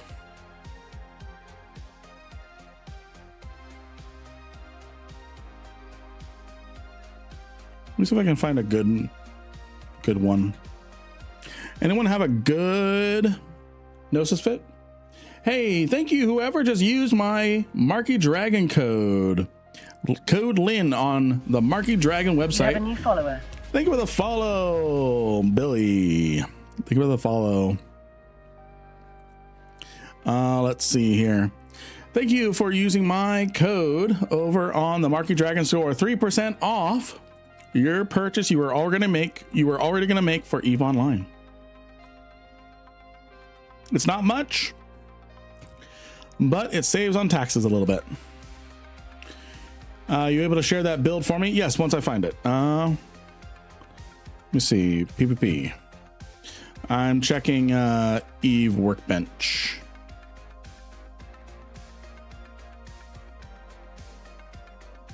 I won a Theny and a Nid and was surprised to see the Nyx is a little more than 3 times. Hey, Lemdas Bread. Thank you for the follow. I like this one. I'm probably going to modify the fit to be missiles instead, because I'm tired of getting nuded out. Ooh, but it has cap batteries. You have a new subscriber. Hey, thank you for the Twitch Prime subscribe, Lemdas Bread. Thank you for the Twitch Prime subscribe. I appreciate that, friend. So I am going to switch this to a missile fit. Probably a ham missile fit.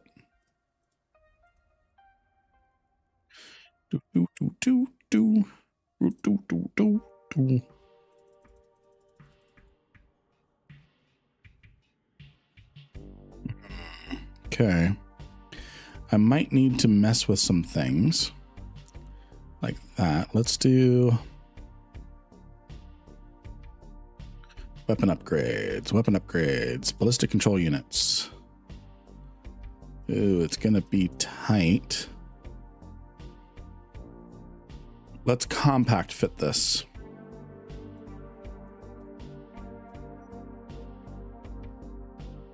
Compact. These shield extenders don't need to be Tech 2. They can be compact. And then I need one more there. We're gonna compact fit this. There we go. There we go. Not much on the HP. It's honor brawl. I only ever sub to people who are nice and helpful. You are a rare breed. I really appreciate that, Limb Spread.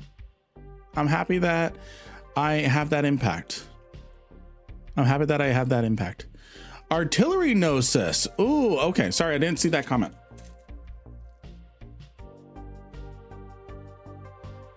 Artillery Gnosis. Let's have some fun.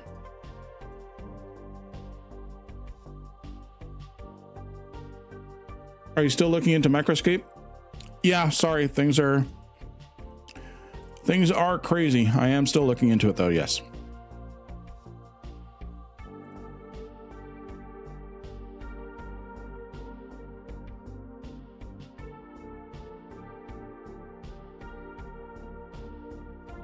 Can I fit? I'm gonna go with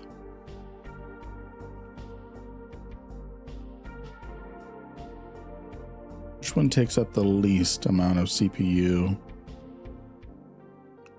The carbine. So I'm gonna carbine fit this.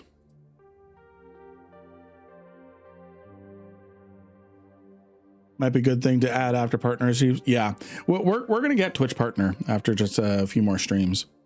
So let's see here. Tracking, kind of mid. What about a carbine 650? Let's go with the carbine 650 because we get better tracking. We get better tracking, so that's going to help us. Gyro stabilizers, and then I'm going to swap one of these for a tracking enhancer.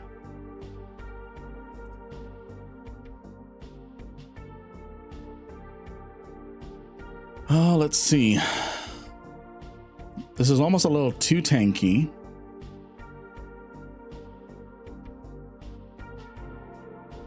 So I need something to hold stuff down. So let's grab a point.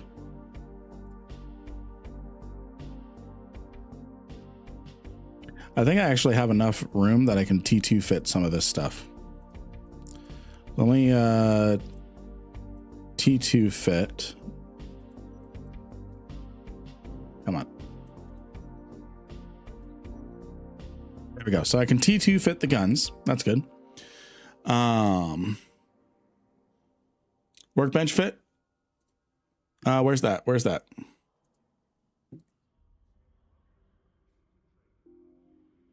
Yeah, let's see the let's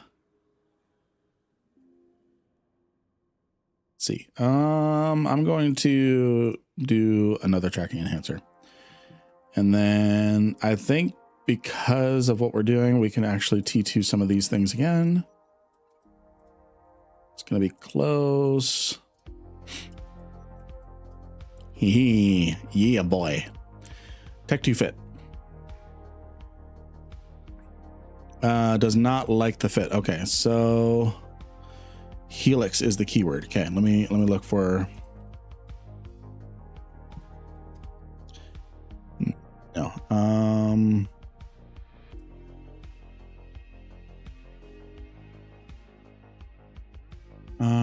Wormhole.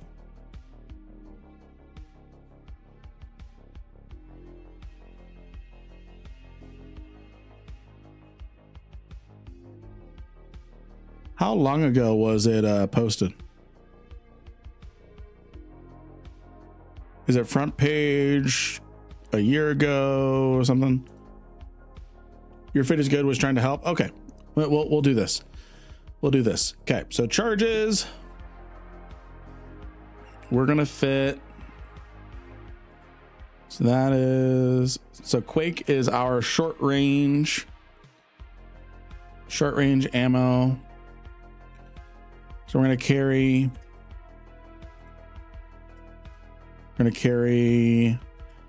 2,000. We're gonna do 2,500 Quake. I don't think we'll need that much. No, we're not gonna need that much. I'm only gonna bring 1,500. I'm gonna bring 500 Tremor, and I'm gonna bring some Republic Fleet and Fusion. There we go. And what kind of drones? We've got hammerheads. Good. Let's see here. 2020. Okay. So way far back. Ooh, someone pinged me. Holy shit, it's Ryan Gosling.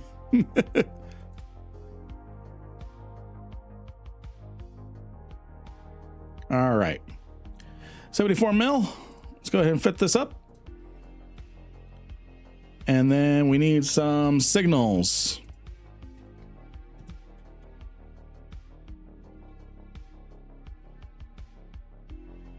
Some signal needle jacks. I'm going to bring 4. You never know. You never know. I actually have not flown a Gnosis in a while. Where is it? There it is. All right, looks like giveaway is ready to draw. Let's get a lot of emotes in chat to hype up the giveaway. We're giving away 3 individuals, 200 million ISK each. Subscribe to Lynn Rankin on YouTube.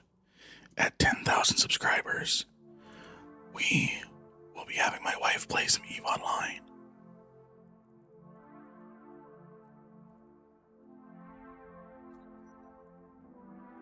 We hit 10,000 subscribers. Welcome to the ASMR stream. The winner is Eve Tear. 200 million is to Eve Tear is our first winner of 3. First winner of 3. Eve Tear, are you here? Eve Tear, are you here? Oh, I just saw your fit, Loki. Exclamation mark IGN. There we go. I have you right here. We've got you right here for 200 million ISK. More emotes in the chat. We're going to give away another 200 million ISK. You're very welcome, Eve Tear. Thank you for participating and hanging out with us tonight. More emotes. Robot lawnmowers are 5,000. What the fuck? No, I am agreeing. What the fuck? And I don't think they even do that good of a job. Keep the emotes coming. I'm gonna push the button. I'm gonna push the button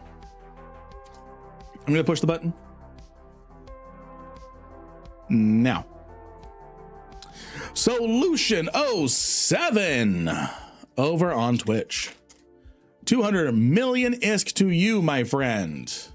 200 million ISK to you. All right, Solution 07, I got you.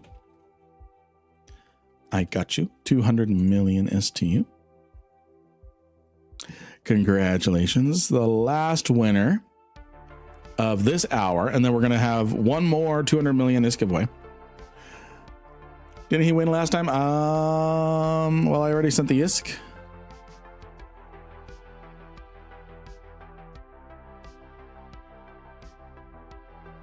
Morning Light, credit card debt. Nope, he hasn't won one this stream. Not this stream. Yeah.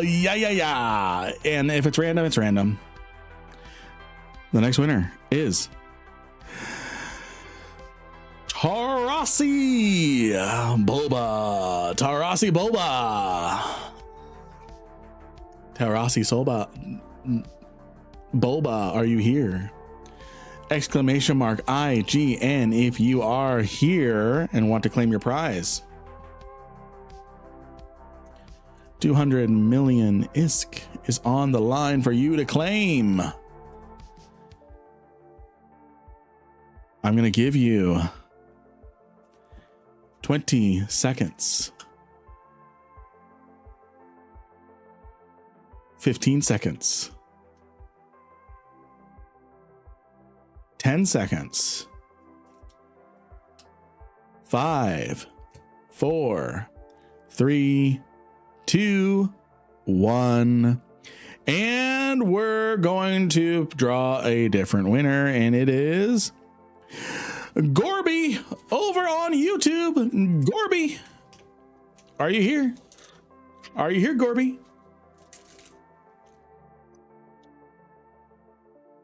Are you here, Gorby?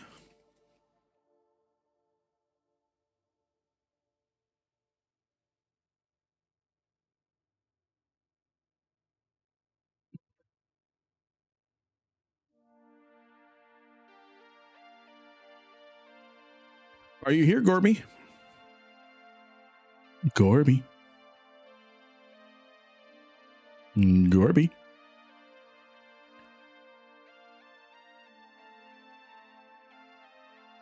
I am going to pick a different winner. The replacement winner is Slavenda over on YouTube. Slavend, I've got you here. I've got you here. Congratulations. Congratulations on 200 million ISK, 400 of which is from the community. Actually, that whole giveaway was from the community. So because of that, no, excuse me, brain. Yeah, we got 600 mil donated to us. 600, 700 mil divided by 3. That's, I'm going to push the button again. If you guys emote a lot, if y'all emote a lot, I'm going to push the button again. I'm going to push the button again if y'all emote a lot.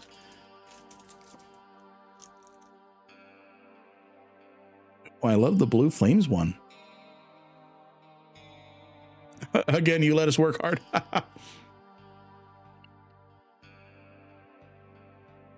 All right. The winner for this hour after allow. Why won't it let me allow? There we go. Hydrate. After my hydrate, the winner is Doc Drucker. Exclamation mark Lynn to claim your prize. Exclamation mark Lynn to claim your prize. No worries, Callisto. Better luck next time. Better luck next time. Fake hydrate. No, it was real. It's real. We're going to have to re-roll this one. 10, 9, 8, 7, 6, 5, 4, 3, 2, 1. Reroll. The winner is James. Are you here, James? Are you here? Exclamation mark IGN to claim your prize if you are here. I'm going to give you 20 seconds.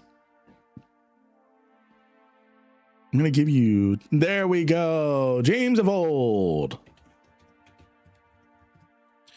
James of old.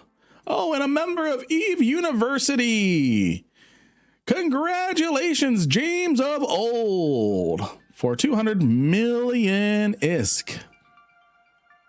200 million ISK. Congratulations, James of old, on 200 million ISK. Good luck on your journey in Eve Online. Good luck on your journey in Eve Online. Welcome to the community. Don't spend it all in one place. In fact, fly cheap, and it will last you a very, very long time. It will last you a very, very long time. And we've got Feb with the hydrate. Thank you, Feb. I actually really, really needed that. Yeah, we've got multiple people from Eve University here.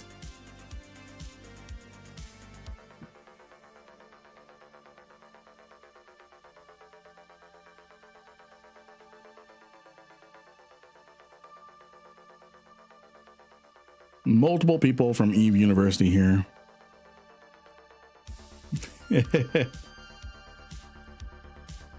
All right, let's see where we end up. The community has asked, and nothing's in range of us. So I'm just going to pick a destination. The community has asked for a gnosis. The community has asked for a gnosis, and we are going to provide a gnosis. Actually, I'm just going to jump this gate, and then we'll continue on the path I made.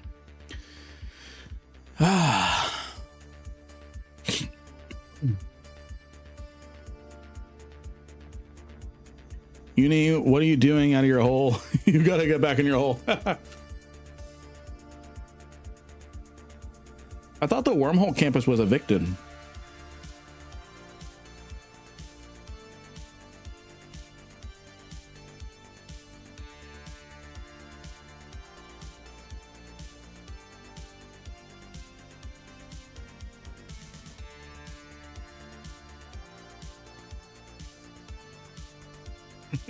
All right, James. All righty. Anything here? Lots of stuff probably in a paw somewhere.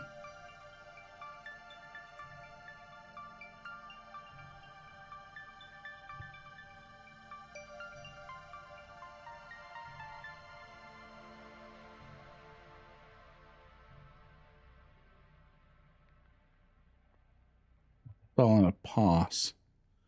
So there's nothing here except a rapier.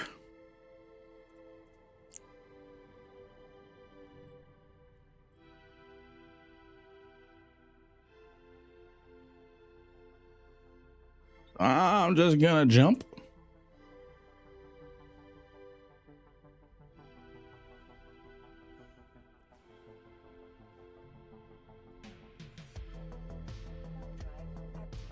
Alrighty. Oh, I just started the last giveaway. Whew. Everyone get in on the giveaway. May the ancestors guide your guns. May the winds of Matar carry you home. Fly with courage, strike without hesitation, return with honor, or become a name our people never forget.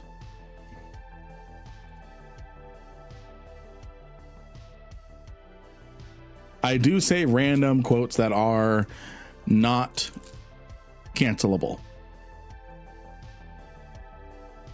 and Eve related.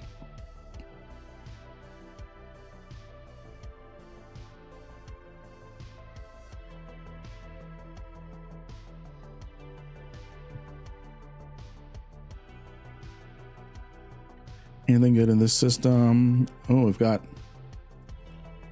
Stormbringers.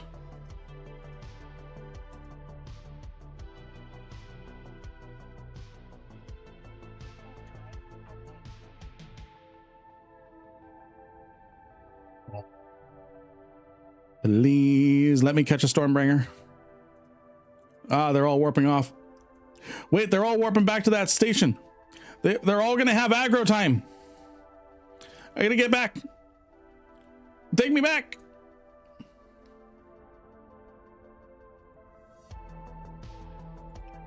Take me back. I don't got long.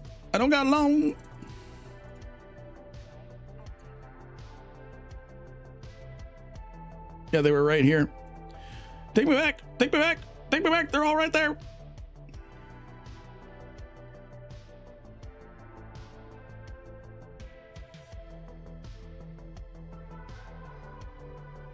Nah, they warped off.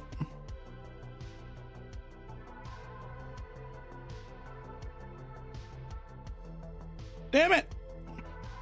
They all stupidly warped to an Anzaplex. Yeah, sorry. Did not mean to smack that. I was just so upset. I just had to hit my microphone.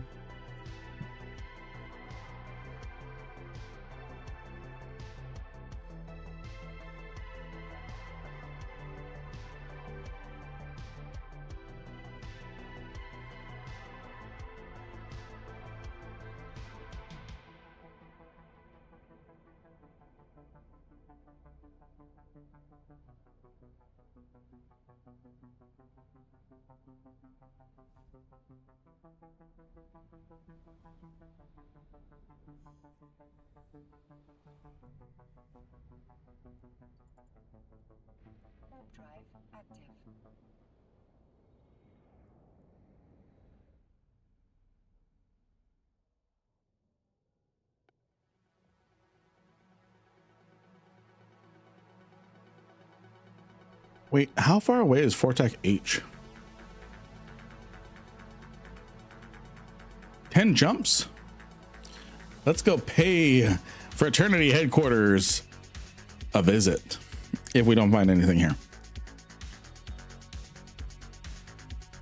Ishtar.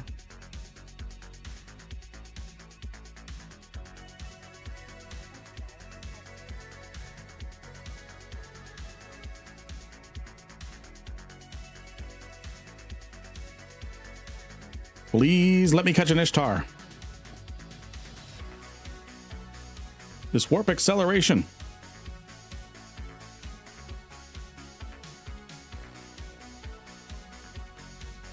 Oh my gosh, it's standing still. Oh my gosh, it's right next to me.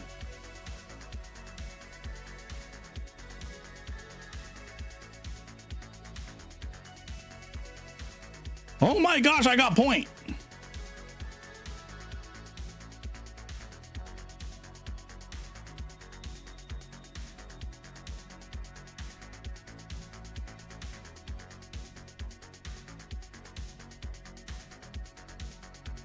Keep it range 5 kilometers.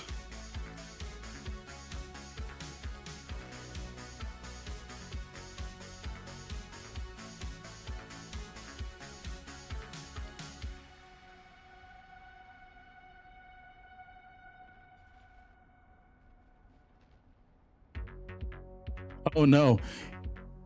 Oh no, I don't have the DPS. I don't have the DPS. I don't have the DPS.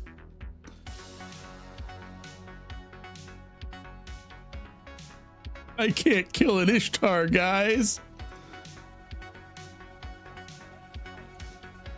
If I was autocannon, I'd probably be able to do it.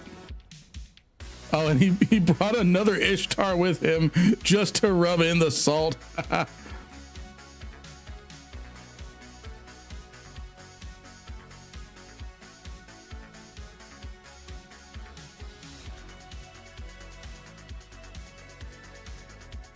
Oh, what's this fit here? Ooh.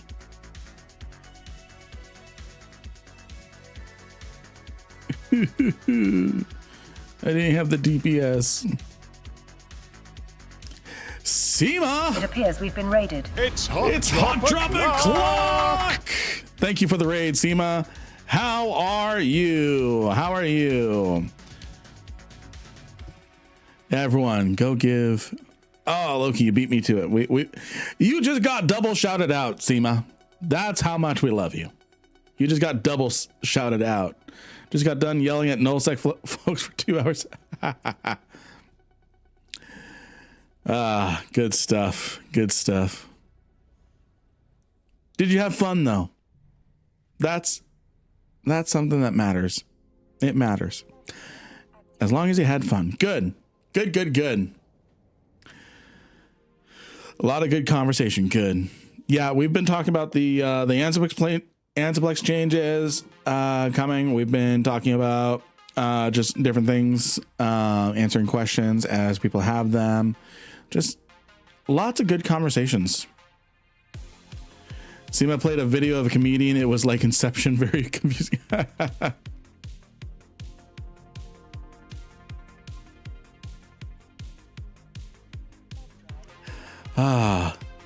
And then my community, they decided they'd had enough of me with the Brutix Navy issue, and they wanted me to fly a Arty Gnosis.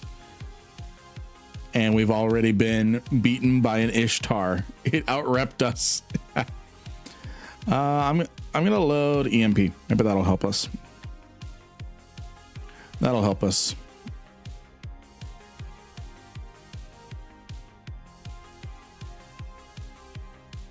Oh yeah, that'll help us.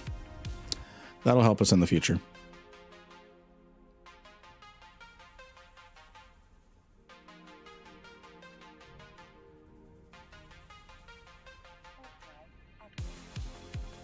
Alrighty, am I missing anything in chat? No, I'm not. No, I'm not.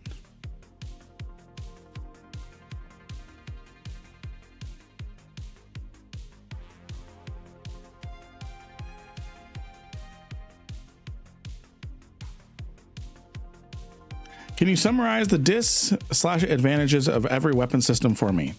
I'm trying to decide what to skill into as a beginner. Ooh.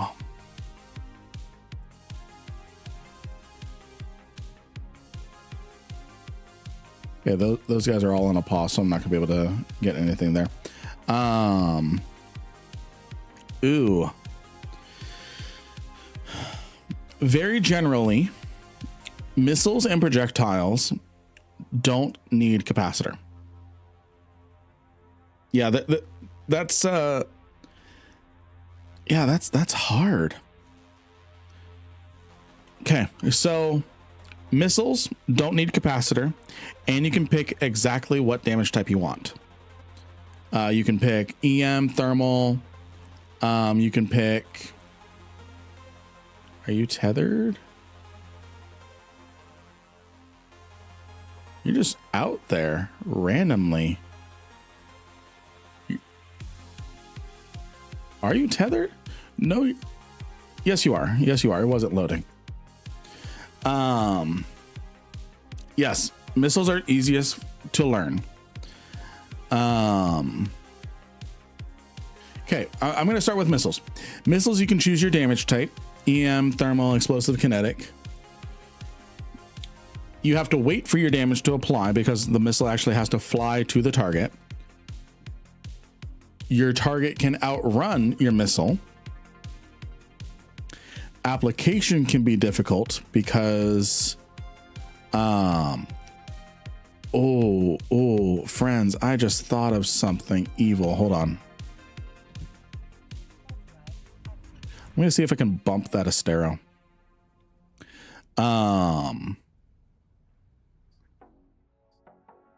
I don't know why I keep forgetting about these evil things.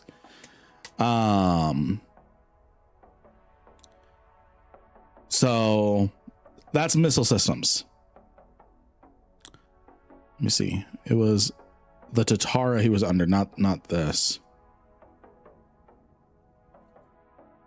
Okay, I'm gonna warp to the Tatara and see if I can MWD into him. Yeah, he sees me. He sees me. I know. And you're probably going to get structure gunned. No one's in this station.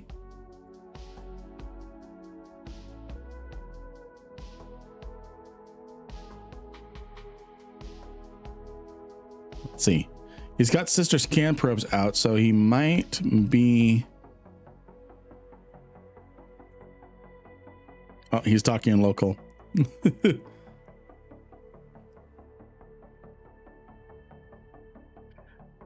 No, he's not out of tether. He's in tether. Oh, he just docked. Okay. It was worth a shot. So that's missiles. Projectiles. Oh, and missiles don't use capacitor. A contract has been assigned to me.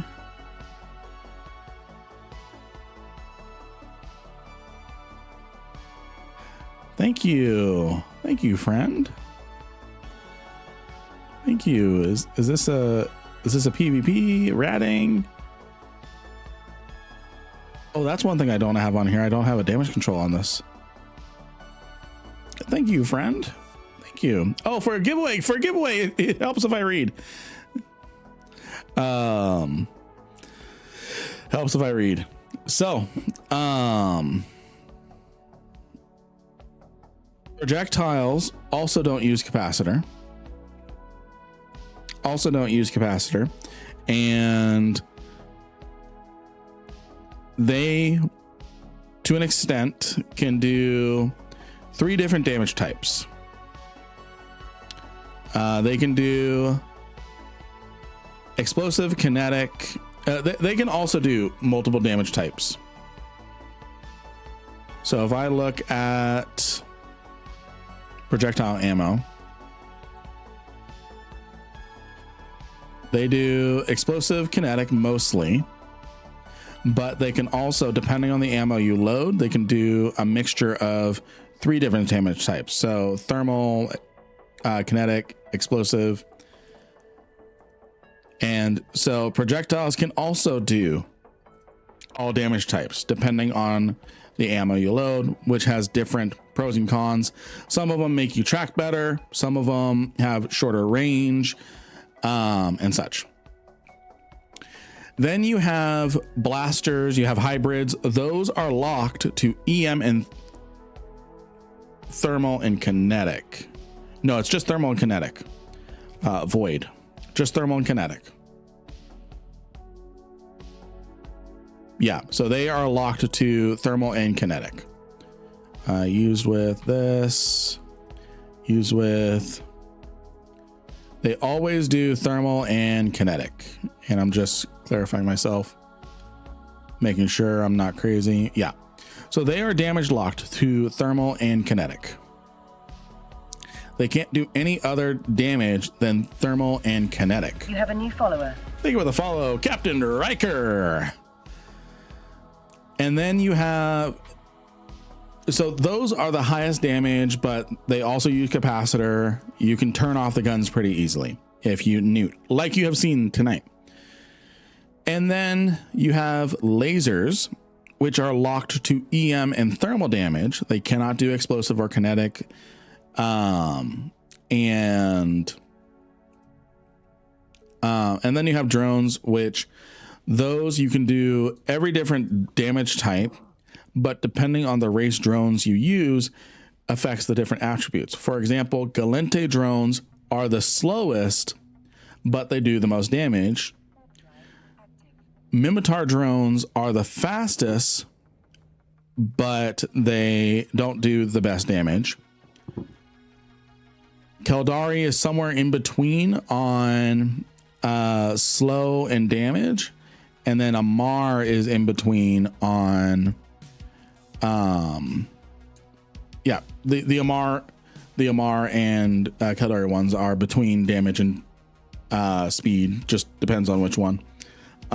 Is this fun? Yeah, I'm having fun. We're actually heading to fraternity headquarters. Okay, let's see if I can get this Ishtar. Let's see if I can get this Mordu's Legion Supremacy. Yes. Let's see if I can get this Ishtar here.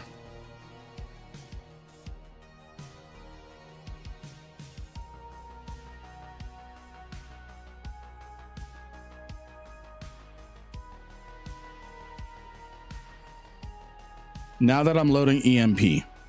Ooh, that's smack.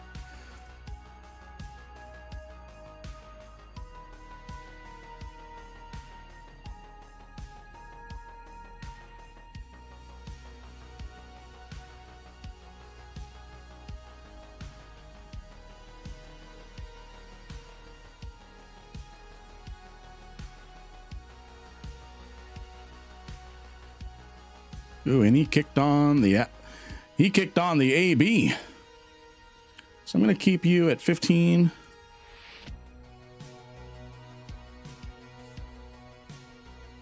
I don't need to heat prop. I can outrun him.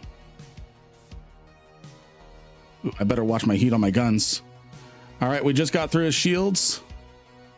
He can die. He can die, friends. He can die. And I don't need to heat the warp disruptor anymore. I can keep up with him. I can keep up with him. We can kill this one. We can kill this one for sure.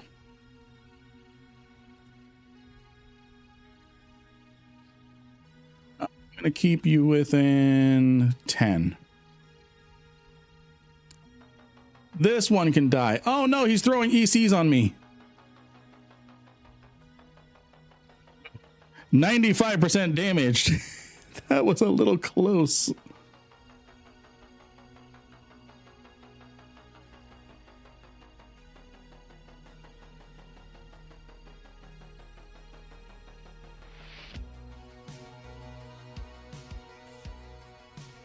All right, I don't need my prop on for a second so I can recover some of that. He's scared.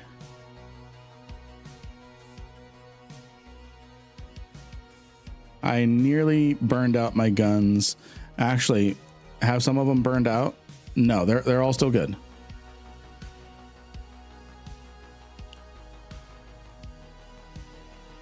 Yeah, I need to take out these.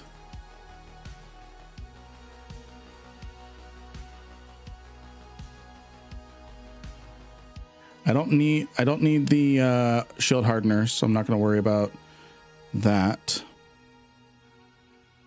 Right now, it's just a battle of attrition with this guy. Okay, I'm going to get within 5. And then turn off my prop to... Okay.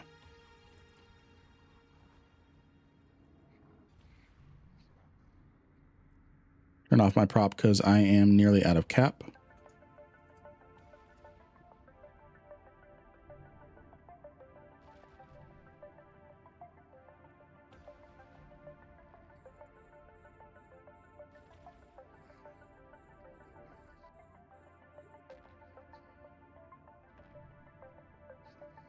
Ooh, that was a big smack. That was a big smack. That's a big smack. He's going down. He's going down. He's going down. Just a couple more hits. And oh, he got one more desperate rep in. Boom. Ha, ha, ha. Ha, ha, ha. All right. I probably should not have turned on the rep on my MWD before I actually got to the wreck, but that's okay. Yeah, boy. So the reason why this one went better is because I loaded EMP damage. That's why it worked better. Let's look at the kill. He was abyssal fitted. Oh my gosh. Oh my gosh, I don't want to die now. I want to loot this thing. Oh my gosh, he was abyssal fitted. No wonder why he was repping like mad. And it dropped. Holy cow, what is this thing? I gotta get to high sec. I gotta get to high sec. Oh my gosh, I gotta get to high sec. I'm gonna link this in. I'm gonna link this in Lynn Gaming chat. Can someone run that through Abyssal? I don't have any Pochvan Highway stuff, guys. I'm gonna need to asset safety it. I'm gonna need no. Okay, Jita. I put that in the Lynn Gaming chat. Is someone able to run a this through Eve Abyssal? Because this is like green on almost everything. Can you explain why this module is so good? So what this is this is a module that was originally just a compact. Oh, it's a decayed, so probably not the best, but so what happens is this person gambled. He gambled with this. There's a specific activity in the game. Oh, I screwed up. I messed up my nanites. I accidentally just wasted all my nanites. I just wasted all my nanites because of that jump. Yeah, so you can RNG make it better or worse.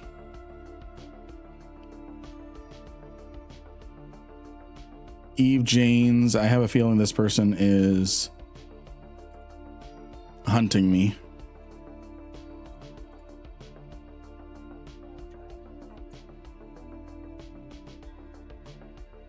I might need to throw this into a station and just asset safety it.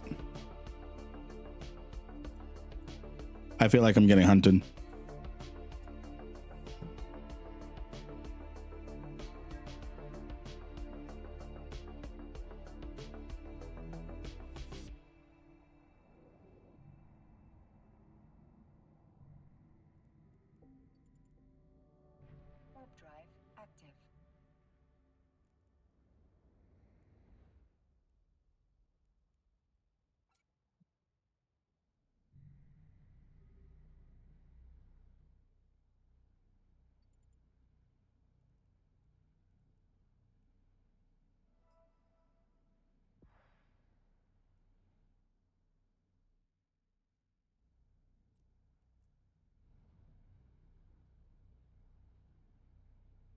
I am being hunted.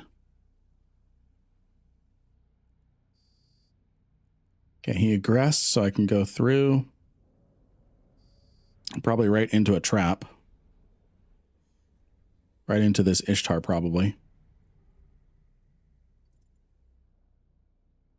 Warp drive active.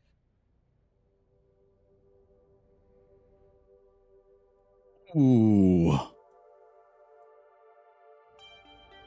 Slipped away from that. Dang stream snipers, right? No clue on how much the module's worth yet.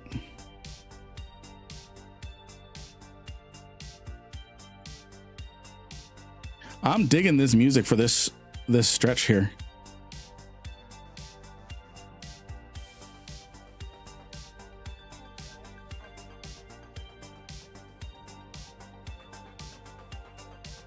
Reload EMP. I'm not going to be able to heat anything, but now this Ishtar can warp faster than me. Well, hope you're wearing your brown pants for things that hit the fan. Yeah. Has anyone been able to... I linked it in the Lynn Gaming chat. Can someone run that through Eve appraisal? I want to know how much it is.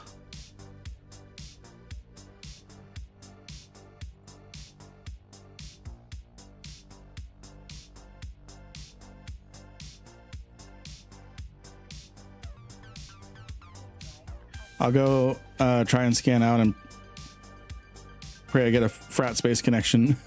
No, I'm right here. It says 12 mil. Damn.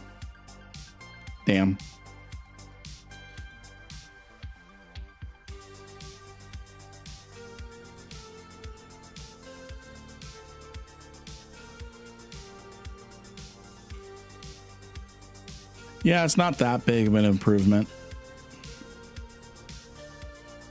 Only 12 mil. I missed that bubble.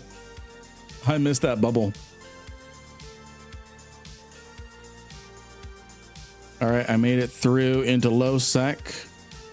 Can I make it the rest of the way? We are racing.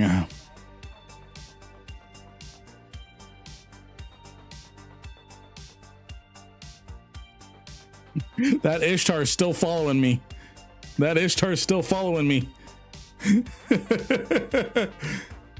Shows what I know. No worries. That Ishtar is still behind me.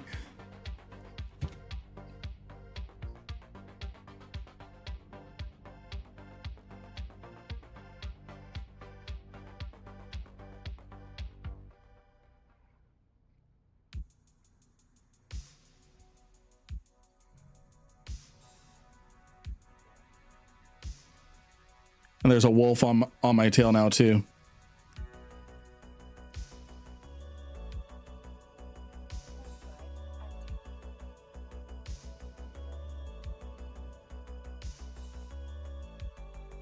I'm finding this cat and mouse hilarious right now.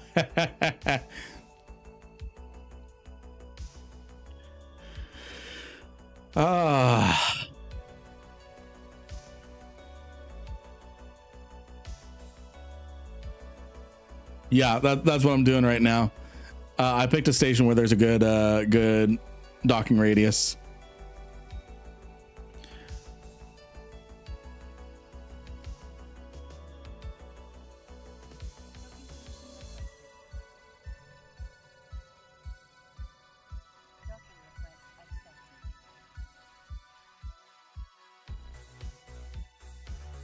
All right.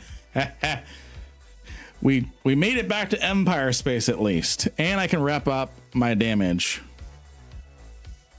They had 2 HP left.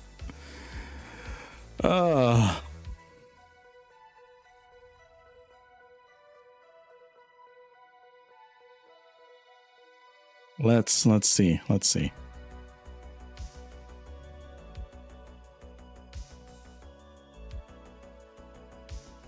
Anything near that? Okay, yeah. There's a couple stuff near the gate.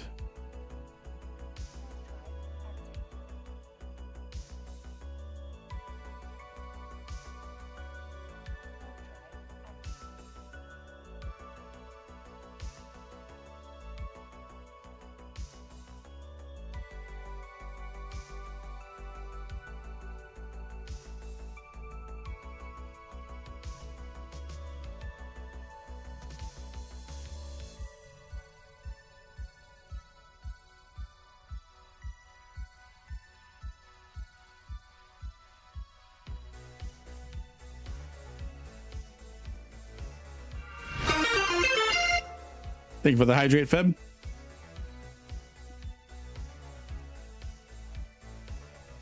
We can make it through. We can make it through.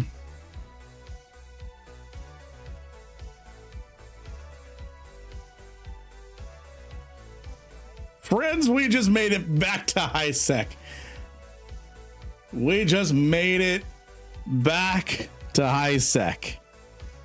Because even if there's a smart bombing gang, they're not going to be able to smart bomb a Gnosis.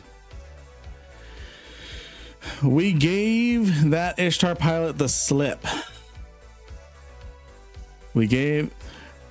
So now I'm going to run this through Eve appraisal, Abyssal, Eve online appraisal, Mutamarket. There we go. So appraise this item. Well, millions. Yep. So not the best. I'll give it away to someone. I'll give it away to someone in our giveaway. Oh, that was fun. That was fun. And we killed an Ishtar. And we killed an Ishtar. And the only people who know it's a 12 million is module is us. Z Killboard doesn't know.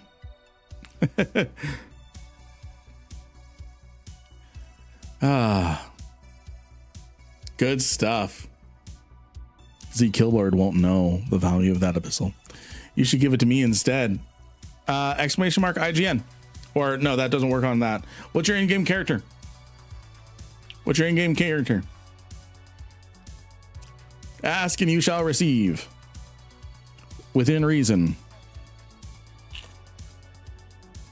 I know like 3 people were going to pop up and ask for a Titan if I didn't clarify.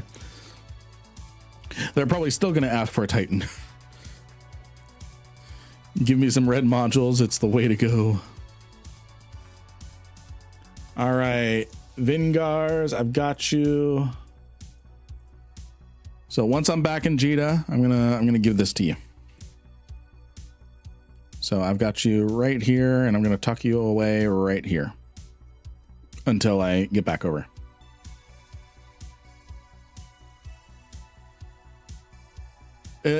Tonberry. Here's the thing, Tonberry. It is your comeuppance for the you know what. Yuffie! Yuffie, how are you? L Janes. Oh, are you L Janes? Are you L Janes there, Dean? Et tu, Brute?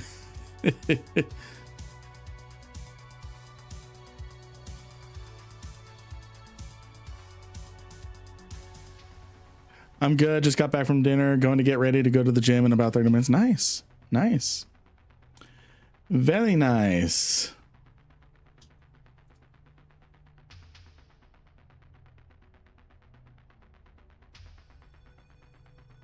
Good job, though. Oh, you were Eve Janes, Dean?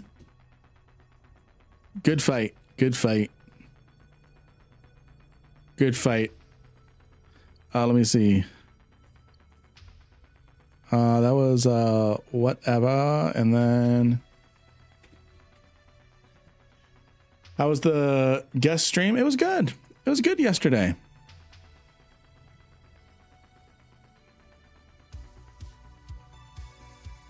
Good chase, friend. Good chase. Good chase, Dean. Good chase. Good chase. Got my heart pounding. You were on me. You were on me. And you had me yellow box too. You were this close. Are you Scram fit or MWD fit? Or not MWD. Are you Warp Disrupt or Scram fit?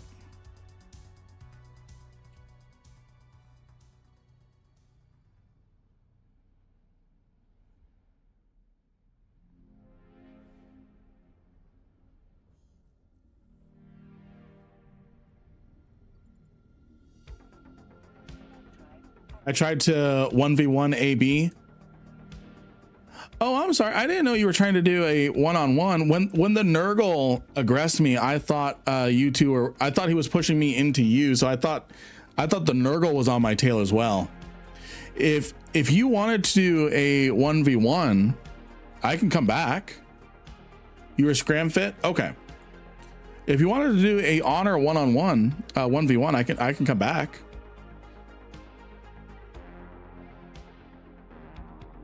It's up to you. It's up to you. In fact, if you're still in the low sec, I can duel you. That way you don't take a security hit and I don't take a security hit. It's up to you. I'm willing to come back.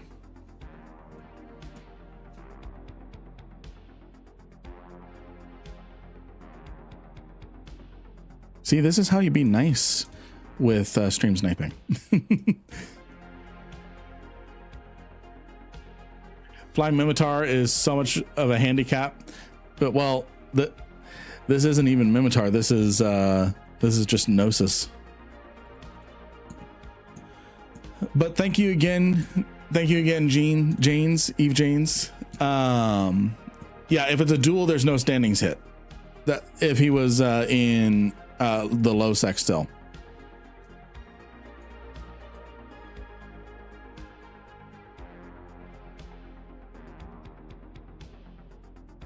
Yeah, that was fun. That was actually some successful PvP friends.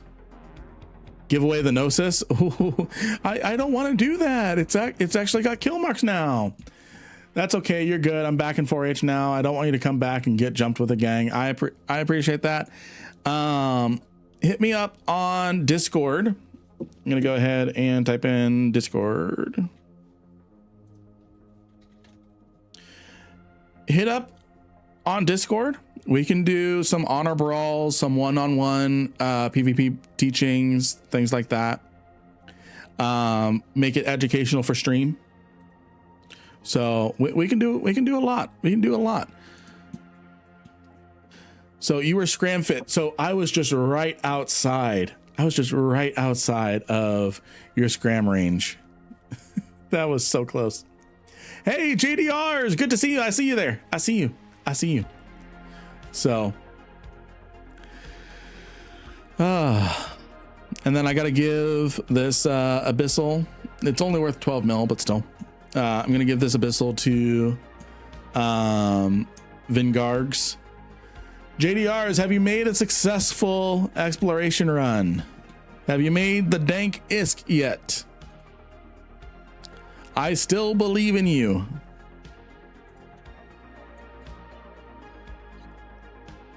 Have you made that dank ISK? Just speaking from experience. Hold on, I missed part of the conversation. Oh yeah. The Vagabond's really nice though. Stabber fleet issue. The Scythe fleet issue is nuts. Oh. Thank you. Oh, I feel like I popped something in my back. That's good. That's good. I've been needing stuff to get popped. Yeah, I made a couple runs, 500 mil total.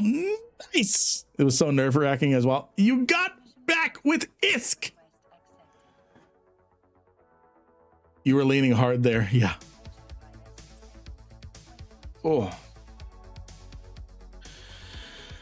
All righty, we have made it back.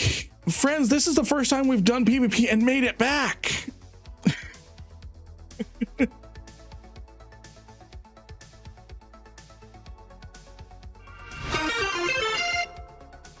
All right, thank you for the hydrate. And contract is up, Vingargs. You have a new follower. Hunters, thank you for the follow. Thank you for the follow. I'm gonna call this one run success. We have successfully completed a run. And then we've got this to give away as well. How long do we have on the timer? We have 20 minutes on the timer. 20 minutes on the timer. Oh, hello. You're welcome, Vingargs. You are welcome. You're welcome. Heart. You're welcome. You're welcome. It's not much. It's 12 million ISK, but it's custom. I've got some good abyssals. I don't know how much these are. Let's see here.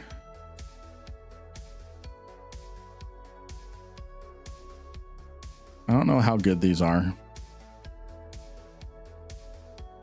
This one nearly maxed out. It's these are all gravids.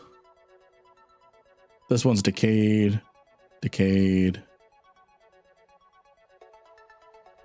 I know I have a whole bunch of trashed ones. Things that are absolutely terrible. Alrighty. So yeah, you're welcome on our Discord. Welcome on our Discord. We can coordinate some PvP and things like that.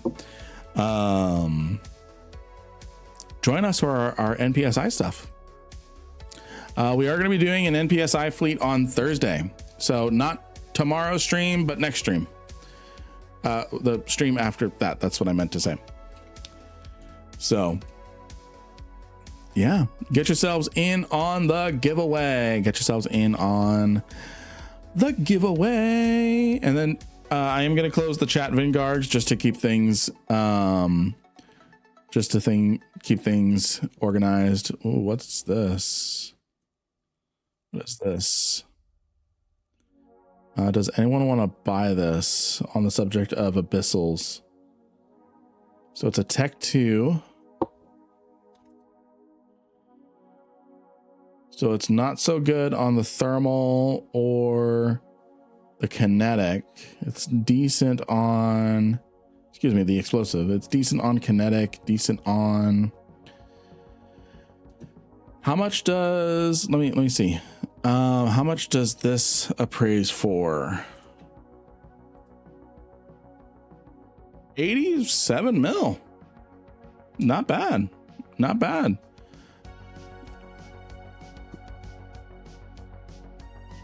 I'm not that confident in that though.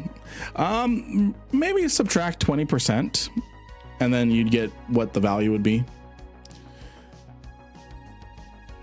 Let's see here. Lynn, I put a mod in the Eve chat. Okay.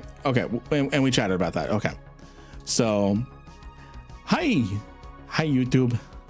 So speaking of YouTube, I'm going to be going to bed a little late tonight. Already cleared it with my wifey. Going to bed a little late tonight. I'm going to be finishing a video. I've just got some B-roll shots, thumbnail to make, and some music to throw in, so that way we can get a video out tomorrow, and then I don't need to worry about editing a video tomorrow. So I can just get straight into chores and stuff. So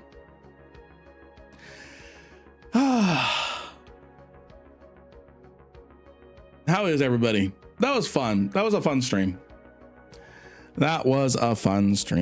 Oh, the honey-do list. No, this is the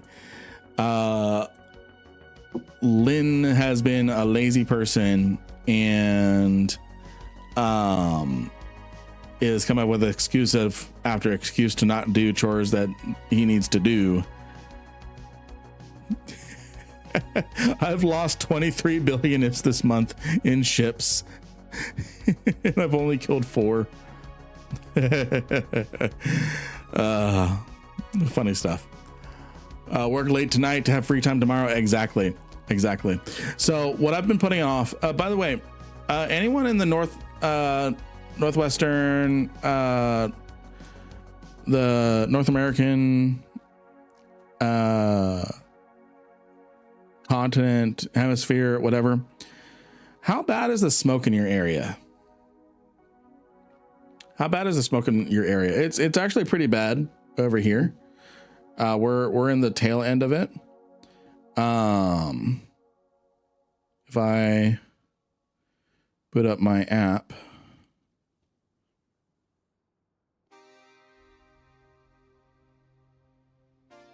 So if I don't think I'm doxing anything, but if I bring this up, this is the smoke. This is how bad it is where I'm at. So the green screen is kind of taking it off, but this is green here, and then this is all the stuff, and then there's a lot of fires in Canada right now. Yeah, it was hot today over where I'm at. Like it's 11:30 at night and it's still 80 degrees. 80 degrees Fahrenheit. Yeah, there's a wildfire in Canada again. So like a pretty massive one, like half of Canada is on fire essentially. So definitely keeping everyone there in my prayers. My thoughts, my good vibes, my prayers, I'm sending it all. So yeah, so there's that going on. Hoping, yeah, instead of California, it's Canada this time. And California fires were really messed up last, I think it was last year or the year before. But yeah, if anyone's affected by that, please let us know if there's anything that we can do. Please let us know. You're not a burden. The year before they were bad. Yeah. So, friends, who is in favor of me? You have a new follower. Hey, they were the follow. Tony the OP. They were the follow. Who is in favor of me drawing the winner? We're going to be drawing two winners. The timer says 13 minutes. Who is in favor of me drawing a winner? We're going to draw for 200 mil and then give away this Gnosis that we were gifted. What do y'all say? Do we do it now?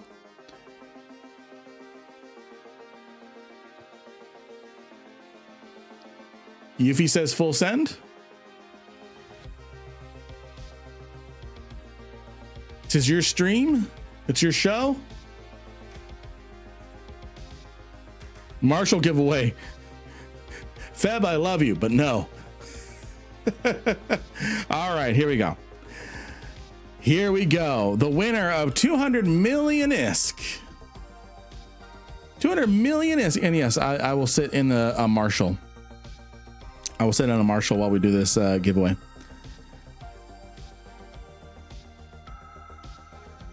Is it still one win per stream? No.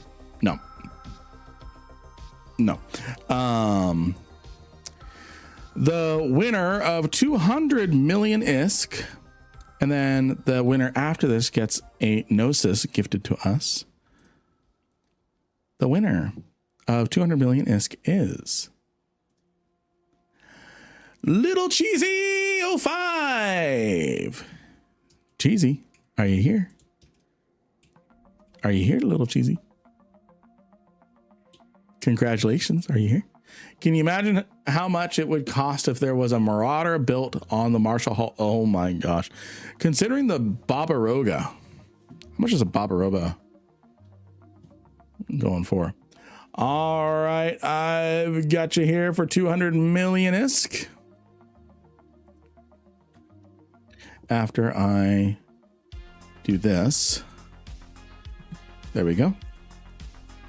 200 million ISK. Congratulations. And the next winner, who is going to receive this Gnosis gifted to us from the community. There's about 100 million ISK modules here. So good amount of stuff. So the winner of that is Tony the OP. Tony the OP, what is your exclamation mark for a free Gnosis worth about 100 mil?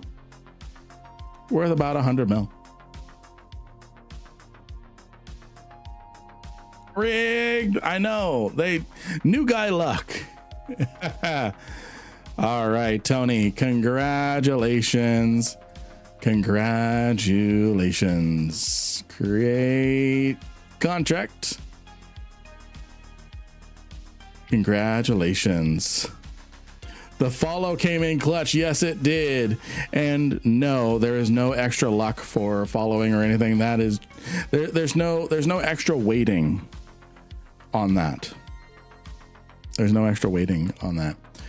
So a Barbaroga is going for, honestly, less than I thought. Honestly, less than I thought.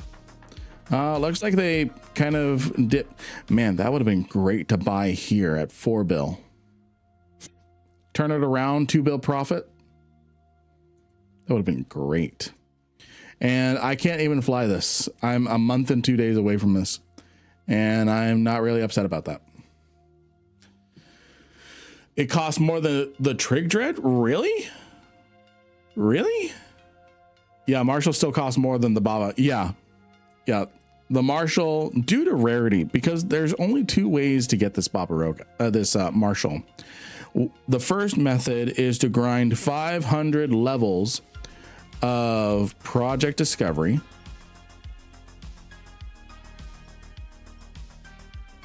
Let's see me lose this. They really did up the difficulty of this.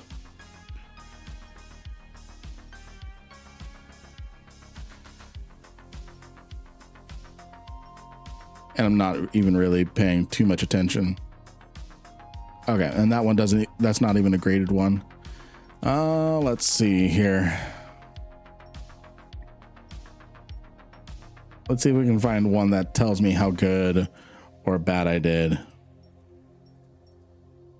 Yuffie is probably screaming. Probably screaming at what I'm doing. 72% accuracy. So this one, so I got this one. We're just gonna pick a new one. This one is definitely of its own. This one looks like it's on its own. And this one. Yuffie, are you screaming at me yet? I hate how they did their groupings though. Yeah, no, seriously. Sometimes they're nonsensical.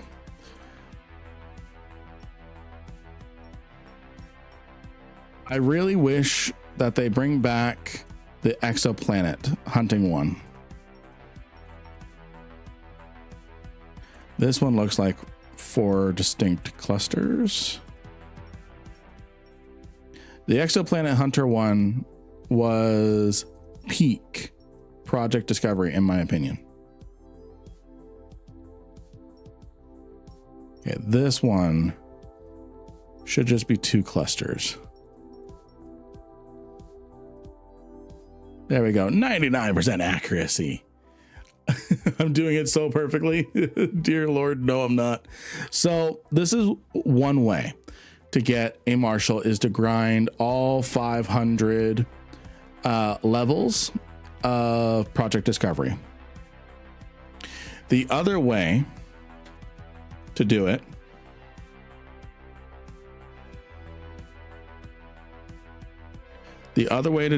is to become a recruiter. That's the other way to do it, is become a recruiter.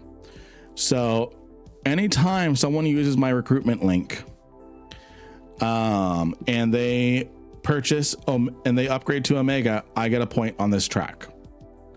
And anytime they purchase Plex, I get the Master at Arms accelerators. I get 4 of them. Only those 2 ways. These are the only 2 ways that Marshalls are generated. Once 40 people who use my link, I get a Marshall. I'm not going to be shy about this. This is going to be my 5th time doing this track. This is how I pay for all the giveaways. This is how I pay for all the giveaways. This one Marshall in my hangar is the first one that I ever got from the recruitment program. And then I've gotten 3 more on top of that. 3 more on top of that. No, not for Project Discover. Well, yeah, you can do it for, yeah. Laura's done it like 20 times. This is how I pay for giveaways. I've sold the Marshalls, the Enforcers, pacifiers that I don't use. I sell these Master at Arms accelerators. That's 6 bill right there. I bought Plex last week and I used your code. I appreciate you, because what that does is that turns into giveaway money as well. It supports me because I do get a cut. I do get a cut of the sale. I get 5%. And it's the same thing over in the Marquee store, but that one gives you a 3% discount, and I push people to that more. The Eve store, whatchamacallit, if you buy Plex there, that's what that's what works with the accelerators and such. Oh, hey, we got a little crate. Let's see what kind of skin we get. So I turn those all back into giveaways.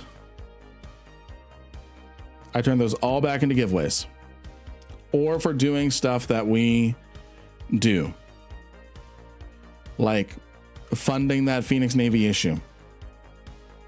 So what I do,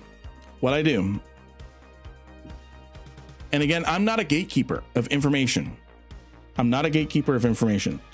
If I go over to my YouTube channel and we look at this, We recommend you. Sorry, loud.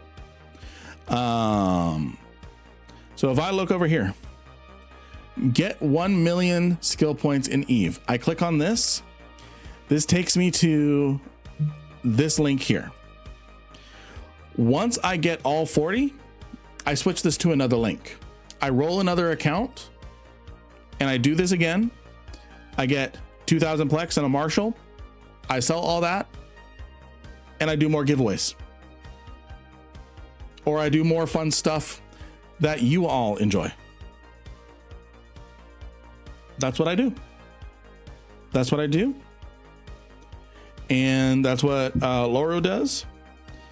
That's what I think a handful of other people have done it. I know the main admin for Z Killboard does it as well. So, oh, I'm blanking on his name now. What is his name? I see the name. It's Squiz. So Squiz does this as well on all his websites here. On all his websites, he has a 1 million skill point thing offer here as well. So just know that if you use one of these links, yes, you get 1 million free skill points, but anytime you purchase Plex and purchase Omega, it goes back to that creator. And at least with me, and I know Laura does this as well, but I can guarantee me is I turn it right back around and I give it back to you all. Or I give you guys all something fun and cool and such to look at. So that's that. Let's look for, I don't think I can even use the 1 million. You can use the 1 million skill points and stay free to play.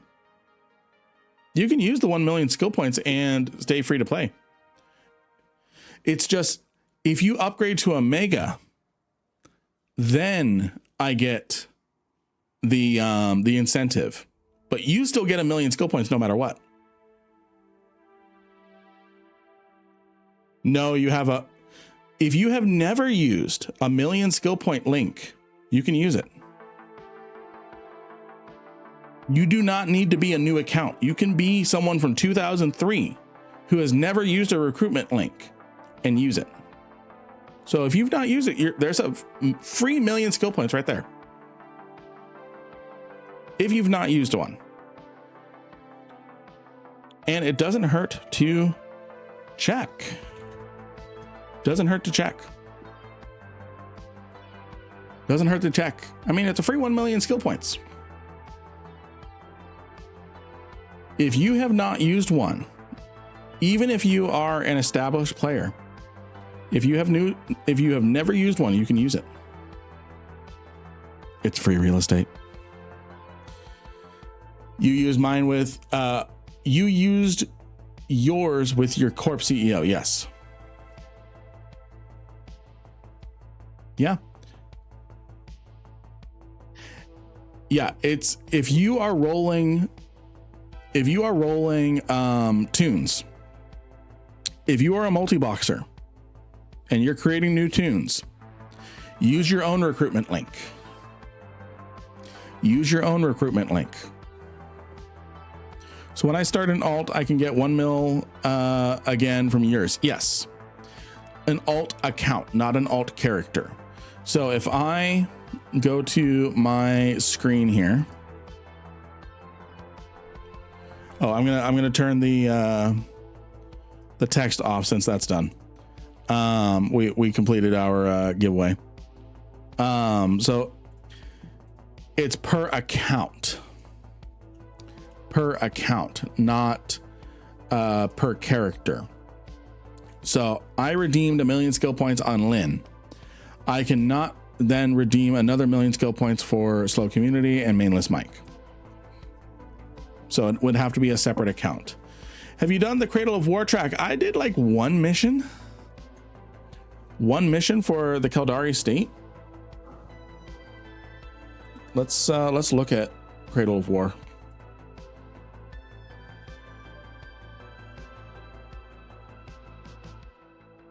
How's Caldari doing? Caldari is doing very good. I think they're going to win their campaign for sure.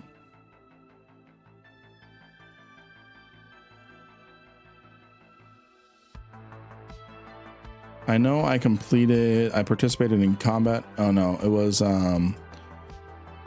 this one. That's weird. That's not showing me. Anyways, I've done a little bit, not a lot.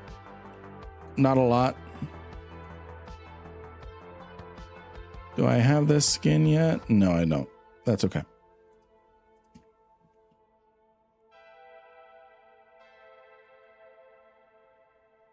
Kildari supremacists didn't read Amar buffs. Honestly, the Amar buffs are insane. So they're on track. Oh, Amar is last place.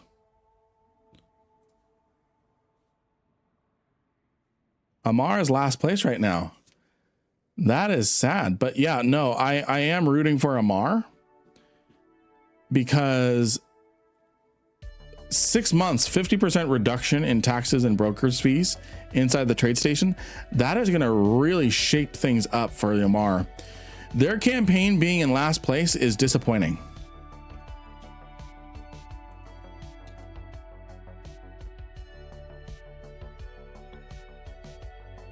Being in last place is disappointing.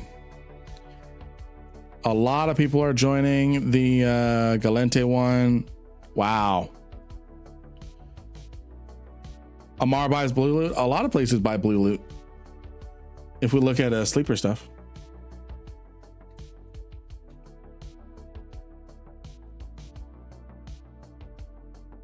So we've got Creo Drawn buys it. We've got Kildari buys it. So it's not just Amar that buys it. It's do they buy it for the best price though? Amar is the only trade hub that sells blue loot as far as I know. That sells. Interesting. Amar's gifts is kind of meh compared to the others. I think they're focusing on the others, then can come back. Well, they're running out of time. The thing is if we look at that again. So Stack Munir, they reclaimed 2 systems for the Republic, and then rename Planet 2 of Arzad to Starkman Prime. And if they lose, the Amar build a monument to their failure. Yeah, it's still 3 months if they fail. The Galente, if they win, they get a shorter route. I agree with you. The Amar one is cheaper on the surface. It's kind of met on the surface, but we'll get into that. So they'll get a faster route, 6 jumps instead of 10 jumps. But if they fail, and if they win, they also get a new ice mining or excavator drone that is low waste. But if they fail, they only get a 1 jump save between Intaki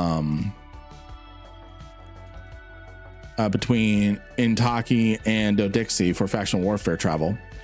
And the Ore Corporation beats them to the punch on developing the new drone, and it becomes available in the Ore loyalty point store rather than the Federation Navy Union, Federal Defense Union, and Federation Navy loyalty point stores. The excavator drone will be available in the faction warfare and non-faction warfare loyalty point stores, whereas you would need Ore loyalty points otherwise. And then Keldari, there's going to be a new gate that's built. A new gate that is built between Black Rise and Syndicate, making it faster. And then Intaki Syndicate items will become available in the State Protectorate, the faction warfare loyalty point store for Keldari. And on a failure, they don't build the Stargate, and Intaki Syndicate is absorbed into the Galente Federation, and Intaki Syndicate items are available in the Galente faction warfare store. And then the Amar, they really only get one thing. They get 2 things. So if they succeed, 6 months, 50% reduction of taxes and broker fees, which that is a long time. That is a long time for this to be 50% off. That's enough time for some markets to shift back into Amar.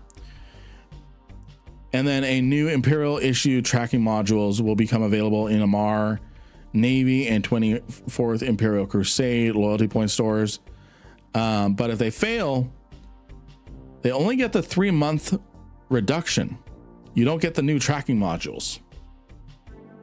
So that's why people really need to be looking at the Amar one. Is not only does this give the opportunity for disrupting the market and making Amar great again,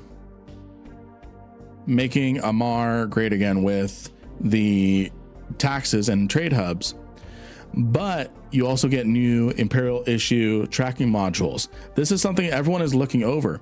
If they fail, those do not come into play at all.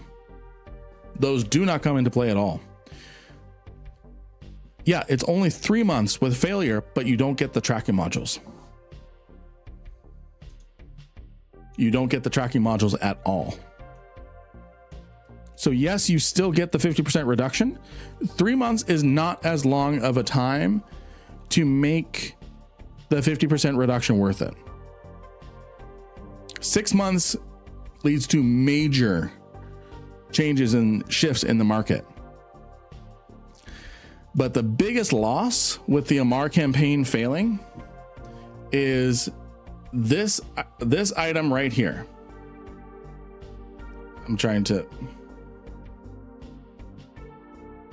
This item right here, the new Imperial issue tackling modules,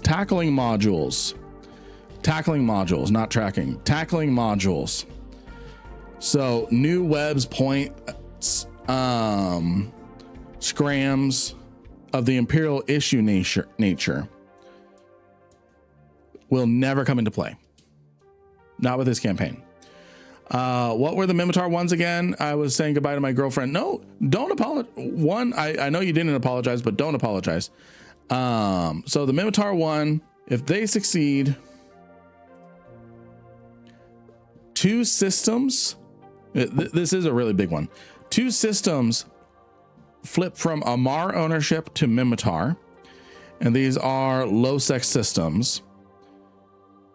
They can still be controlled by, oh, this one's actually going to switch anyways.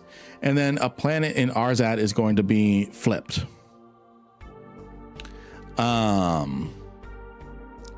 A planet's name in Arzad is going to be flipped to Starkman Prime.